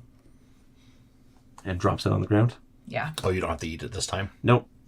We're gonna. If I said that you had to, we're not doing that this time. You can drop it on the ground. Okay. Soren's eyes go wide because he's a telepath. He's the best telepath in your family, and he already knows what that dice means. And he turns his head quick enough to say, "Vaelish," or "Sir," and Vaelish is going to try and like fling one of his swords out to stop the dice from hitting the ground, but it misses. The sword basically slices through the air moments after the dice slams into the ground, and there's this big burst of darkness. Basically, tendrils of it start spewing up into the air for a moment, and you hear Zeth's laughter echoing out, and then all of those tendrils turn and rush into the crack in the egg, filling it until basically it's gone. The dice is gone. Zeth is gone. And you start seeing the egg like shift and shake and rumble as something is happening inside of it. But that's not all that happens. There is a crack of thunder, and you hear a booming voice that says, "No, the power is mine!" And you see a fiery spirit, basically this like flame, just fall down into the egg itself as Zolos also travels into the egg. Oh no. And then, yeah, and then you're all about to like charge in. Everybody's kind of like shocked at this, and you hear a voice from behind you say, "Well, I don't want to be derivative, but excuse me." And Lyrian floats past you. You have no idea where he came from, but he floats past you, and he just kind of turns into blood and flows into the crack in the egg as well. And with that, we're going to go ahead and get started. One of these four is going to emerge as a god. That is basically happening. As a god we will manifest, see, right? yeah, we will see who comes out on top at Zolos, the beginning of each round. Lyrian, Yep. Zetodaz, Or Asanti. or Ashanti. And each of them will have their own fight that you guys got to go through. Scott's been printing off some amazing minis. Now you're piecing them together, aren't you? Yeah. But you guys have to do what you can to fight them off, and we'll see who comes out on top once the egg hatches. But first, Vaelish, Dervin, Soren, and the Herald of Chaos in a rage will start attacking the only people in sight. Basically, the ones who brought these 3 invaders into their ritual. So let's go ahead and roll initiative, please. Oh boy. All right, flesh die. Actually, you know what? This is a special thing. Bosco right. dice. Don't Come on, fail me Bosco dice. now. That wasn't a fail. Just It wasn't a 1. a second here. Bolt. 17. 17. Fred. 12. 12. Victor. 9. 9. Okay. Victor's reluctant. For whatever reason. Where are So, we'll go ahead and switch on over to the battle map here. You are going to be on the south side of the map. Thank you, Scott, for making a wonderful, cool battle map that everybody's seeing from multiple angles. So we have the Herald of Chaos, which is right next to the egg here. She's facing the wrong way at the moment, but that's okay. We have Sir. In fact, let's go ahead and replace. She was right in front of the egg, right? Yes. Yes. Let's go ahead and replace Vaelish with his sword variant. Ooh. Yeah, as he basically has his So 2 fancy. conjured swords. Bougie. Thank you. And then we are going to have Dervin on the other side. He is the big bell wielder.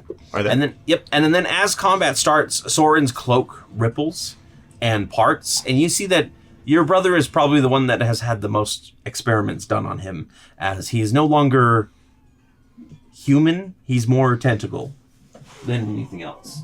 And we are going to put him at the back here after you get a good look at Soren. Oh, snap. He's been sitting there for like 3 or 4 sessions, Yeah. just as like Right here? don't call attention. Yeah, perfect. And then you guys can be on this edge as well. By the way, I used another refresh of Giant's Might. Okay, perfect. As soon as it starts, basically, or right as they. Let's see, delete that. Did you dismiss the bell, or do you still have the bell? I left the bell told it to take care of things. Yep. To secure the perimeter. There can't be 2 bells in the last battle. Yeah, originally I was just going to have you like face off against Asanti or stop the ritual. But I was like, it'd be much better to do a battle royale. In fact, that's how we're going to start. Is we are going to, I need everybody to roll me a d20. Torrey, you are rolling for Zeth. Victor, Preston, you're rolling for Lyrian. And then Scott, you are rolling for Zolos. And I'll be rolling for Asanti. So, 2. 14. 14. 1. 15. Asanti wins this first round. And basically, they are being empowered by the spell as well. So the more rounds they win, the more difficult their fight is going to be. And after round 5, we will see who gets to emerge. Whoever gets the most empowerment. Yeah, but you see these like faint little echoes of this feathered serpent as it bites into Zeth's shoulder and fades away. And then this golden fist as it slams into the serpent to knock it back as Zolos gets into the fight and everything. And then blood magic pulling Zolos back as Lyrian tries to pry some of the magic away. I'll turn and look at Fred and be like, was that supposed to happen, or... Yes. All right. We'll deal with it as I it thought happens. the enemy I know is better than the enemy I don't know. I hope you're right. I could like that. Makes sense. And to be fair, we know 2 of the enemies. Hatches. That's true. No. Go upstairs. Well, upstairs. you don't. I do. One more chance. Well, I met Zolos. Oh, you met Solos. I met You're not super acquainted with Lyrian, though. Yep. Okay. So the first one to go is actually going to be the Herald of Chaos. And she is going to... she's going to send out 3 magical flares that land... we'll do one in the center and one basically within like 20 feet of each other on the other side as like a barrier. Give me just like a single cube or a single square. Magical flares. Yep. This is a 20-foot radius sphere centered on 3 different points within 120 feet of her. So she's going to put one in the middle, like between you two, between you and her. She's going to put one over on the left, kind of at an equidistant there. Yep. And then one on the right, basically in the same area. She's defending the ritual. So this is like a circle barrier? Yep. So each creature within 20 feet of one of the spheres, each enemy creature within 20 feet must make a strength saving throw. We all are. Oh, great. As the thing starts to pull you towards the center of it. These are basically like small singularities. 19 plus 0. 12. 12. Do you want to use your Indomitable to Yeah. reroll? Okay. Strength I got the save. same thing. Oof. I will help Fred out. Flash of Genius as Okay. a reaction. So But basically, I just put my hand on your shoulder and hold you in place. What because is the- I got a 25. Sorry, 25. what was the plus that you give? Plus 3? Is that enough? That would put you at 15. That won't be enough. Oh, darn. Unless you want to pour an epic die into it. Let's do it. This is +6. Plus 6. Yeah, that's enough. Sorry, Yeah. plus 4. Yeah. So it wouldn't have been enough. No, okay. And then what about you, Victor? I rolled a 19. 19. Okay. You all managed to maintain your hold on reality. Your hold here. Let's see. Something's got a hold on me. Which is going to be, but there is going to be some damage involved as you take half damage. As other stuff is pulled in, a few like the soldiers that have come with you, like lose their grip and fly and basically get crushed into the singularity. Take 13 force damage. Okay, so I take half Yep. force damage. What's half? 6 We or all 7? take that? Yes. 14? 14 force damage, or 13 force damage, and that's 7 for you. Yep. 13? Sorry. I mean, you know, Yeah. that 1 hit point, you never know. Could make the difference. It's true. Oh my gosh. Stupid D&D Beyond. Getting rid of my links and leaving the link in there. So dumb. Okay. No, they're not hyperlinks. They are lazy links. Oh, sorry, they're not permanent things. They're just like a a burst of, okay. magic. Yep. Spellers. Yep. Sorry about that. My bad. And then she's going to move back. No, actually, she wouldn't abandon the egg. Bolt, it is your turn. Okay.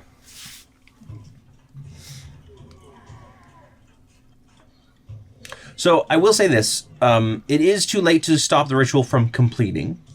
However, if you manage to take these 4 down, you can work the ritual so that it doesn't empower nearly as much. Again, you have 5 rounds until the ritual, and any round you can stop before that happens is going to be a bonus to you guys for not having to fight a difficult challenge. Mm-hmm. Okay.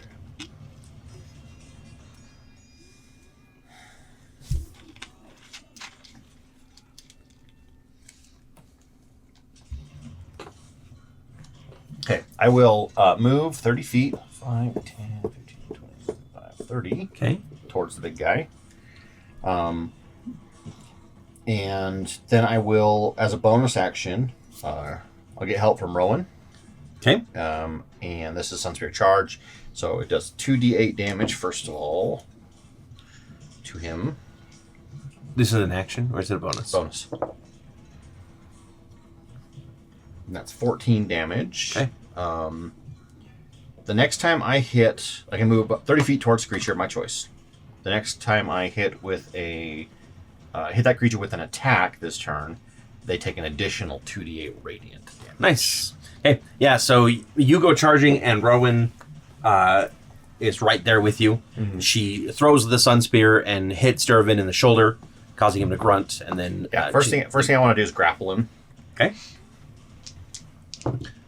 It does say the next attack roll, doesn't it? The next time you hit a creature with an attack this turn, so that would be... You want to hit him first, probably. I want to hit first, okay. And then grapple. Then, yeah, this will just be... Okay. Then I'll just roll one from attack, then. Yep. It's a nat 1. That one. Oh, Okay. no. So I guess that doesn't technically use it up. No, because it didn't hit. Yeah, Okay, so if you want then- to, you can grapple, or you can try and hit again. I'll try to hit again. Okay. 18. 18 will hit. Cool. 1d8. Plus 6. So, let's see. What do you have? It's 8. 12. 15 damage. 15 thunder damage. 15 thunder. And then I get to do 2d8. 2d8. Which is another 14 radiant damage. Another 14 radiant. Nice. Okay. Then I'm going to action surge. Ooh. Do it. Mark it off. Make sure I don't forget that. Gotta get that. Gotta get that. Now I will grapple him. Okay.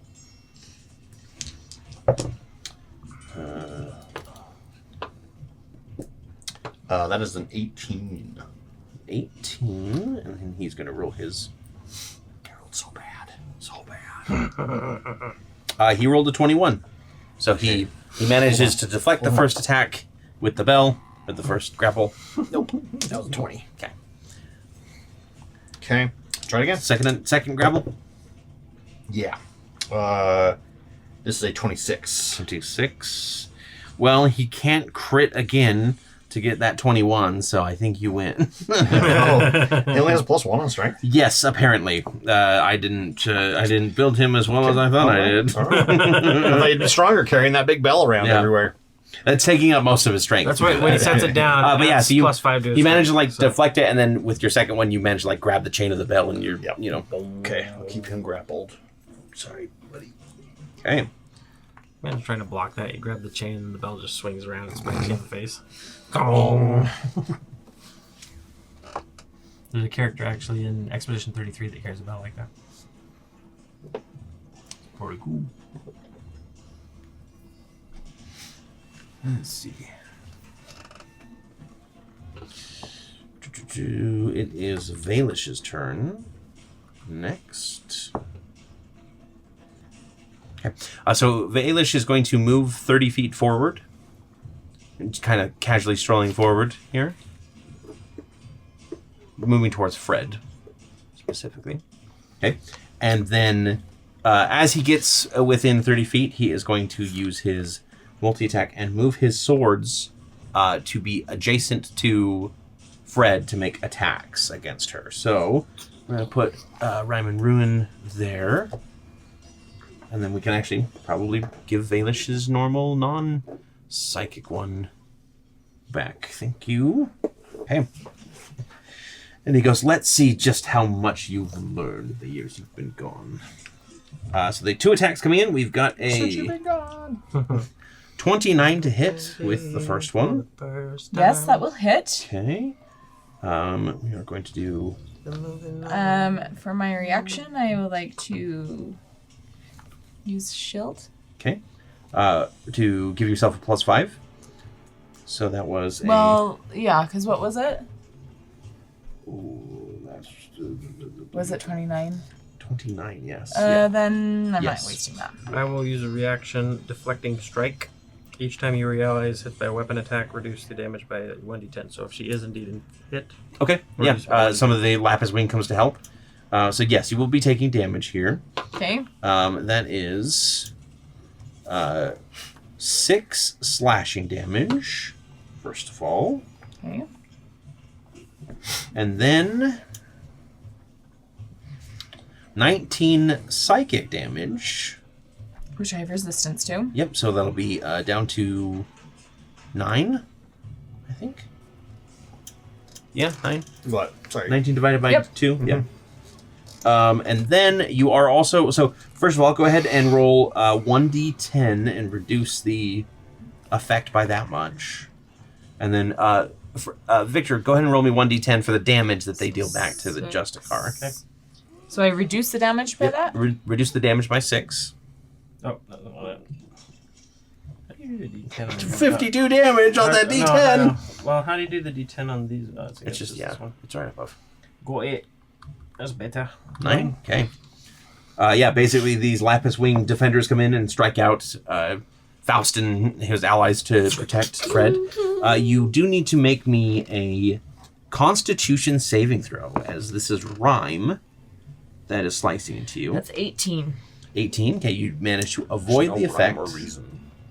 And then the other one is going to try and hit you. Ruin. And that is 30 to hit. Yep. Okay. Oh yeah, he don't play around. So that is 18 slashing damage. Okay, I will use the psionic energy die to cast a protective field, which Okay. reduces the damage by 1d10 plus 4. Okay. So that would be 8, 9, 10, 11, 12. So reduce it by 12. Does that... Okay. So 6 slashing damage. The citrine, is it once per attack, or is it for the rest of her turn? This effect lasts until the beginning of your next turn. So reduce it by another d10.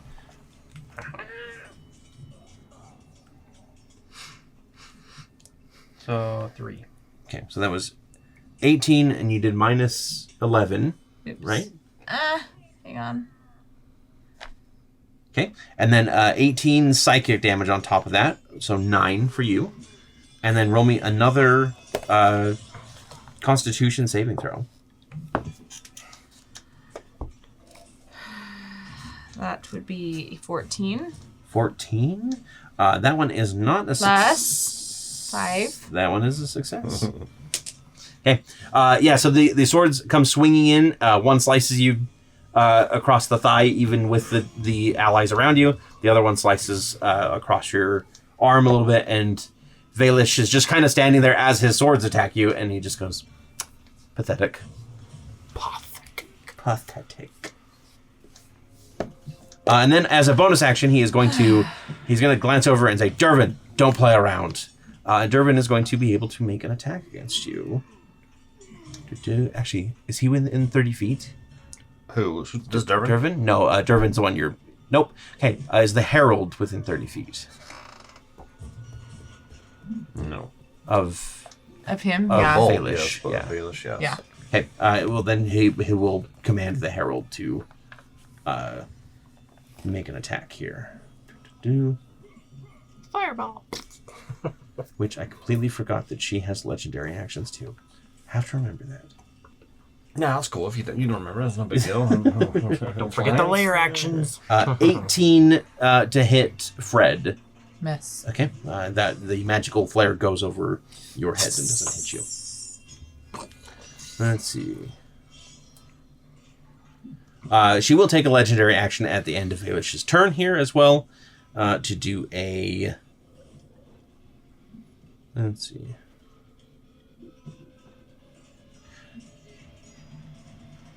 This techno beat. She is going to try and yank Bolt away. Bolt, can you give me a charisma saving throw, please? I can.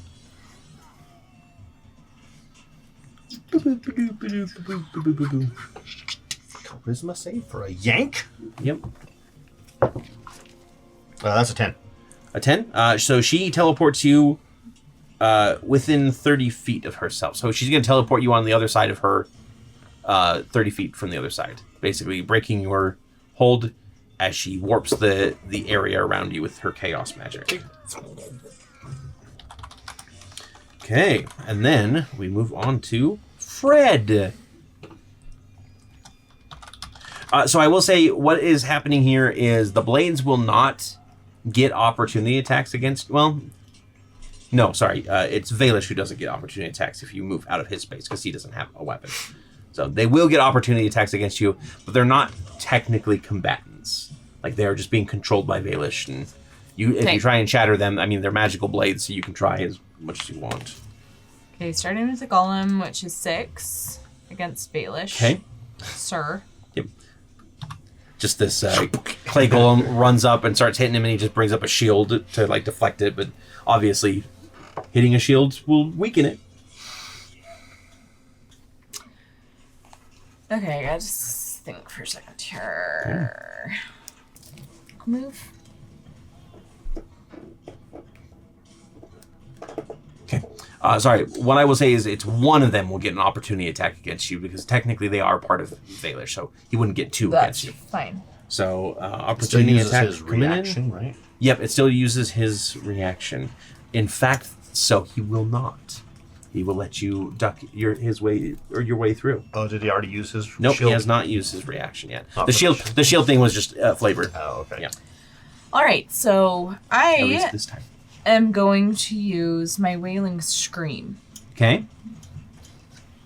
So it is a Wisdom save of 17 Okay. within 30 feet around me. So that will All hit. enemies within 30 feet around me. You said 17? Yeah. Okay. So both of them have to. Vaelish does not make his save. Okay.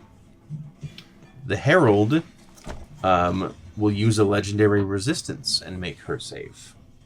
Is it like when your teenager screams because they're frustrated at you? Yeah, and they slam the door. Definitely that's- deal psychic damage. 32. 32 damage. 32 psychic, I believe is what we said it was. I can't remember. Oh, he doesn't have resistance to any damage, so that's fine. Yeah, so you let out this banshee scream, and then is it half damage on? Mm-hmm. Okay. 16 to the Herald of Chaos. And I think that was my full action, right? Yes, Okay. the banshee wail is a full action. So let's. Dang it, I want to use this, but it won't benefit me.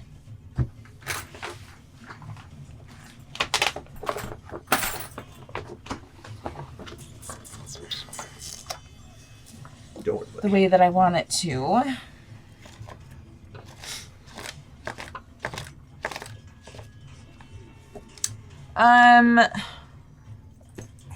Gosh darn it. Let's use hold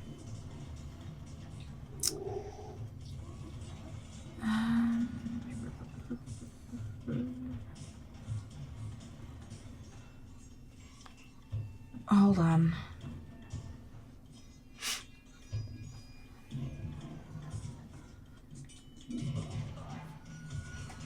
I will use Action Surge. Okay. Alrighty. And then move up to him. Okay. And we'll just do some attacks. Yeah, you let out a scream, which staggers him a bit, and then you basically rush him. Okay, first Press the attack advantage. is... What? Battle cry. Go. Is a...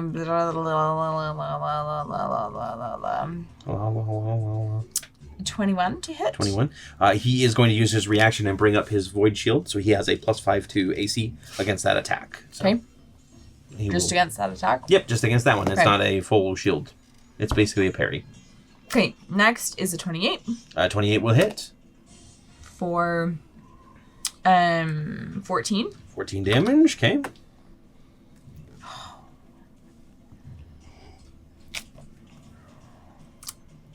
It's fine. It's fine. I wish I would have used my bonus action to do hacks. That's fine. But That was a 19. but I am using, so I rolled a 19. Okay. And when I'm using my rapier, which I have said I was using. Yes. That does that crit on? Oh no, it's just on a 19. no. It's on a 20. I was thinking of one of these. Do you have an epic die? Yeah. Give me an epic die. You can use your hex on him. This is your father. You've probably already Yes. cursed him multiple times. Okay. Under your breath, walking up to him. Okay. Hang Okay. on, let me- So yeah, we'll go ahead and Use your ring. we'll go ahead and crit him then. Excellent. Perfect. Okay. All. Sorry, I just want to double check. Okay. Perfect. Well, thank you for that. Oh, you're welcome. So I'm rolling double damage. What? I can't remember if you crit. Yes, so you roll your damage dice twice. And then you add your bonus to it. Poo. Get 'em. Gotta get that minimum. So that's for 18. 18, okay. And with the rapier, when you roll a 20 on an attack with this weapon, the blade's thorns eviscerate the inside of the target and deal an extra 3d4 piercing damage. So 64 piercing damage. 64. Yeah, Okay. because Oops, I mean, wrong thing. I would think that maybe that was just like a separate from the crit, but whatever. 64 is fine. Okay. So for 16. For 16 more. Okay. Yeah, you shove your mother's sword into his side Yeah. and twist it, and the spikes just like burst out from it, and he lets out a scream of pain. He also has to make a constitution saving throw Okay. of 17. He does make his save. Okay. Does he get poisoned otherwise? Probably. Yeah, on a failure, its hit point maximum is reduced by the amount of damage dealt. By the attack on a success, it's reduced by half the amount. Instead. Okay, so that is reduced by 8. Okay. And we're going to throw in a psionic strike, right? Because I could double that. Do I get to? Yes, yep. Okay. Which is 9 plus 4, so 13, 14, 15, 16, 17. 17 damage. Okay. Yeah. And is that your third attack? Is that your second? I think that was my third. No. Okay. Was You it? action surged. Because you missed with the first one. You That- he shielded this the was first my one. second one. yeah. Was it? No, so he shielded the first one, you hit with the second, and then you crit on the third. Okay. Yeah, so this was your third attack. Okay. Awesome. Okay. Do you want to say anything, or are you just in full-on stabby mode? Do you need just concentration, silent by the way, treatment. for Hex, or no? No. I don't think so. Okay. This isn't exactly the hex spell. It's Hexblade's curse. So I'll just say, you have single-handedly destroyed our family, and I will destroy you. okay. At the end of your turn, unless you have more that you want to do. Nope. Okay. At the end of your turn, the Herald of Chaos is going to take a legendary action, and she is going to teleport Vaelish away from you, behind, and basically put him between Dervin and Soren there. Yep. And doesn't need to make any sort of save because it's an ally. She ports him away to keep him from getting more stabbied. Okay. Next up is Dervin. Dervin rushes forward 30 feet, and as he moves... Which one's Dervin again? The bell dude. Yeah. As he moves, you see that there is actually a faint psychic echo of him that is left in the space. So he rushes forward, and the echo takes a moment and starts rushing forward behind him. So he's going to move forward 30 feet, and he's going to leave his... To where? Towards Victor, sorry. And he is going to leave an echo behind in his space. 30. Okay. He's not close enough to use his spell, but he will fire off a trio of mental blast attacks against you, Victor. Okay. First one here is an 18 to hit. It hits, and I'm going to reduce the damage with my +6. Okay. Have you used all of your dragon? There's 6 total. 6 total? Okay. So that's my 4th one. I have 2 more. Okay. So you're going to take... Wait, sorry. So are you using the dragon, or are you using the damage reduction ability that you have? I was going to use that to increase my AC. Okay, so that would turn it into a miss. Yep. Yeah. Okay, so that first one misses. The second one is lower, and the third one is a 26 to hit. 26 hits. Okay, so for that one, please take 15 force damage. Let's see. Because I already used that reaction, right?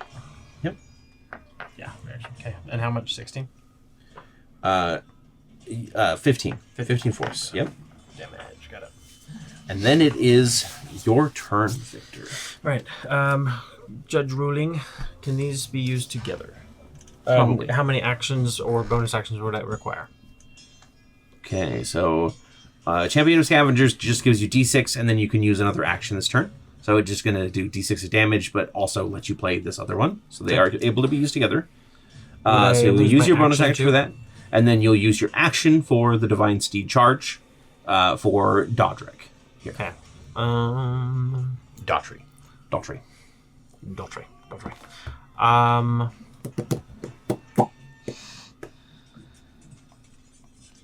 So in that case, I would use the bonus action that, and then that's fine. Okay.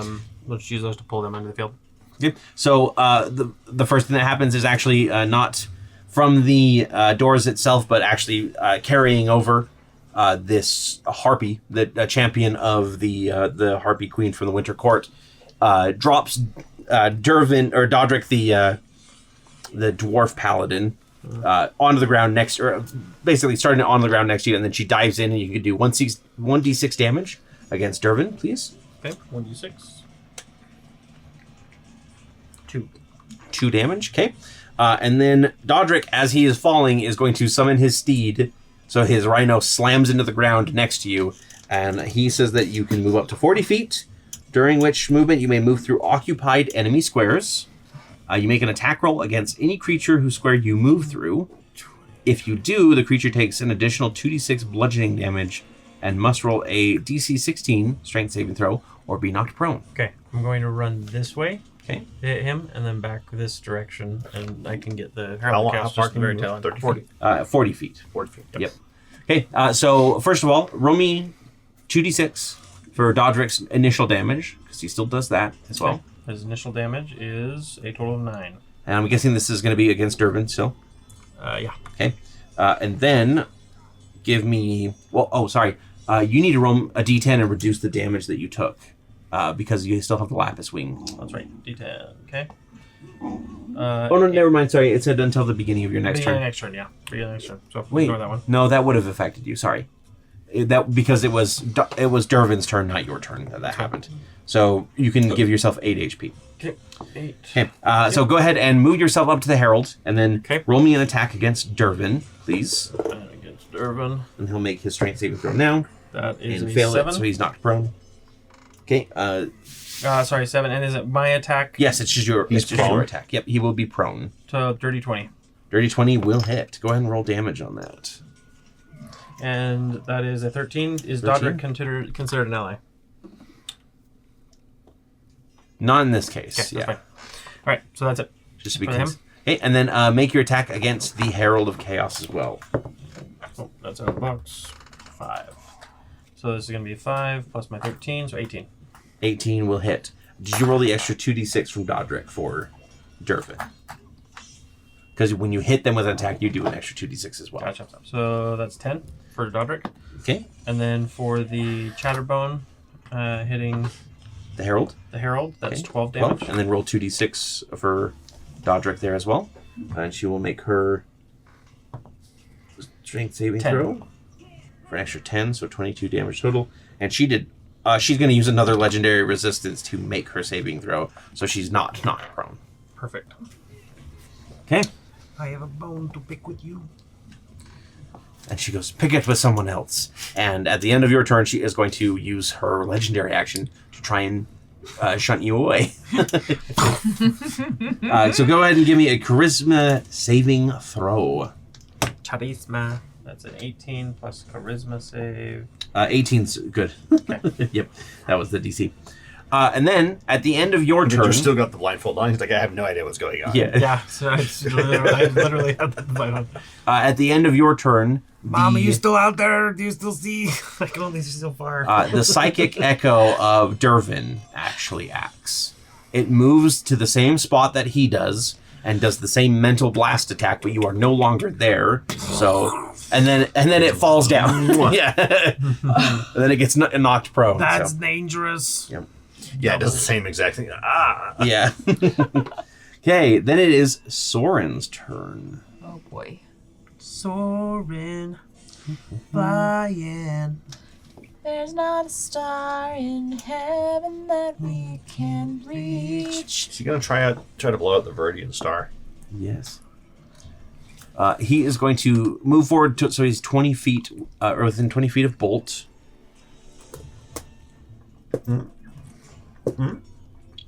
I think that's yeah. Actually, you know what? Move him forward Like the rest of his 30 feet towards Fred. Now. leaving little like sucker marks on Yeah. the ground. Oh, in that case, let's see. There. Okay, and then he is going to send out a wave of telepathic energy that makes you all feel very wary. Basically, it's starting to like muddle your minds and everything. I need everybody to make me a Constitution saving throw. Is this magical sleep. No, it is not. No. Constitution.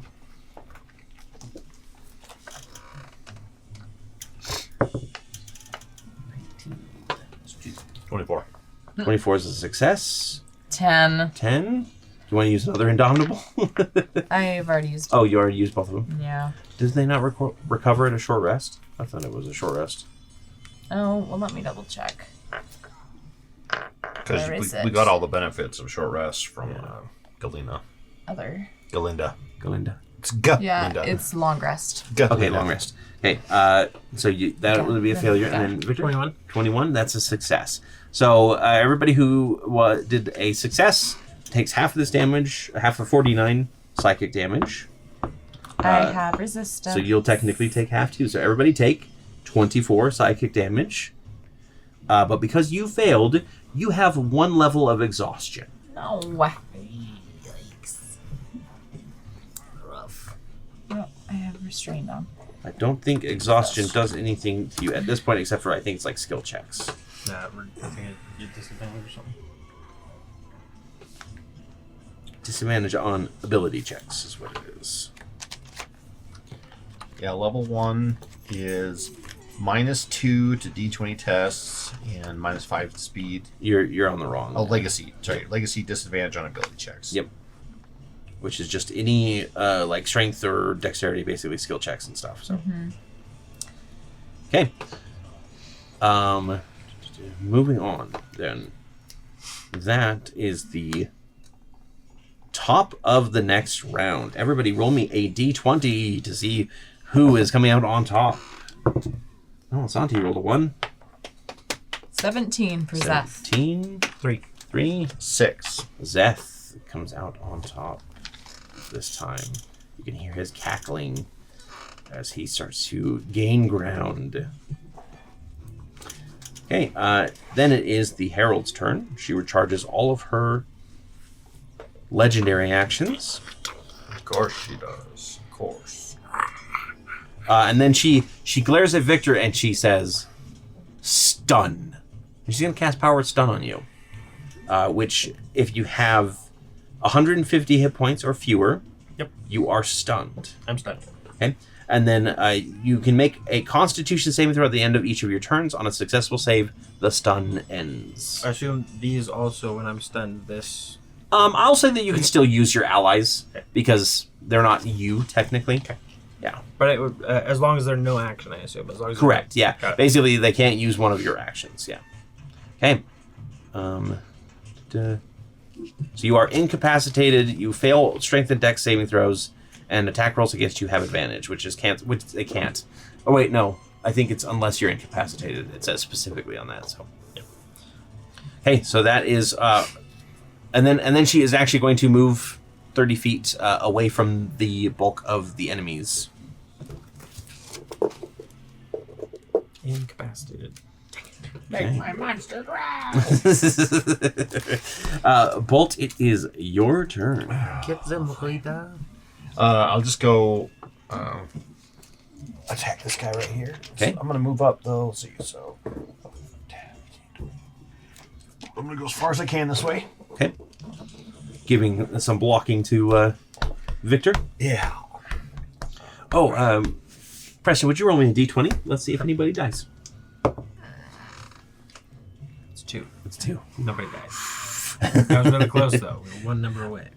I had debated right before this combat started, being like, if it is a 5 or lower, this combat. I think it... But- I'm all for it. Let's do it.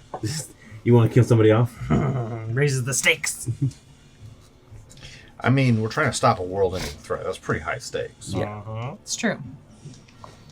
Sorry, I'm trying to find out. Let's see, 60 feet long. The only way the stakes Okay. would be higher. 10 feet high, 5 feet thick. As if they were Wagyu. I was going to say something about eating marijuana. As in a field or bonus something. action, I'm going to call on the help of the Champion of the Tangles. Okay. So this is a Wild Burst bonus action. This ally casts Wall of Thorns with a DC of 16, starting in the square. The creature dealt damage to occupied. So do I have to be the one that deals the damage to do the Wall of Thorns? Or is it, can I No, just pick so one? the Tangle deals the Deals the damage. So I'm going to do the damage to him. Okay. So it's 1d12. 5. 5, okay. And then the Wall of Thorns. He's going to go this way. Alrighty. Okay. Yeah, so basically this kind of elemental of vines that She of Many Tangles has sent to aid you comes up and just like blasts a bramble. Yeah, Out so in it's 60 that feet direction. long. Okay. So And then each creature has to make a... You said it was a DC 16? What was the saving throw that they needed? I feel like a bunch of those little butterflies also need to... Yes. it is a Their bolts like...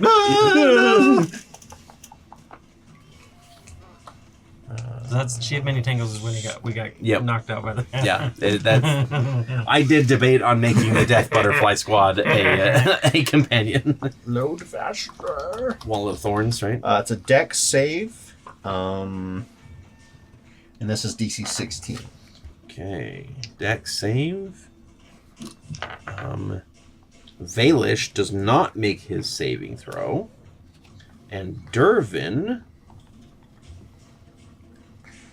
also does not make a saving. When the wall appears, each creature within its area makes the save. If they fail, they take 7d8 piercing damage. Nice. Or half as much on a success. 7d8, right? Yep, 7d8 piercing damage. D8 is this guy? 7? Roll. 24 damage. 24 damage. On my knees. I know. My butt. Yeah. Yeah. Okay. Much. And then I think the Wall of Thorns also is see, they can move. Creatures can move through the wall, but slowly and painfully. For every 1 foot they move through the wall, it must spend 4 feet of movement. Okay. Furthermore, the first time it enters the wall on a turn or ends a turn there, they must make a dex save, and then it does the same damage. So I'll keep it up here, so that if we need to. Yeah. So can you leave the wall where it? Yeah, I will. Or make a give it a marker. Okay. Yeah. So Vaelish and Dervin just get like pierced through with more thorns. Oh, actually, very I have my appropriate. At least, Loving it. yeah. It is. Fred thematic. approves. Yeah. Approve it that.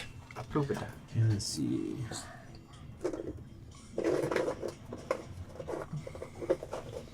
didn't realize I had this one.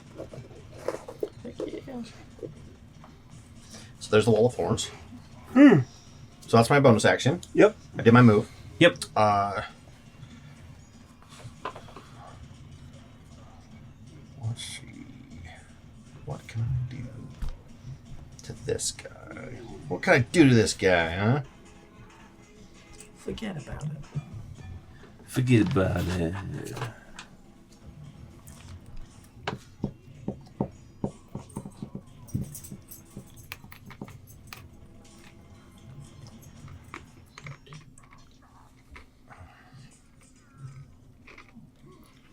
Hey, buddy.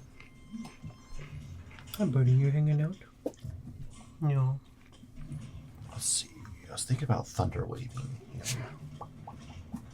But I like giving him disadvantage. So I think I'm just going to straight up attack him. Okay. With the gauntlets, that's a 30 to hit. 30 will hit. So that is 9 plus 5, 14 thunder damage. 14 thunder. And it's got the disadvantage. Okay. And this is a 28 to hit 28 will hit. for 9 thunder damage. 9 thunder. Okay, perfect. Anything else you'd like to do? That is all I can do. At the end of your turn, the Herald of Chaos is going to... Wait, can she see into the Wall of Thorns? So it is 10 feet high. She's not trying to see past it. She's trying to see Vaelish in it. The wall blocks line of sight. Okay, yeah, so she can't see to teleport him out. I'd say he's in there like, ow, ow, Yeah. ow, help him. Which it is his turn, and he starts his turn in the Wall of Thorns. That doesn't matter. It's only when he ends it or the first time he enters. Okay. Unless this counts as entering it.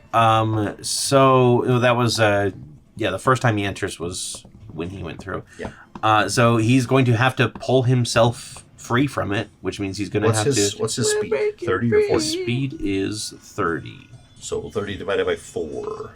So he can move one, or not one square. He can get like 1 square out of it or something. Yeah, why is my... Oh, I know why my brain's not working. I know what time it is. Oh, it takes 30 divided by 4 is 7. Okay, yeah, it's for every foot it takes 4 feet of So he can move He's quarter. 1 square. Where's he going? Back. He's going to fall not that way. Is that? Yep, that way. Okay. He does take damage because he is moving through the thorns, though. Because it says for each foot of movement, right? That just makes it. It's just he must spend. 4 he must feet for. of- Furthermore, the first time a creature enters the wall or ends its turn there, it must make a dexterity. Okay, yeah. So he manages to rip himself free. He doesn't actually need to see his weapons in order to command them to attack, so they are going to move forward and slice at But Fred. he does not have line of sight because the wall is I blocking. said he does not need to be able to see in order to command his swords. to attack. How would he be able to know where to put them? He just It's tells the his same swords as- to attack. It's technically the same They're as te- mine. okay. I They're can like do the same. dancing Alright. swords, yeah. All right. Yep. It's like knife dancing. Yep. It is very much like knife dancing. In fact, it almost seems like he's purposefully corrupting your very thing. This is perverse. Okay, the first This is your attack I don't know Fred you. is an 18 to hit, Our new season That coming will out of miss. that. Was it? and then the other one is should a 25 to hit. Now I will use my Okay. reaction and use my shield. Yep. So you leap over Rhyme as it tries to cut your feet, and then Ruin tries to do like basically a double strike where you wouldn't be able to get out of the way, and you just bring your shield up It's and like the- deflect it. Yeah. The Spider-Man turned sideways. Yep. Fred, that was impressive. Thank you. Let's see. And then it is. So the duration of the vines, by the way, or the wall, is 10 minutes with a concentration thing. So Yep. It's just 10 minutes then, unless they kill off the. Hey, Fred, it's your turn. Yes. Okay. I'm so excited. I'm so excited. As my bonus action, I'm using the cutting edge, Oh, okay. and it allows That's each fun. other He'll ship player may use an ally card now. Additionally, I may use up to 2 additional allies now. Oh, wow. Then I can draw up to my maximum allies. So I would like to. Should I do mine and then they can do theirs? Yeah, yep. So you can go ahead and do your 2. So basically, what happens is this big like shield has been being peppered with artillery fire this entire time. That's the wards that are keeping people from coming in, and it's weakened enough that all of a sudden the cutting edge comes crashing through, and you just hear Fonda Hill going ha ha ha as he's very much happy, and more reinforcements basically start unloading. So let's go ahead with yours first. I'm here. thrilled. So we are going to use Ricker. Okay, Climb on. climb on. Move action. You may move up to 80 feet without provoking opportunity attacks. Nice. So That- can I this get is, over This is your to... centaur.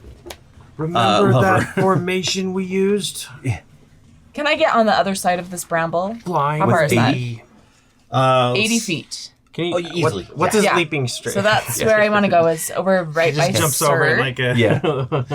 Yeah, he very much just like Right next leaps to it, over or it right gracefully. Yes. Right there. Ricker drops you off at your dad's. Thanks, honey. And then my second one that I'm using is Bell is coming into the Okay. fight, and he's doing a telekinetic shove to her, Okay. and he can shove her 15 feet in the direction of my choice. Alrighty. So I'd like to shove her into the bramble. Okay. Yes. Yeah, so Bell lands down and kind of lets out this wave, and the herald goes flying forward and slams into the And bramble he also deals 2d6 damage, Okay, which is 11. to her. And then would you want to roll the 7d8 for this? Yes. 7d8.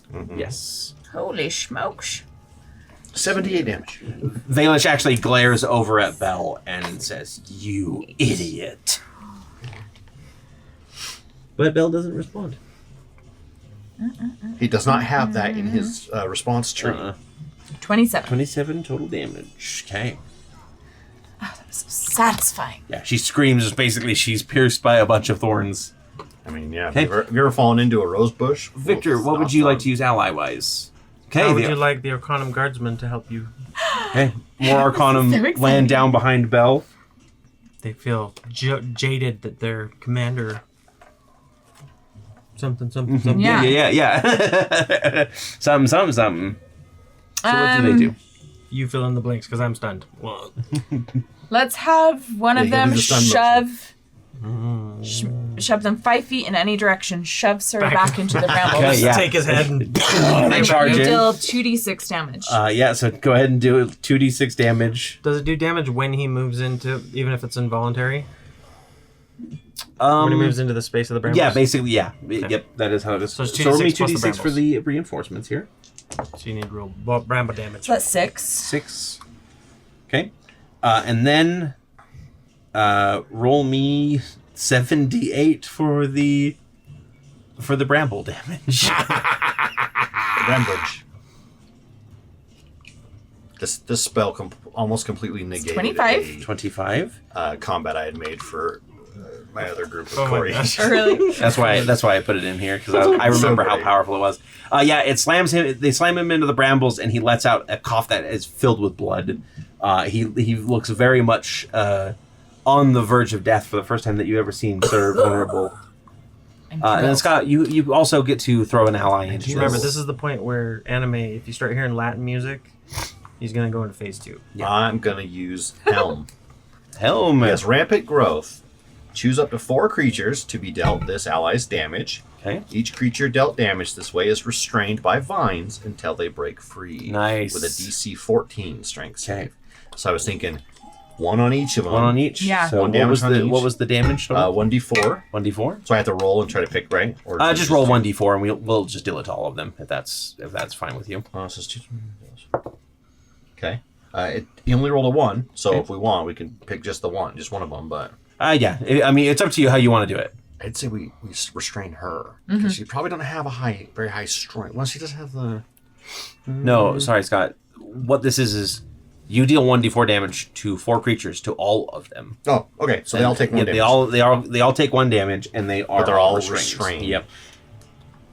That's awesome. What was that one? That was Helm. That's Helm. Yep. Whoa, I haven't seen this many he's people our- tied up since Bell. Bill actually does chuckle at that. So this guy, prone and restrained. She's just straight up restrained. He's hexed and restrained. That he is. Okay. And he is also restrained. And that was a bonus action. Yeah. Okay. So now I'm doing my golem just while I'm thinking of it. Yes. It was just 1, but we'll do it to Dervin. Dervin, okay. And now Fred will take a step forward and attack her father. Okay. Do I Who have is- disadvantage on this? No, he's restrained. You have advantage. Oh, okay. You're just moving forward. Yep. Yes. Very cool. This is your moment. Does restrained give you advantage, right? Yep. So that's a 30. Yes, that one hits. Basically, he is trapped in this wall of vines, arms spread, and Oh, it's vines so, it's so fitting. Vines holding him in vines, and you using your The vine thorn blade. piercer. Yep, your mother's weapon. So that's 15. Suitable. 15 damage. Okay. Next. He lets out another cough and he says, "Don't do this." You lost your right to speak to me that way. Okay. With advantage, right? Oh, I got to 19! And he's hexed. Can you do 4 hit points of damage? Oh, yes, I can. How would you like to kill Vaelish Blodbane? The pernicious Can I? poison of And Aneria. I don't. If I take damage doing this, I'm okay with that. Okay. I want to reach in Okay. and pull him out and just take my thorn piercer and just put it through like his throat. Like, Okay, yeah, like you're pulling him out at the same time you're letting Yes. it, basically Let like it sliding it. sprout. So it is a very slow, painful death. Yes. No Oh, yeah, damage. Yeah. Each thorn. The 2 swords fall to the ground. They are no longer. They are no longer there. she just says, "See you in hell." Okay. There's hex for you? Thank you. Because I think you can recast as a bonus action, right? I don't think you can. Not with Hexblade's curse, Hexblade's curse. I thought you could transfer it. It does not say anything Okay. about it in here. Okay. I think that's. Well, let's see. I know Hunter's Mark can, but I don't know Yeah. if it's similar enough to... The curse ends early if the target dies. You die or you're incapacitated. You gain a bonus to damage roll. Blah, blah, blah. Any attack. Blah, blah, blah. If the cursed target dies, you regain hit points equal to your warlock level plus your charisma modifier. You can't use this feature again until you finish your short or long rest. So you get hit points back. Yes, Equal 5. to your warlock levels plus charisma. Okay. So at the end of your turn, the Herald of Chaos is going to teleport herself because she can see herself even in the brambles. Wait, does it say it has to be? Where she can see out of the brambles, right? Yes. It'd be Okay. like So if you it's just gonna be fell 30 into a feet. bush. She's gonna go this way. Try and get away from Fred as much as possible. Like if you've ever fallen into a hedgerow, you can still Yeah. see out of it. Sure, on the edge. That's a great place for I'm a on the villain to be. edge. No, sorry, that's not against you. That is literally like me being like, yeah, that's perfect. So she's no longer restrained because she teleports away. She's definitely still bloodied, screaming in pain. And then it is Dervin's turn. Dervin is Prone and restrained, right? prone now. and restrained. He's just Wait. Sorry. That was just my second attack. Oh yeah, technically you could do one more. You have... And I have movement that I 35, could make it up to 35. her. Did from you where have- she was. Still from your 80 feet. Oh, no, the 80 feet was just separate. Yeah. Yeah, she Yeah. only moved 5. Yeah, so go ahead and you can roll one May I attack do that? against the Okay. Herald. Yeah. And then And it's with advantage, attack of right? opportunity when she leaves, right? To get the No, teleporting doesn't. Oh, teleport. You're right. All right. So that is a 25 to hit 25 will hit. for 16. 16. Plus, I'll add in an energy die Okay. for an extra 12. 12. 28 damage total. Nice. Yeah, and then she screams and teleports away. Okay. Yeah, so Dervin spends his turn thrashing around, but can he even break out of this? I think it's got to roll. It's just DC 14, so. It's not. He still only has +1 strength, so he does not break out of his restrained, and at the end of his turn, he takes 78 piercing damage from the thorns Poor for guy. still being stuck in there. I lugged this bell for so long. Yeah. Now it just weighs me down. This is when he 37 goes Super Saiyan. That's enough to He just kill needs him. to drop the bell and he'll be faster. Fantastic. Yep, his screams get cut off abruptly as he accidentally rolls into one of the thorns that pierces right through his throat. Victor is stunned. Yep. Please roll me a saving throw. Saving throw as 18 plus con 1920. Oh yeah, I think you're good. Let me just double check though. Okay. Yes, you are good. You are no longer stunned. And that's at the beginning of my turn or the end of my turn? When That was at the end of your turn. Yep. Okay, and do I... can I...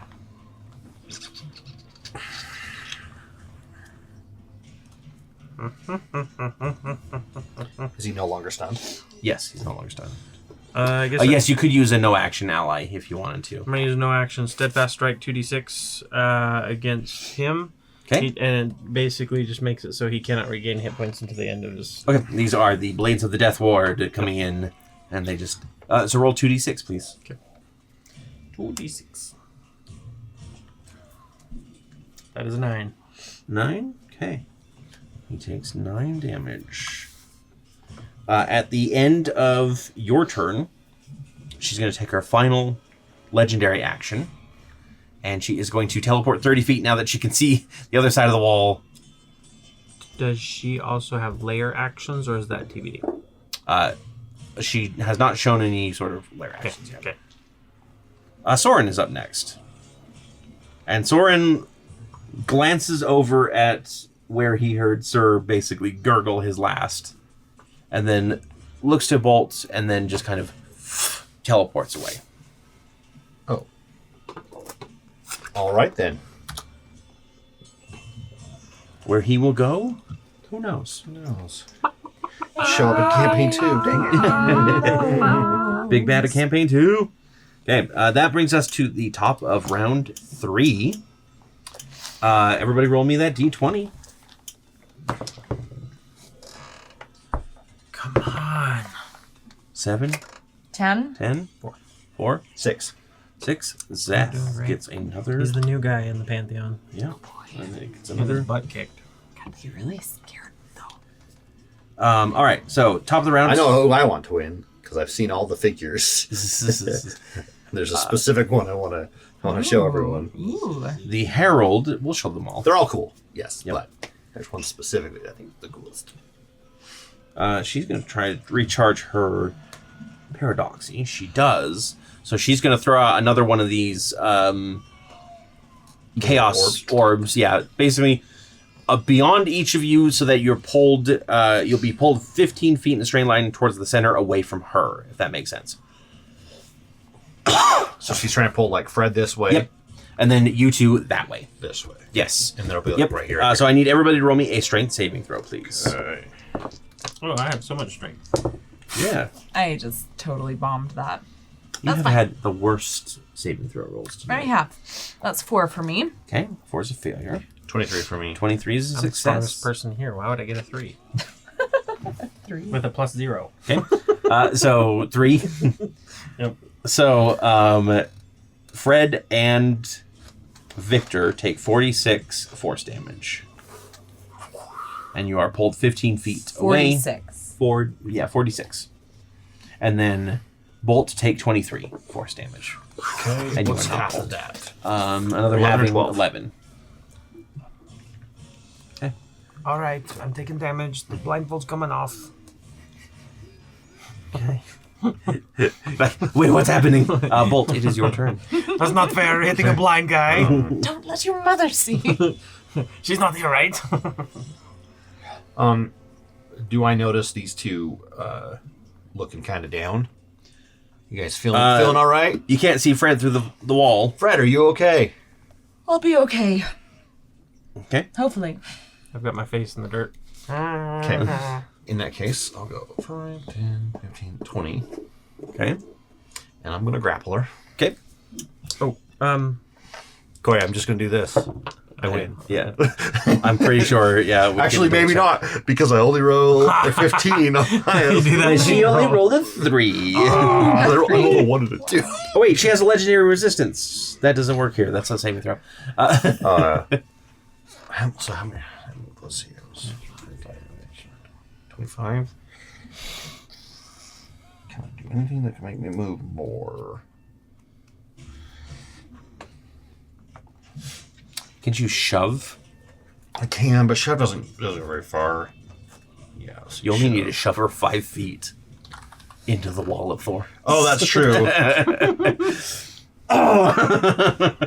So a shove is literally push away from me. I will allow a shift in this case because you are grappling her. Okay. Yeah. Yeah, I will. Yep, I'm going to take her and just into the thorns. So Would have thought these brambles. technically, you do need to make a check against her strength.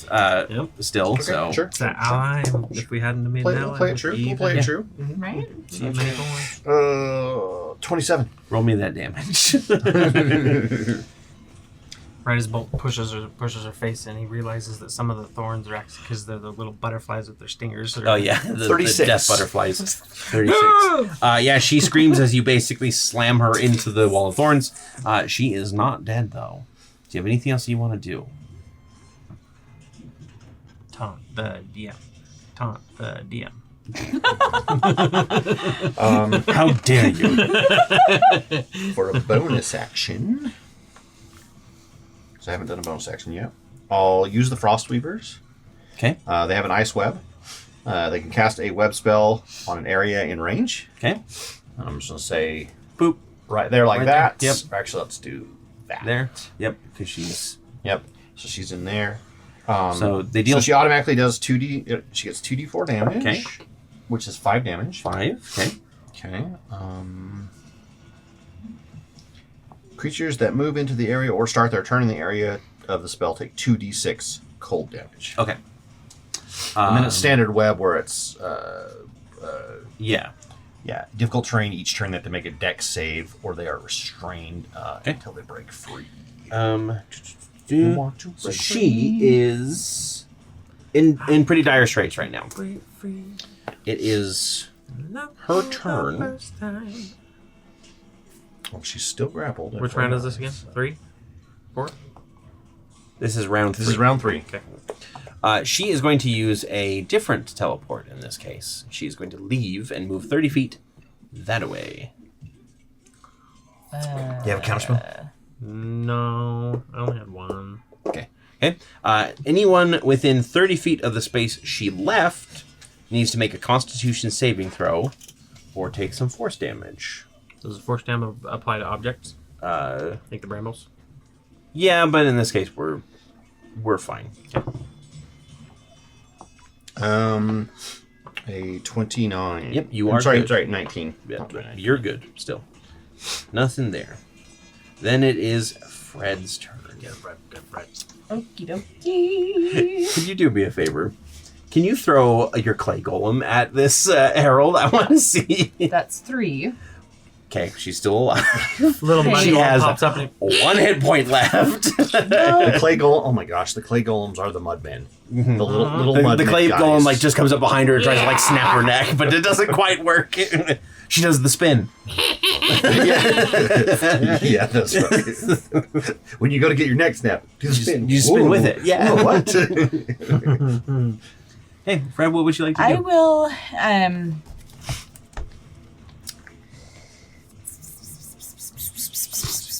You will at her. She's not a cat. Come back to the brambles. I want to use. Hang on. Just give me 1 minute here.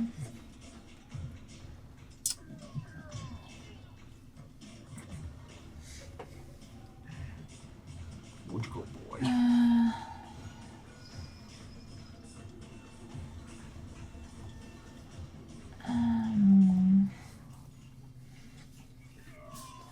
I can't believe you gave me a war machine gun. What? Cali Togs. Oh, yeah. Attach a repeating turret to your shoulder. Yeah. That's a war machine. Okay, I will.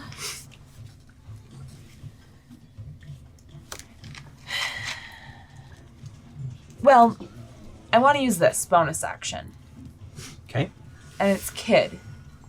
But can I use one creature within 15 feet of you? Can you use that on yourself? It has to be. One creature within 15 feet. Yes, you can use that on yourself. Okay, so I will gain a +2 bonus to my AC and attack rolls until the start of my next turn. Mm-hmm. And Kid will attack. Okay. Her and deal the last damage. Yeah. So the cutting edge is like flying away, and one last figure drops out of it, and it is Kid in his monstrous form. And he could use a win, you know? And he slams down and he just rushes for the herald and just knocks her off of the platform. So she dies mostly from the fall, but Kid knocked her off, so it counts. Yeah. You managed to defeat the Herald of Chaos. And you managed to do it before round 5. So we are moving right into the egg cracking. And darkness begins to spill out. Is that something like we run up and break the egg, try to stop the ritual or something? It's more that like the person that was running the ritual is dead now, and so it's basically finishing at whatever point it was at. You see 3 forms are rejected. Lyrian gets pulled out, turning back to normal and kind of falling off the edge. Too bad, so sad. Yeah. So we are not having. This was going to be Lyrian in his blood god form, in case you wanted to. Oh, he is. He will put up on the Creepy screen to too. the max, bro. Way to go, man. You go, good Coco. And then the next one to come out is Zolos. This big flame. He comes out roaring in anger as he's not able to reform himself. Followed by Asanti. Her screams kind of echo throughout the world and kind of send this little hush over everything. And then Vaelish's body gets pulled into its own shadow, followed by Dervin and all the other dead allies of yours. And you can hear the crunching noises as the egg finally cracks and opens, and Zeth Todaz, in his new God of Hunger form, emerges, chuckling. He is no longer he's still got that grin on his face, and he's still got hands galore kind of floating around him, ready to grab things to eat. And he turns to Fred, looking basically down over the bramble, because he is large and growing larger, and he says, "Help me devour everyone here." No way, bro. Okay. And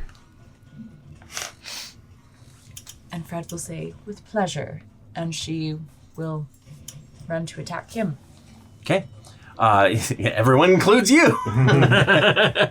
Loophole! So you leap over the hedge. I'll let you do a little mini side leap to basically strike at him, and we'll roll initiative for that combat here.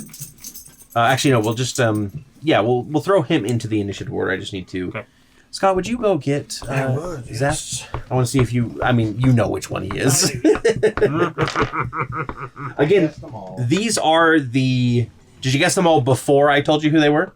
No. Okay, so I had 6 or 7 different choices for all of these, and I kept I sent Scott all of the options, and I was like, I want you to tell me what you think of which one fits an aesthetic best for XYZ. Not trying to tell him who they were, right? Mm-hmm. And he picked he picked the perfect one every time that I was like, this was my number one choice myself that's so cool. for who that should be.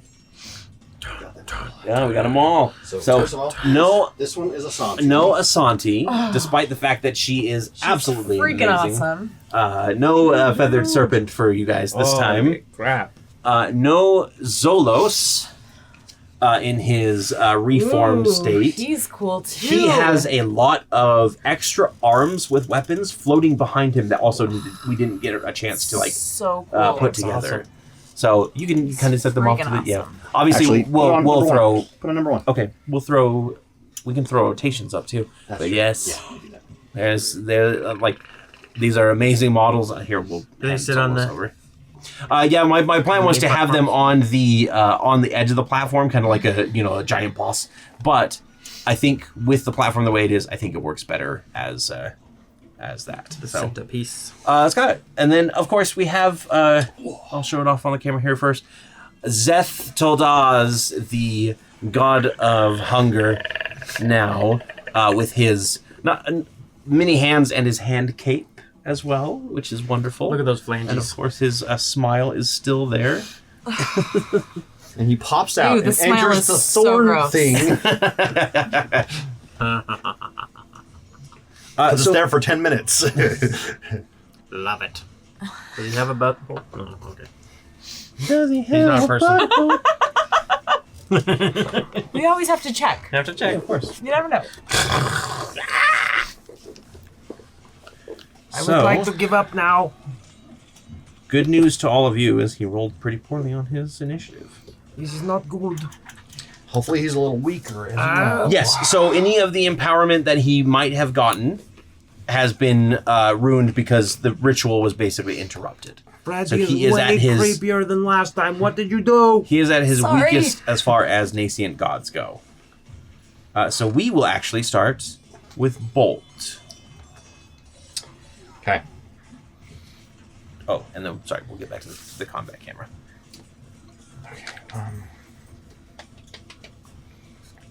But yeah, again, like Scott picked the perfect one for Yeah, each of these. he's- Like I was oh. very impressed. Yeah, Cory's just like, this, and it gives me like a little bit of a blur, but not telling me anything about it. I was like, that Like, one. this one. Actually, it wasn't even that. It was just more like. You looked at this one and you said, "This looks like a jacked up Zeth Toldaz." Yeah, that's true, I did. And I was like, "Oh, okay, well, interesting." You know, Oh, you don't trying to play it cool. Yeah. I'm going to. So creepy. I think it's kind of fitting that he's the final boss. Yeah. Yeah. Yeah. I'm gonna it is. cast on myself enlarge/reduce, Oh, okay. and I'm gonna go even bigger. I was just thinking, like, you just make yourself. Ooh, you're using the statue Yeah. model. Nice. Can you statue model over here? We got 4 spare. You can And put then Eve out. Yeah. Right? so that's an action Okay. technically. I will say now that it's the final fight.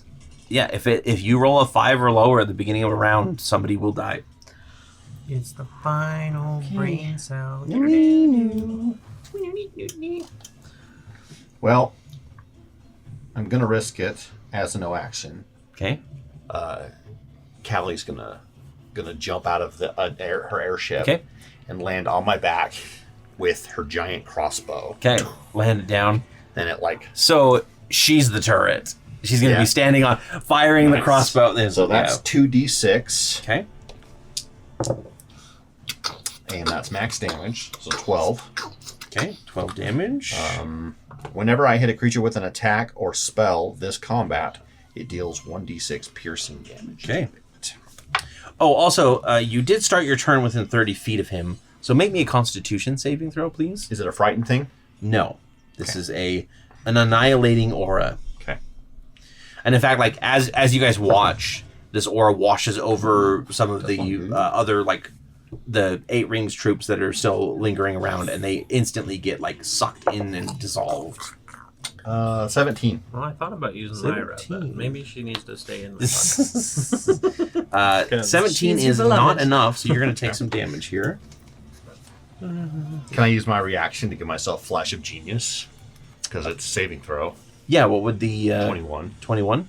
21 will make it a success. Yeah. You do not take any damage. Continue with your turn. Sorry. Then I'm gonna move right next to him, Okay.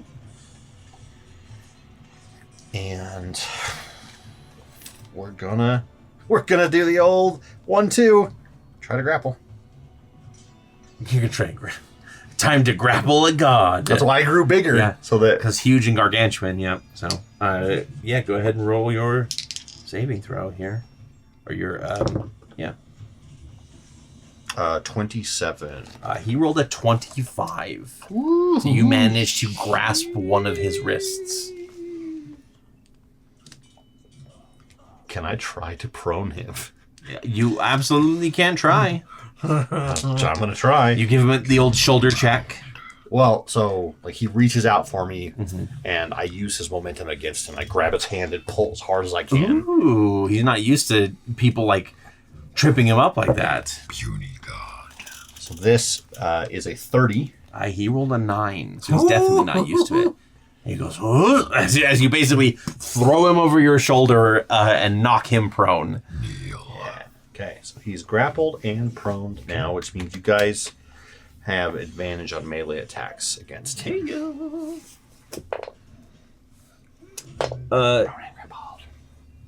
You can do 2d6 piercing damage because you hit him with 2 attacks, essentially. Oh, okay, cool. Yeah, as Callie just starts firing bolts from her. She basically, she lands on your shoulder, and then she increases the size of her own crossbow, which was actually it was the ballista on your from the ship, yeah. reduced. So yeah, which it's funny that it's only doing 1d6 damage, but that's it is what it is. So 2d6. Shooting that basically is like 7 foam more poles. damage. Yeah. 7 more piercing damage. Okay, perfect. Fred, it is your turn. I don't even have a quip. I just he's got a sweet stop. Do you want to end the Wall of Thorns, or do you want to leave it there? You have the option to. Is he too big to drag around? Probably. Like, I would say, even like one. Yeah. One? Okay. I think so. Yeah. Then both of these will probably end. Maybe when he appears, Just like the Annihilation Wave takes them out. Yeah. Okay, I'm going to use the Winter Wolf Knights. Okay. So All the way from Hollowbend. yeah, they'll deal 1d8 damage. Damage. Then they got 8. Okay.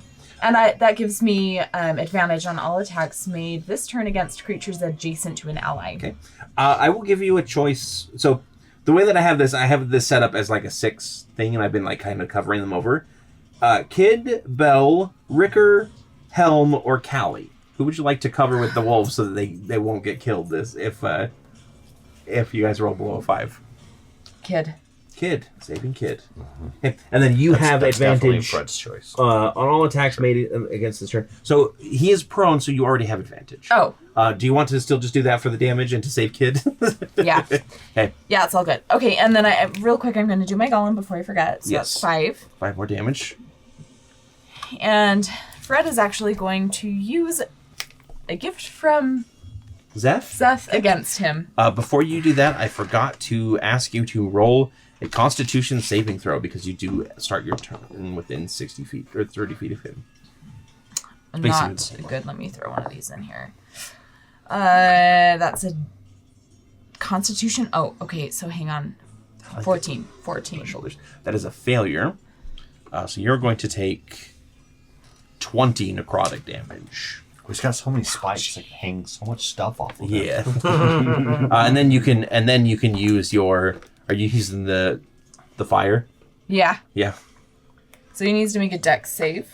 Is this your like fire breath? He's or grappled. Does he not? He's grappled and prone. Let me look up what those do. you have disadvantage on attack rolls. Let's see. Don't think it matters for that.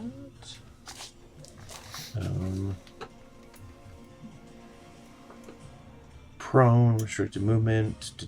Okay, and then grappled.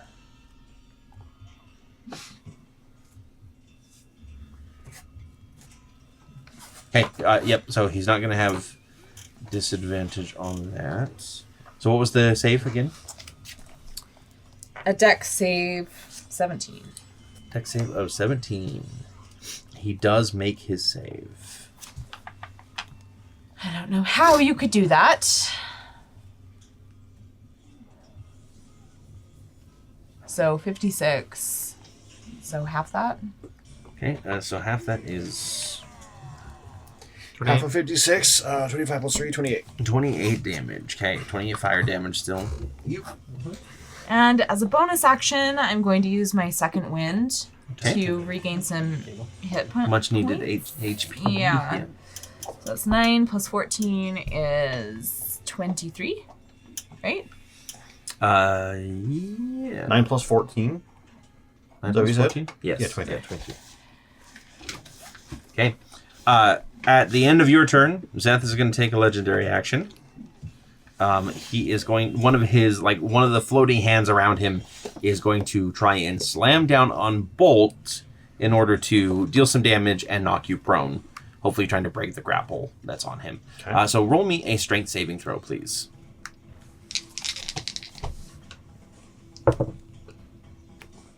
19. 19 is not enough. So take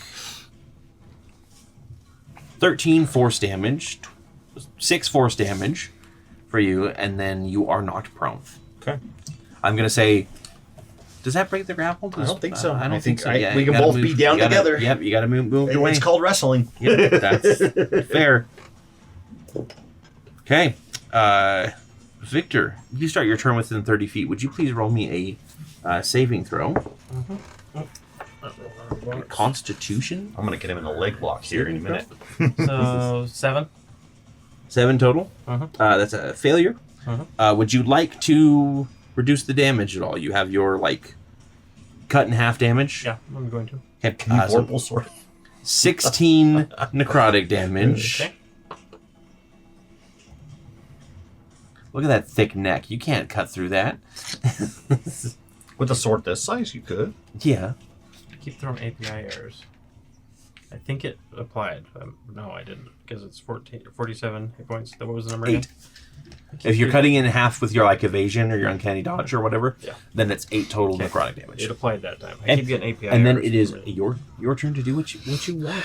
Right. Lyra, my love. Let us dance. And so I'm going to pull Lyra onto the field. Okay. Risky. Who do you want to put her over? Bell, Helm, Ricker, or Callie? Callie. Callie. Save and count. That's 3d4. Yes, so she does 3d4 damage. And then each enemy within 15 feet of the creature, Which is just him. deals this 6 deals the damage. same. So 6 damage. 6 damage. And then I'm going to attack him. I am going to... But to attack him, I'm going to use my knife dancing skills. Okay. I'm going to cast animate objects Okay. on... I think it's 10 of those daggers, or the bone darts that I made. 10 bone darts. Okay. So basically just small objects. Uh-huh. Is gonna So be they do the- a d4 each. Yep, and I think Plus I've got here 2, animated actually. knife, which is basically their AC is 18, or HP is 20, and they have a flying speed of 50. Okay. Do you know what their attack bonus is? Yes, their attack bonus, if this will get out of the way, is +4. +4. Yep. Okay. Would you roll me 10 d20s on the dice tracker, and we'll take a look and see what hits and what doesn't as these darts start slicing into. And to do this, well, let's go Technically, they all have advantage, of course. long rest. Oh, it won't let me see all of the freaking dice. Oh wait, no, there we go. Okay, let's see. Do you want me to roll it again for the second? Yes, go ahead and roll it again for the advantage here. And then while that's happening, I'm going to figure out how many performance points that cost. Okay. It's 15. Oh boy. Okay, so let's see. That is We got 2, 3, 8, 12, 19, Performance 7, point equal 19. to- so each of them level of are spell. with advantage, so we have to compare them to the second. And the level of the spell. Oh, I see. Yeah.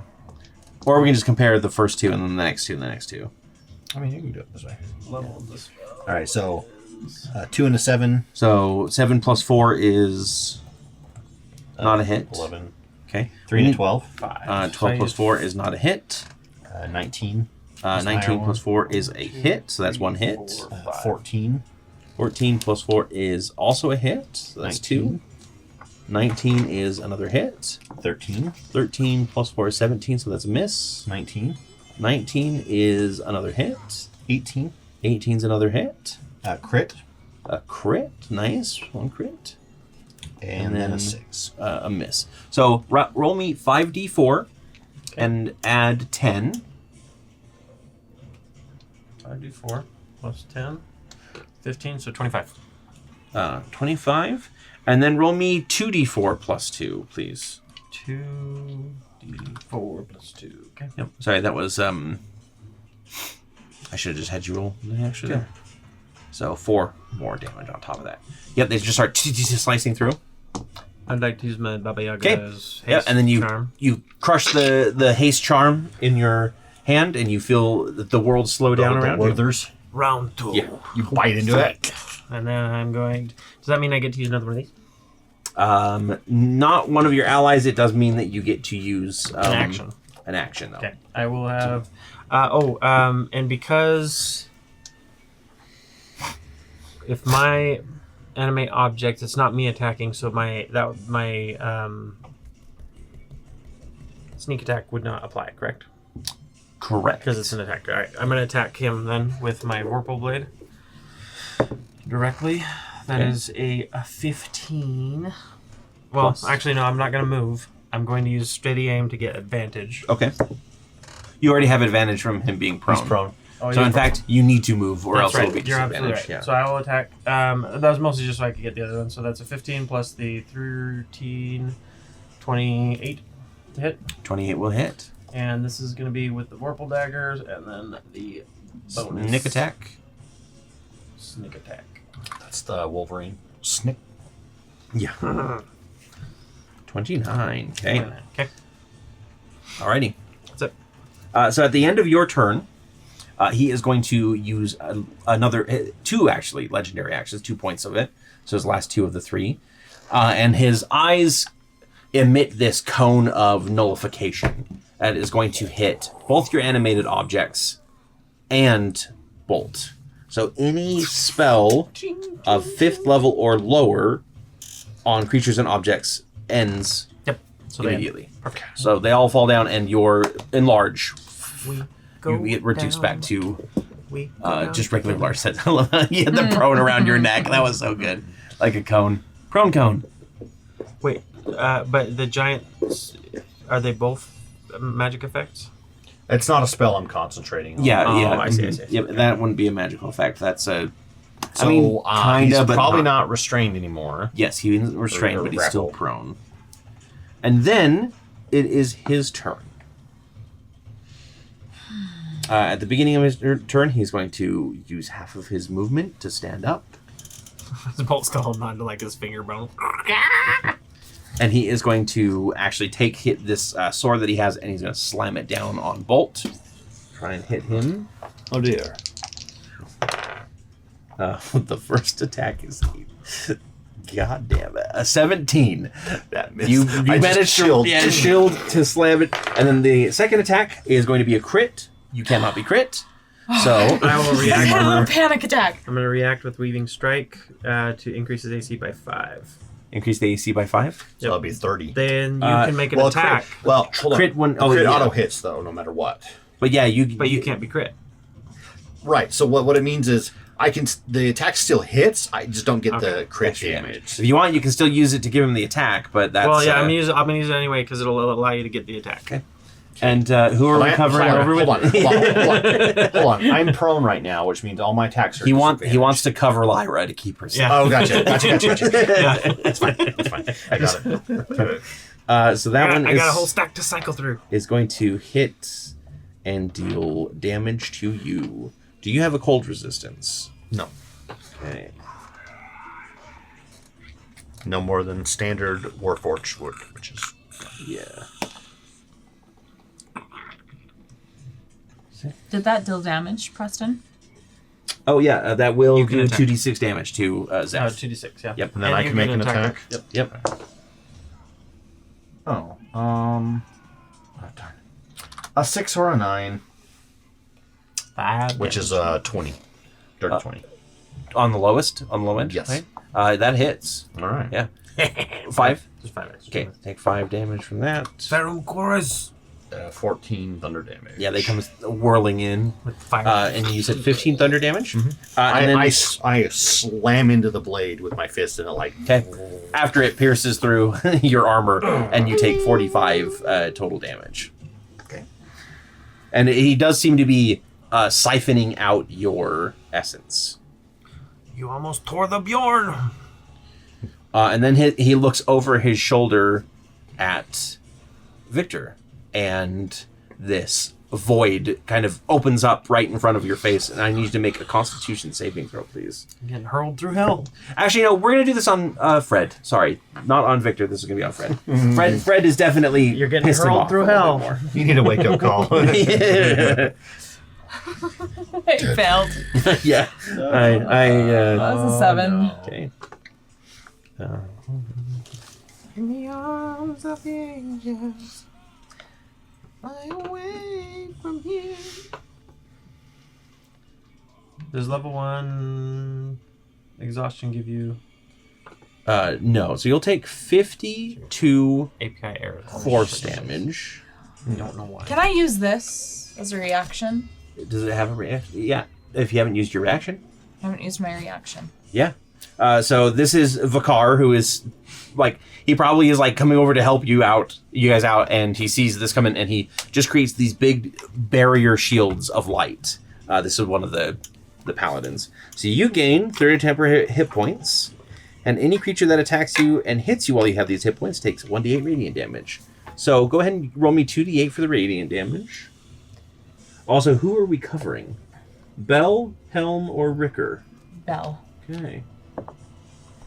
So that is 15. 15. So I don't take that damage. So you get 30 temporary hit points, and then you take the damage. Okay. So you'll take 52, so 22 hit points after. And then it also does another D8 of radiant. That was I had to roll 2d8 because it was one for the extra attack, and then Getcha. So that was why I had to roll. So I got 30 temporary, but then I need to take 52 damage. Correct. Okay. Yep. So you take 22 after everything, and then because you did fail, you are stunned until the start of his next turn. Seriously, bro. Yeah. Stunned. And he basically goes, "Sit in your corner." I'll get you soon. Yeah. Well, if that happens, we'll get to that. Okay. And then at the start of the round, we actually have a god effect. Do we need to roll for the people? No, because Zeth is here. So. Okay. Oh well, yeah, we'll roll for who if somebody dies. Who dies? But first, we'll do a god effect. God effect. Scott Bolt. Yeah. Can you roll me a Constitution saving throw? I can. You die first. 21. 21 is not going to be enough. Oh shit. Do you have like a flash of genius or an epic die or something? Nope. Okay. Nope and nope. So you are going to take And some I've already used all necrotic the damage. reactions I got. You're not within 5 feet of me. Damn it. Take 20 necrotic damage as he basically bores in a tendril of corruption into Bolt. This corruption lasts for 1 minute. A corrupted creature's flesh twists in alien ways. You have disadvantage on attack rolls. Your speed is reduced by half. Okay. And if you try to cast a spell, you must first succeed on a DC 15 intelligence check, or it fails and is wasted. You can repeat the saving throw at the end of each of your turns, ending the effect on yourself on success. Okay, so that is the top of the round, and then You're gonna have to write that down. I'm not gonna remember that. yeah, I will let you know. Fred, since you are stunned this round, let's have you roll a d20 and see if somebody dies. Pour salt into that wound. 5. 5? Okay. Would you roll me a d6, please? Who's it gonna be? 5. 5. So the sword is stuck into Bolt right now, and the corruption is leaking in. And Helm comes rumbling over and grabs the sword, and he basically yanks it out. I'm actually going to cancel your corruption on this. He is basically giving the heroic sacrifice. Helm, no! And God, I can't believe I'm going to say this. He just says, "Be good," as the sword like cuts right through him, and he dissolves into nothing. No! There goes the gardener. Yep. Okay. Oh, Quinn's gonna be pissed. Question. Quinn shows up. He's like, "Come on." Yes. Would you allow me to use Baba Yaga's haste charm? You are technically stunned at the moment, Okay. so probably not in this case. I would check. What would be the intention here? To no longer be stunned. To no longer be stunned. Oh, instead of using it for haste. Yeah. You know what? Sure. I think that's fine. Okay. Yep, you can use it at the start. Basically, like, you're sitting there and you get enough of a wherewithal that you grab the charm and shatter it, and you feel the effect on you fade away. And Seth goes, "I am going to kill that witch." I might be switching over to her for my new patron after I kill you. Would you roll me a Constitution saving throw as you start your turn within 30 feet? Oh, good. I finally rolled well. That's a 21. 21 is a success. Okay. You don't take the damage. Okay. Go ahead and take your full turn. Yes. So I'll move up to him. Honestly, Helm was not on my bingo card at all. I'm sorry. I feel really bad about that.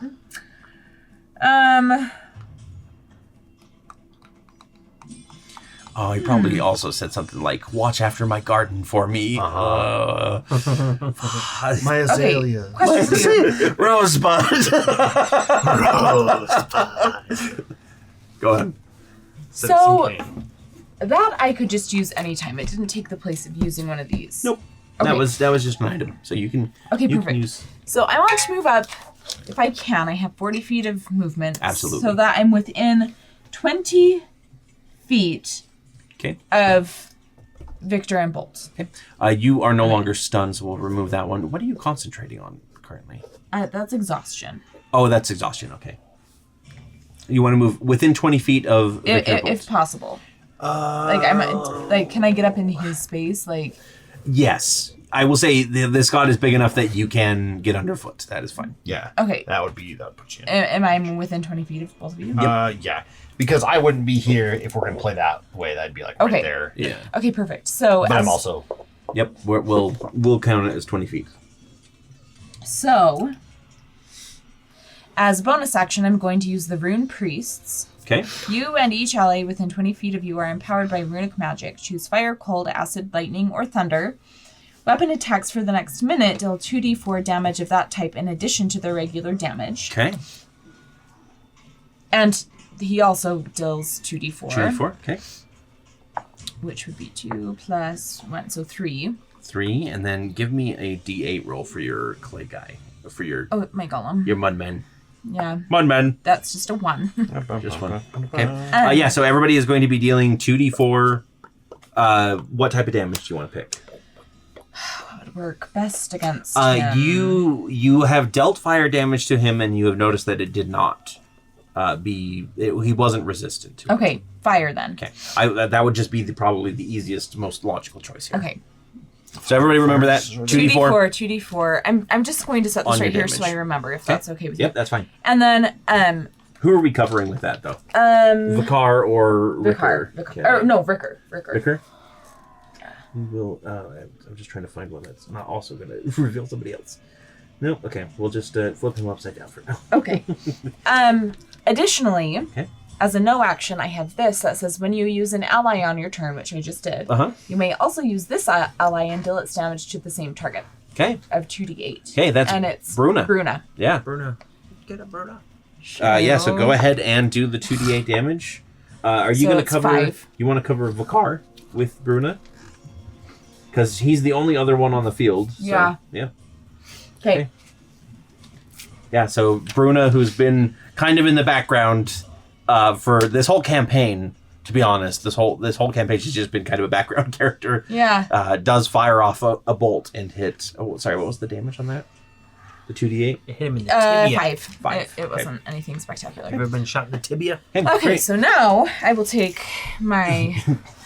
One of my tibias. So the first attack is a 26 to hit. 26 will hit.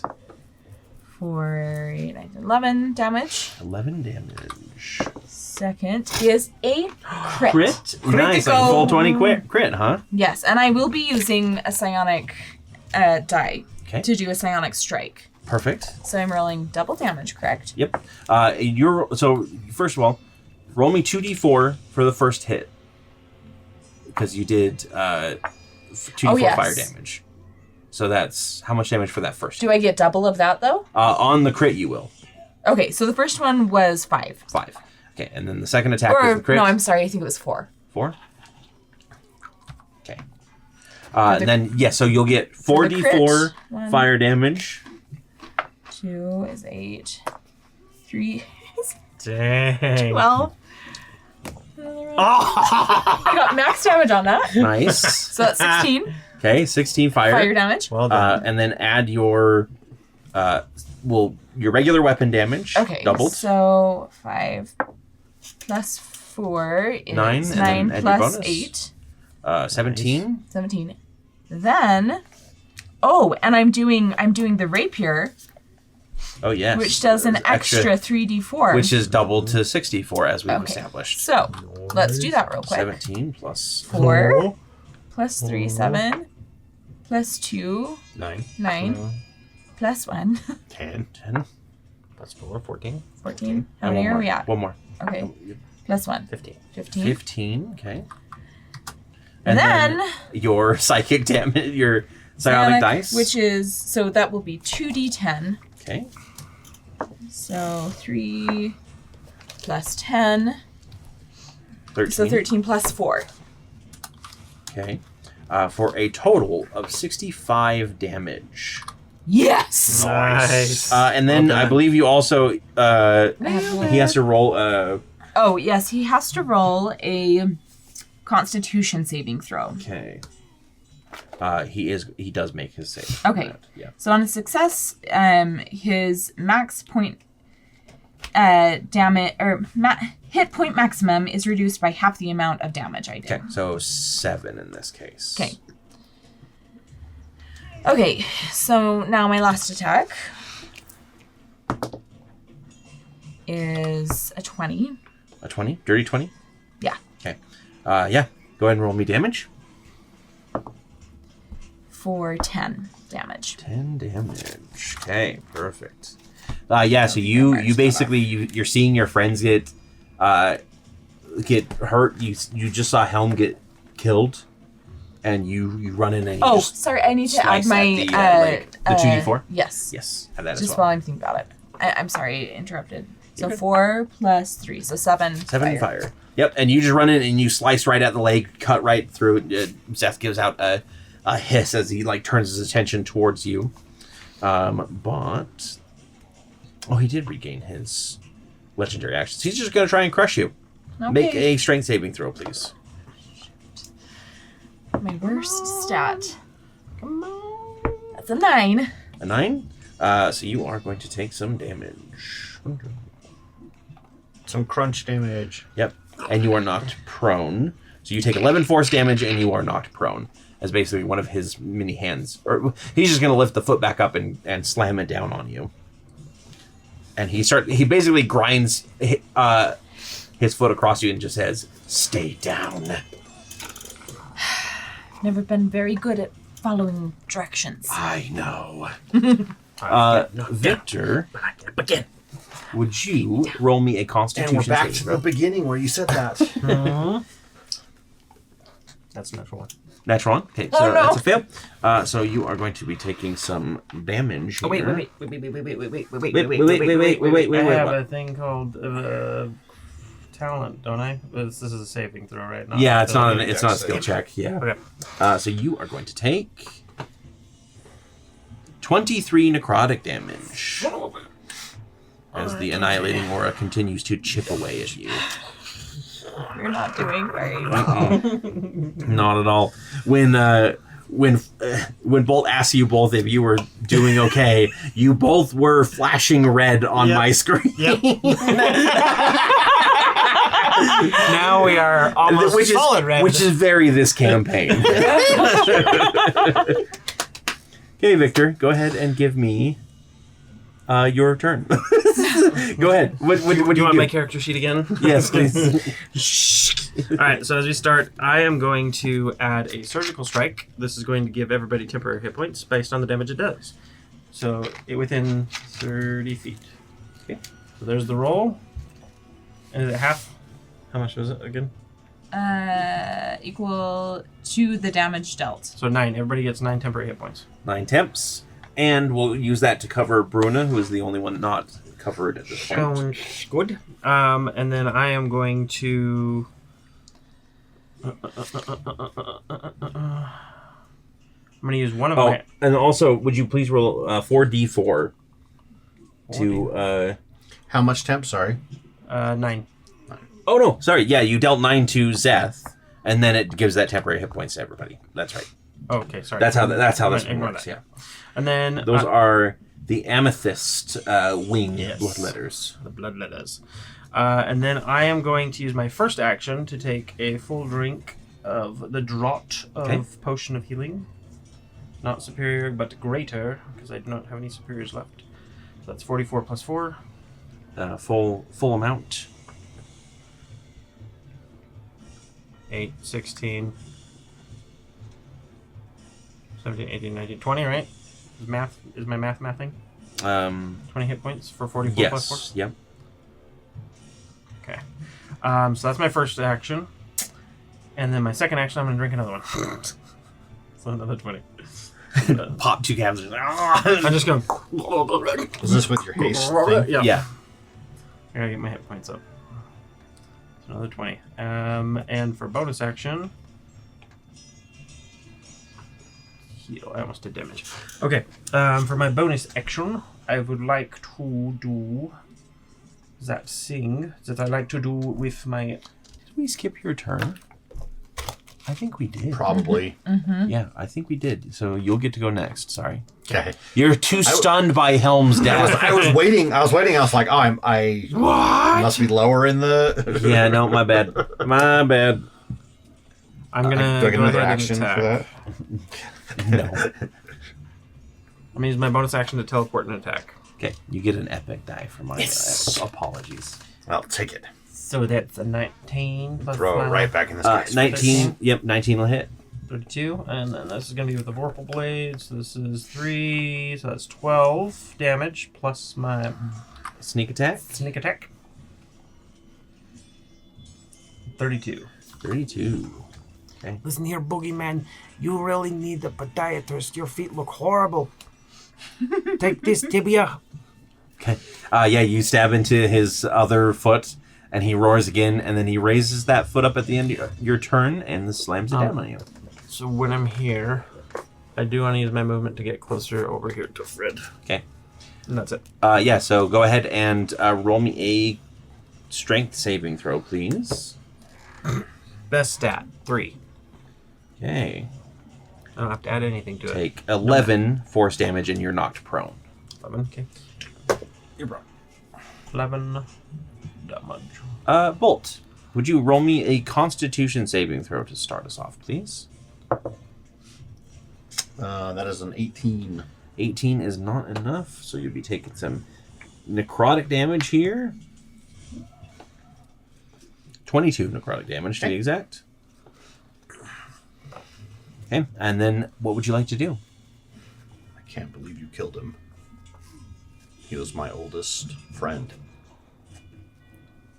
And I'm going to do the slow get up and and then I'm going to break the charm Okay. on the way up. And you see, so I use half my speed for that. Yep. You see the pulses of light are getting faster and faster until like heat starts just like radiating off me.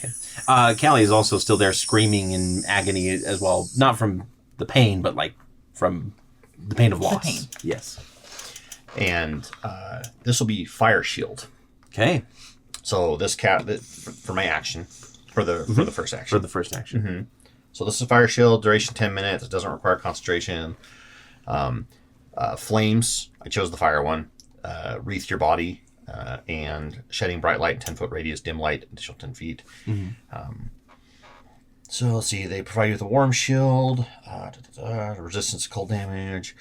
In addition, whenever a creature within 5 feet of you hits you with a melee attack, the shield erupts with flame. The attacker takes 2d8 fire damage. Okay. Alrighty. Okay. And then as a no action, the Arcana medics are going to come down, and each player may spend 1 hit die and recover an additional 2d4 hit points. In addition, each player may restore up to 1 spell slot of a 3rd level or equivalent to performance points. Okay. So they take a d4 of damage. He takes a d4 of damage. So 3. Takes 3 damage. So spend a hit die, if you have one, to regain some health, and then you get an extra 2d4 on top of it. 3. And then you can get a 3rd level spell back, or 3 performance points. I just had like a Torrey, you are so stupid moment. Oh. That's okay. Okay. I'll rectify Question. that. There was... I had this Oh, I'll roll for the extra 2d4 as well. Okay. Yeah, I just want to... Wasn't So, I'm there sorry. added fire Another damage to 3. stuff for the attacks? Yeah, so any attack that you guys make gets added fire damage. So So you the do last 2d4. 2d6. I'm sorry. What am I doing? I wasn't paying attention. Sorry, just a second. Oh, can I see the rune priests? Rune priests. Really quick. That's I believe it's just 2d6. 2d4. 2d4. 2d4. okay. So you can spend a hit die, How much is my 1 hit die. which is... So if you hit your short rest button, you'll see your if you die. take your short rest, it'll tell you how much a hit die would be. 1d10. Okay, so you get to roll 1d10 and then add... What was the 2d4? Another 3. Another 3, so 13 on top of it. I Or rolled so 3 on top of it. 6 fire. So additional 6 additional fire. 6 additional fire. Perfect. Thank you. Okay, so medics come down and they start patching people up. Basically, is there for me? Basically, they are I think so. throwing people... Yeah, you might have to do just do it manually, because when you tap the hit dice, if you don't roll it, then hit short rest, Okay, it doesn't yeah. apply. So Okay. So they're pulling as many people from this void area as they can because it keeps like growing and consuming anybody that gets in it. This annihilating aura. So was that aura cold damage? Didn't you say something about cold damage or resistances earlier? No. Okay, I was just curious. I didn't say anything about resistances. That's been doing necrotic damage. You took cold damage from a hit on him. That's right. Yes. Yeah, so I stand up, the heat starts pulsing off of me, and I just go, you're gonna die for that. I don't care what it takes. I will kill you. Okay. And then so that would be. So do I have a bonus thing? Punch him in the kneecap. Yeah, I can do a defensive field bonus, like another 14 temps. Okay. Okay. And then since I did my action for the fire shield, now it's the haste. Yep. Which is an extra action, correct? Target speed double, +2 bonus to AC. Yes. Advantage on dex. Yep. Additional action on each of his additional turns. actions, and I think it's 1 attack is what it says. An additional action on Can each of only your be turns. used to take the attack. 1 weapon attack only. Dash, disengage, hide, or use an object. Yeah. And I'm gonna rear back and try to Slug him. crack him in the knee as hard as possible Okay. from the side. Just Buckle it backwards.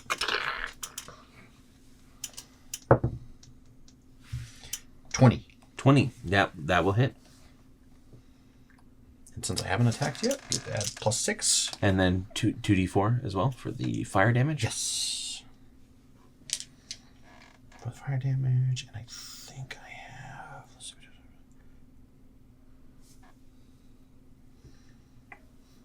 Those are really cool. I'm also going to trigger the fire rune as well. Fire rune. Okay. Yeah. So for an extra 2d6 damage. Go full Pacific Rim.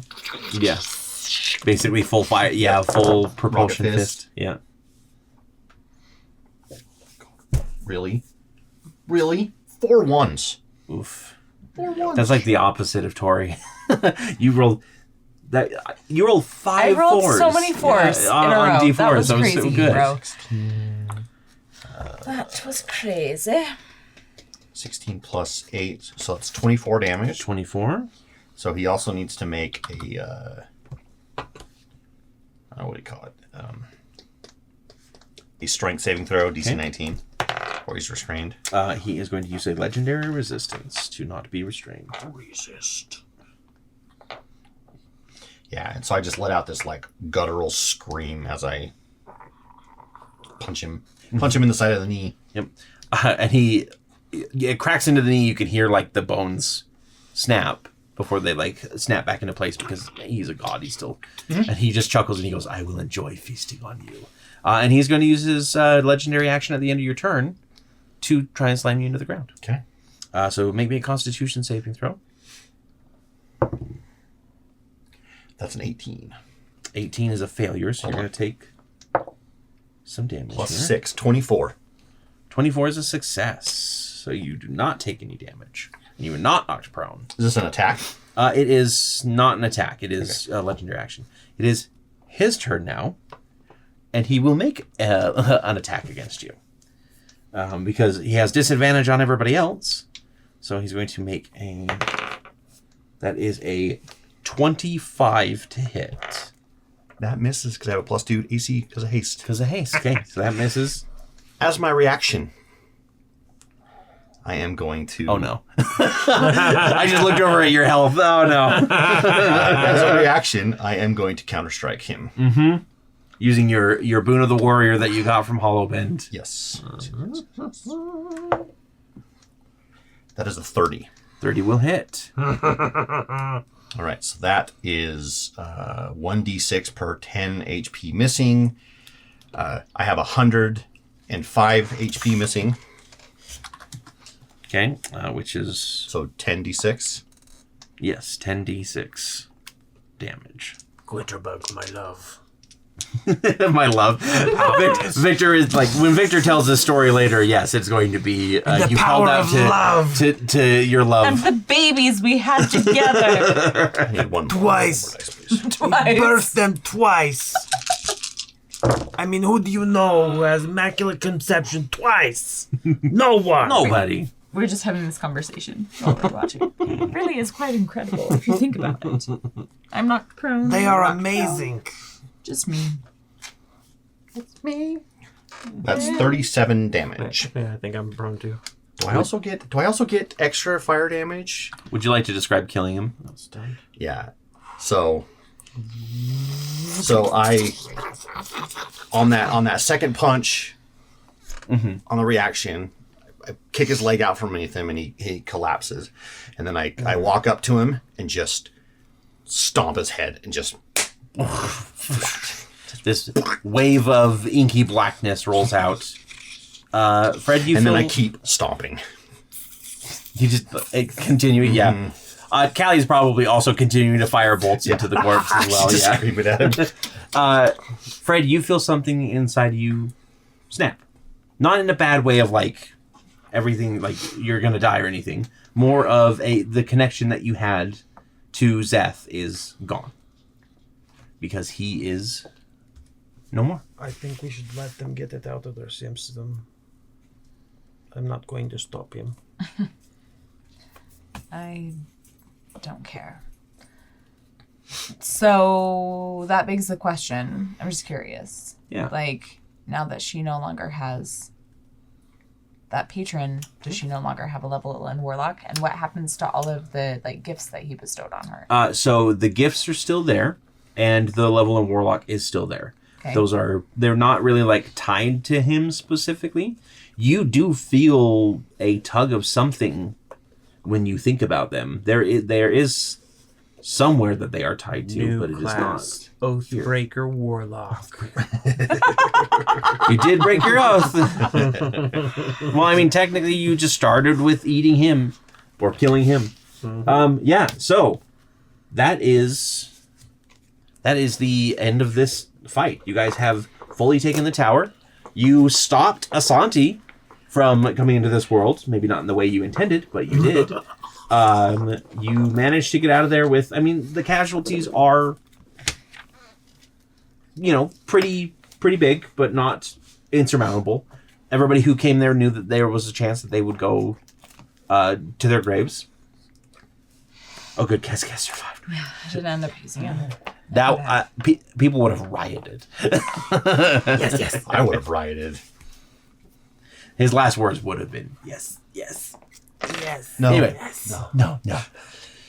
So what we're going to do is we're going to go into a bit of an epilogue, as we are wont to do, because we don't want to just leave it at you guys watching Bolt mourn. I do eventually stop and kind of just drop to my knees, and Callie and I just basically embrace and Cry together. The last two surviving members of your crew from hundreds of years ago. We're going to go ahead and start with a few notes about what happens.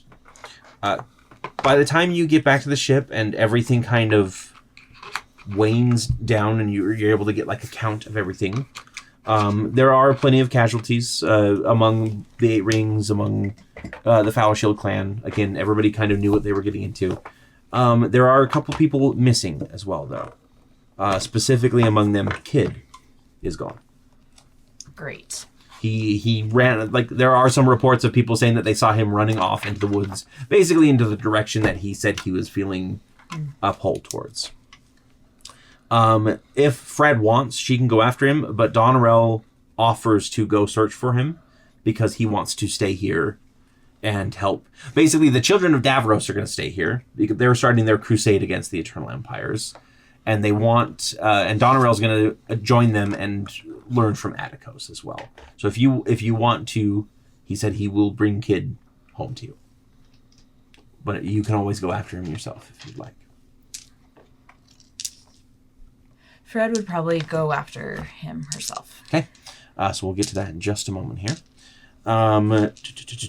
Do you want to return the tower to Salsport? Ezra, actually Kilbix, suggests Hollowbend as an alternate because the area is becoming a very bustling city since the portal opened between Arconis and Aneria. I mean, Southport kind of has this bone fairy problem. We should probably go somewhere else.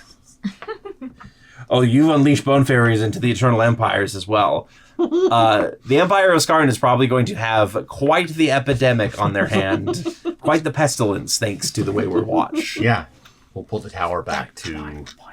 We'll send it back to Hollowbend and basically we'll set it up as like the protective bastion over the portals. Okay, perfect.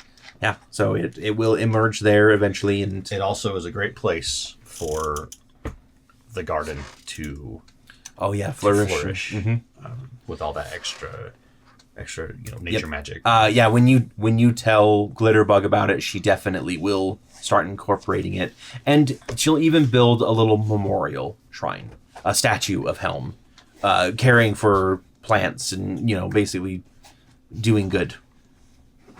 Those do-gooders. Xander gets returned to normal for the most part. Technically, his base form is still the Dream Eater, but Madame Talvain finally manages to create a more permanent polymorph spell that he can activate at will, so he can walk among humans again.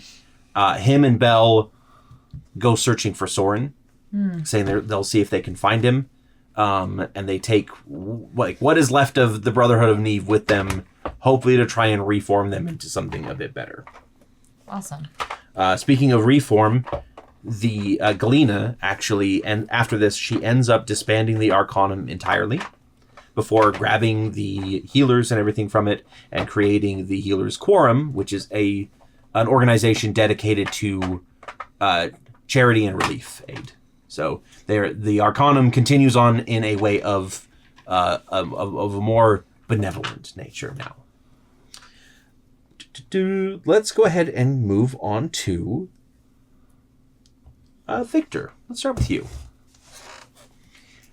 It is the first day where Hasmon Day is officially recognizing themselves as a city, as a kingdom once again.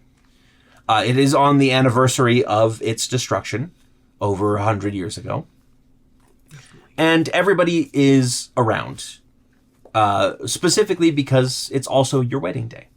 No, you don't.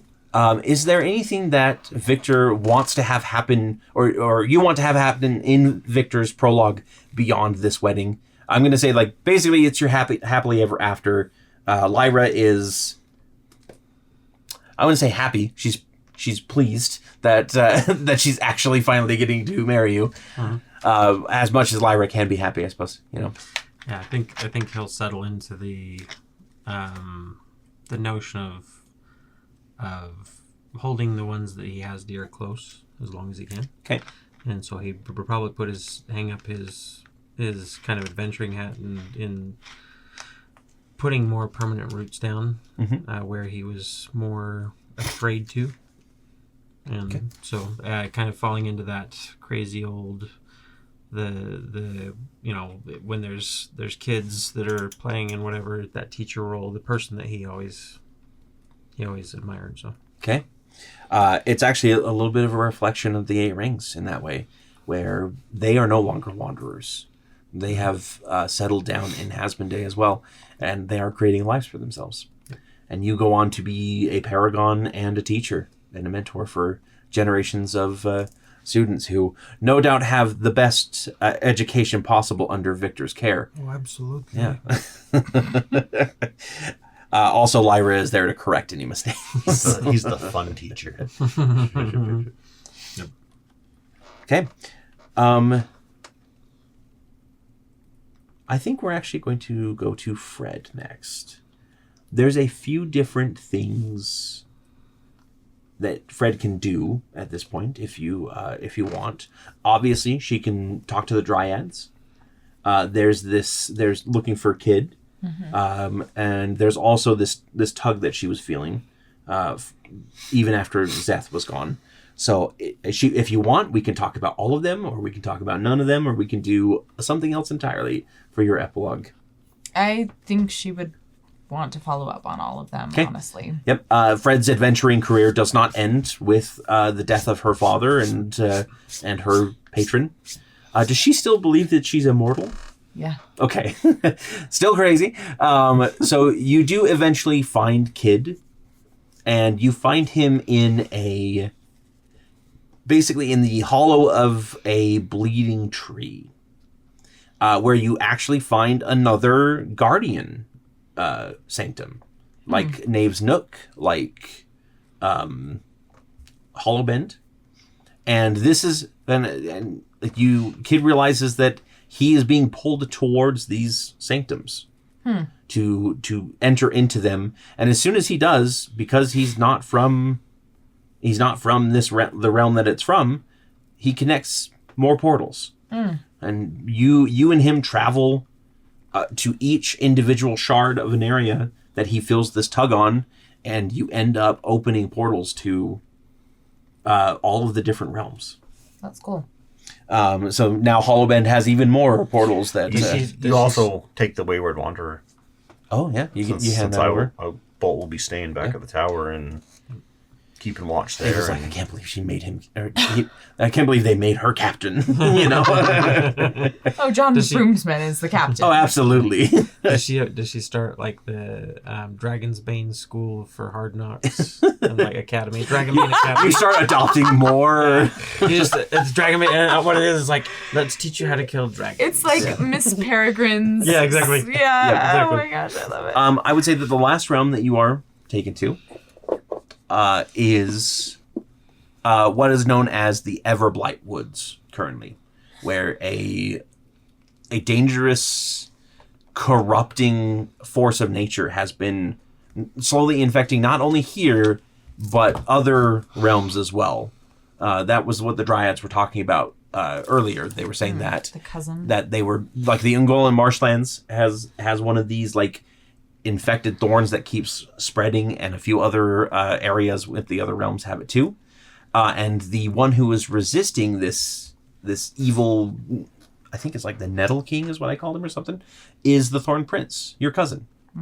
And the Thorn Prince is he's just like your like typical handsome fae that shouldn't really be a fae considering all of the rest of them look a little weird. He just looks like a normal guy. But he does like take you under his wing. He tells you about your mother. She wasn't really like a full fae, but she came to the courts, you know, and everything. And they recognize you as one of their own, mostly. The eye things are a little disconcerting. And then you help a little bit there. Obviously, the Blight King is what I call him because it's the Everblight. The Blight King situation isn't settled by the time we reach the end of our epilogue, because who knows, we may have to come back and visit that someday. You never know. And we're actually going to end with you finding, at least with my part, if you have anything else after this, but we end up with you taking a trip into the Astral Sea on the Wayward Wanderer, following this tug. And you eventually find this kind of roiling mass of darkness that you float into while the ship stays behind. And inside, you can feel thousands of voices screaming out in pain, crying out as they are slowly devoured by this void. You realize that this is Zeth's home. This is where he pulls his victims to slowly torment them and take pieces of them to make himself better. You can do one of two things here. You can claim it for your own and become the hungerer, as it were, you know, being able to absorb these powers for yourself like you have with the ones that Zeth has given you so far. Or you can choose to release it. And you will lose the Warlock level, and you will lose all of the different gifts that Zeth has given you over the years.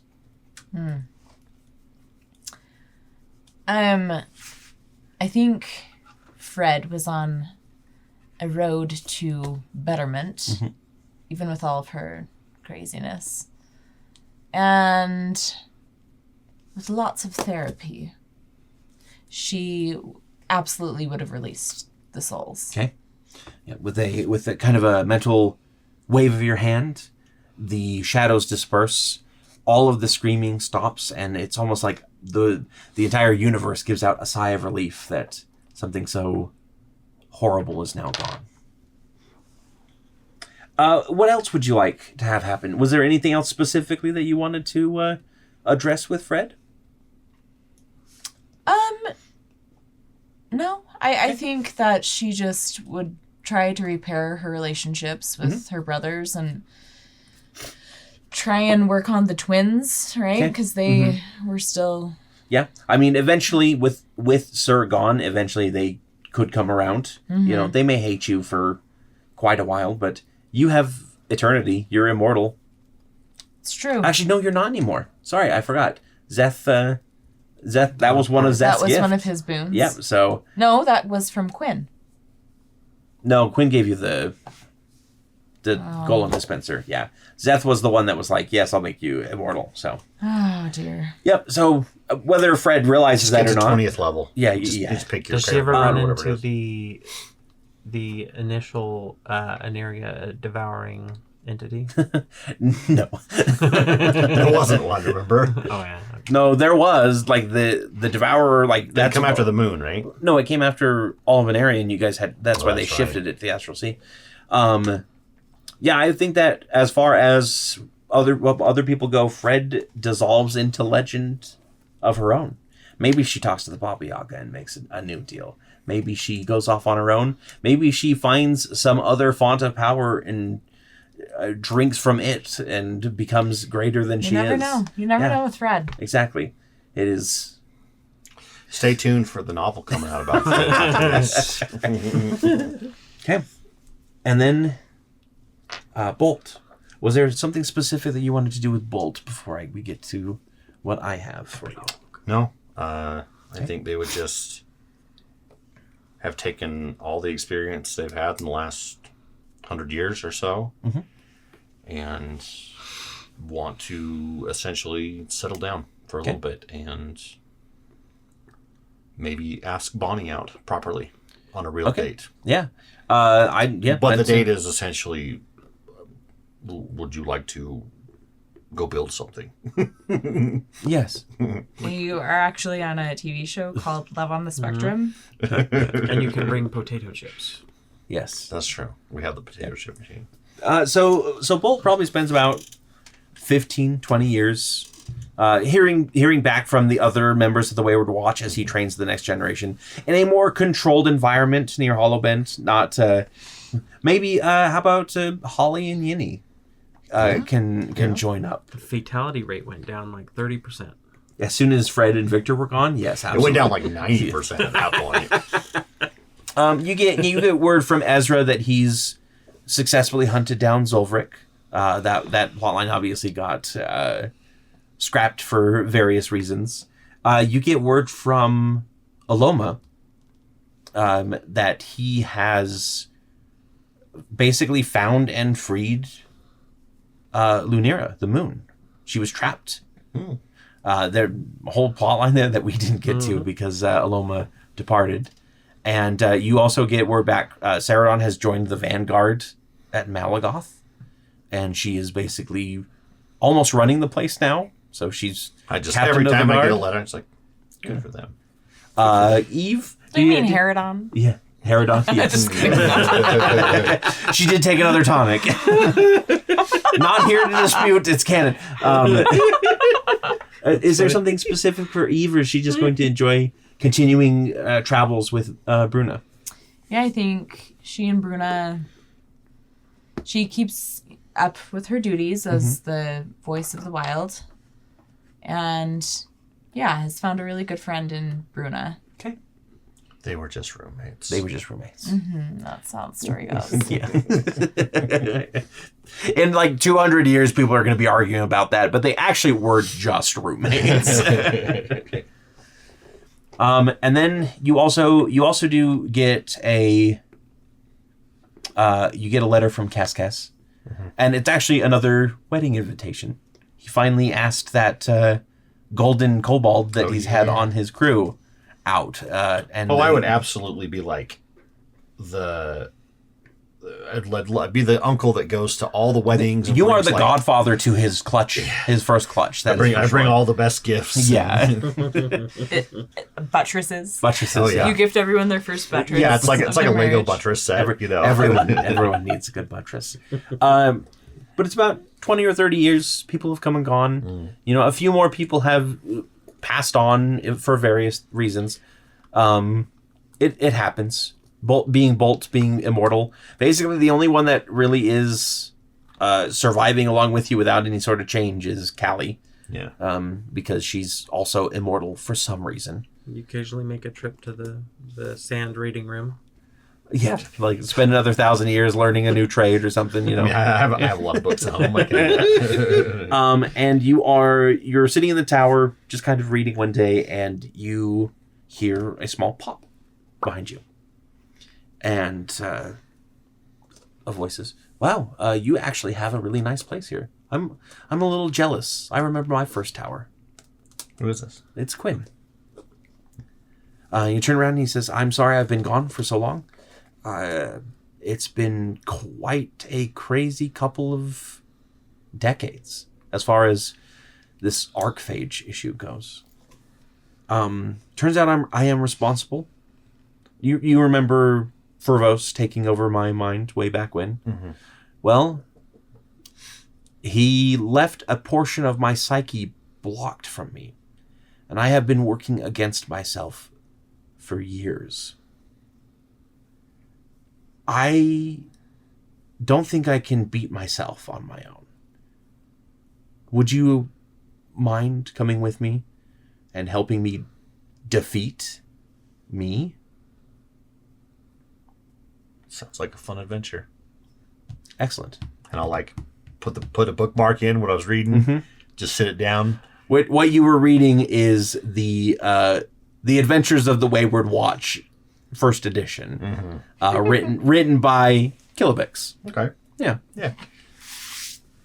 And you get up, and Quinn will teleport the two of you away to another adventure. Fantastic. Thank you, everyone, so much for basically dealing with me shouting story at you for over 100 episodes over the course of the last 5 years. I really appreciate all of you. Like 350 something hours. Yeah. Oh yeah, we did calculate how long we've been playing for. Did I tell you guys that? I don't think I did. I know we talked about it, but I don't remember the end result. I don't remember where I even put it. Anyway, I do have like a list of all of the episodes and how much time it took, and it is something like 300 hours. That's crazy. So, yeah. Basically, it's like a 40-hour work week or a full 40-hour. No. Anyway, sorry. It was like 8 work weeks. Yeah. But yeah, this has been, I think, my favorite campaign that I've ever run, and it's because of you guys, honestly. You've come up with amazing characters that are just, you like to keep me on my toes. But you also came up with characters that have amazing depth, and I'm sorry that we didn't get to explore them nearly to the limit that I wanted to. But I hope that we kind of ended on a satisfying note for everybody, because I felt like that was great. Thank you for facilitating and thank you all for at home too. Sorry, my voice is kind of going because we've been 3:20 in the morning. We've been doing like this episode is long. You can tell like we might have to even split it up into 2 parts. No, we'll just do a super long final episode. So like split it. See you next time. Thank all of And you then fade back in. Here's the next time. Yeah. for sticking with us, being subscribers, joining our Patreon, being on the Discord. Again, we helping us literally out. couldn't do this without the people who get excited over our characters or make funny little fan art of Fred's adventures with centaurs and different things like that. Contributing your own characters to the story. Exactly. Yeah. I'm more than I love anytime somebody wants to like. I would welcome any fan fiction. That's for sure. We didn't even touch on all of Fred's other conquests. It's true. Yeah. Actually, yeah. Like you've got a long adventuring career ahead of you. Surely that includes a bunch of and a bunch of different kings and there's also vagabonds. There's Lyrian's manuscripts that you can look forward to. Exactly. Yeah. Who knows what happened with that guy after his rejection from It God? won't have anything about the rejection of Godhood, but it will have his everything leading up to that. But yeah, we are going to take a little break. We're going to work on things. I know Scott said that he wanted to overhaul our setup, so Gonna try. that might be something coming in here. And then when we come back, we won't be in Aneria for the next campaign, but we do want to return here someday. I know I do. I want to be back, and I want to see how it evolves over the next however long until we get to. Basically, I have to do it long enough that all of the previous heroes are dead or off into legend, right? But yeah, we'll see you in a little bit with a new campaign, with new characters, new fun, and maybe some new faces. Yeah. But until then, We're all getting a face replacement. yes, Yeah. we're all just swapping one to the left. We're gonna do we're gonna do like a face swapper with an app, but it's just ships us. Look forward to that. But yeah, until then, please be excellent to each other, and don't take for granted the fun little games in your life, because they're worth a little bit more than you might think sometimes. So, goodbye. On to the next Guys. adventure.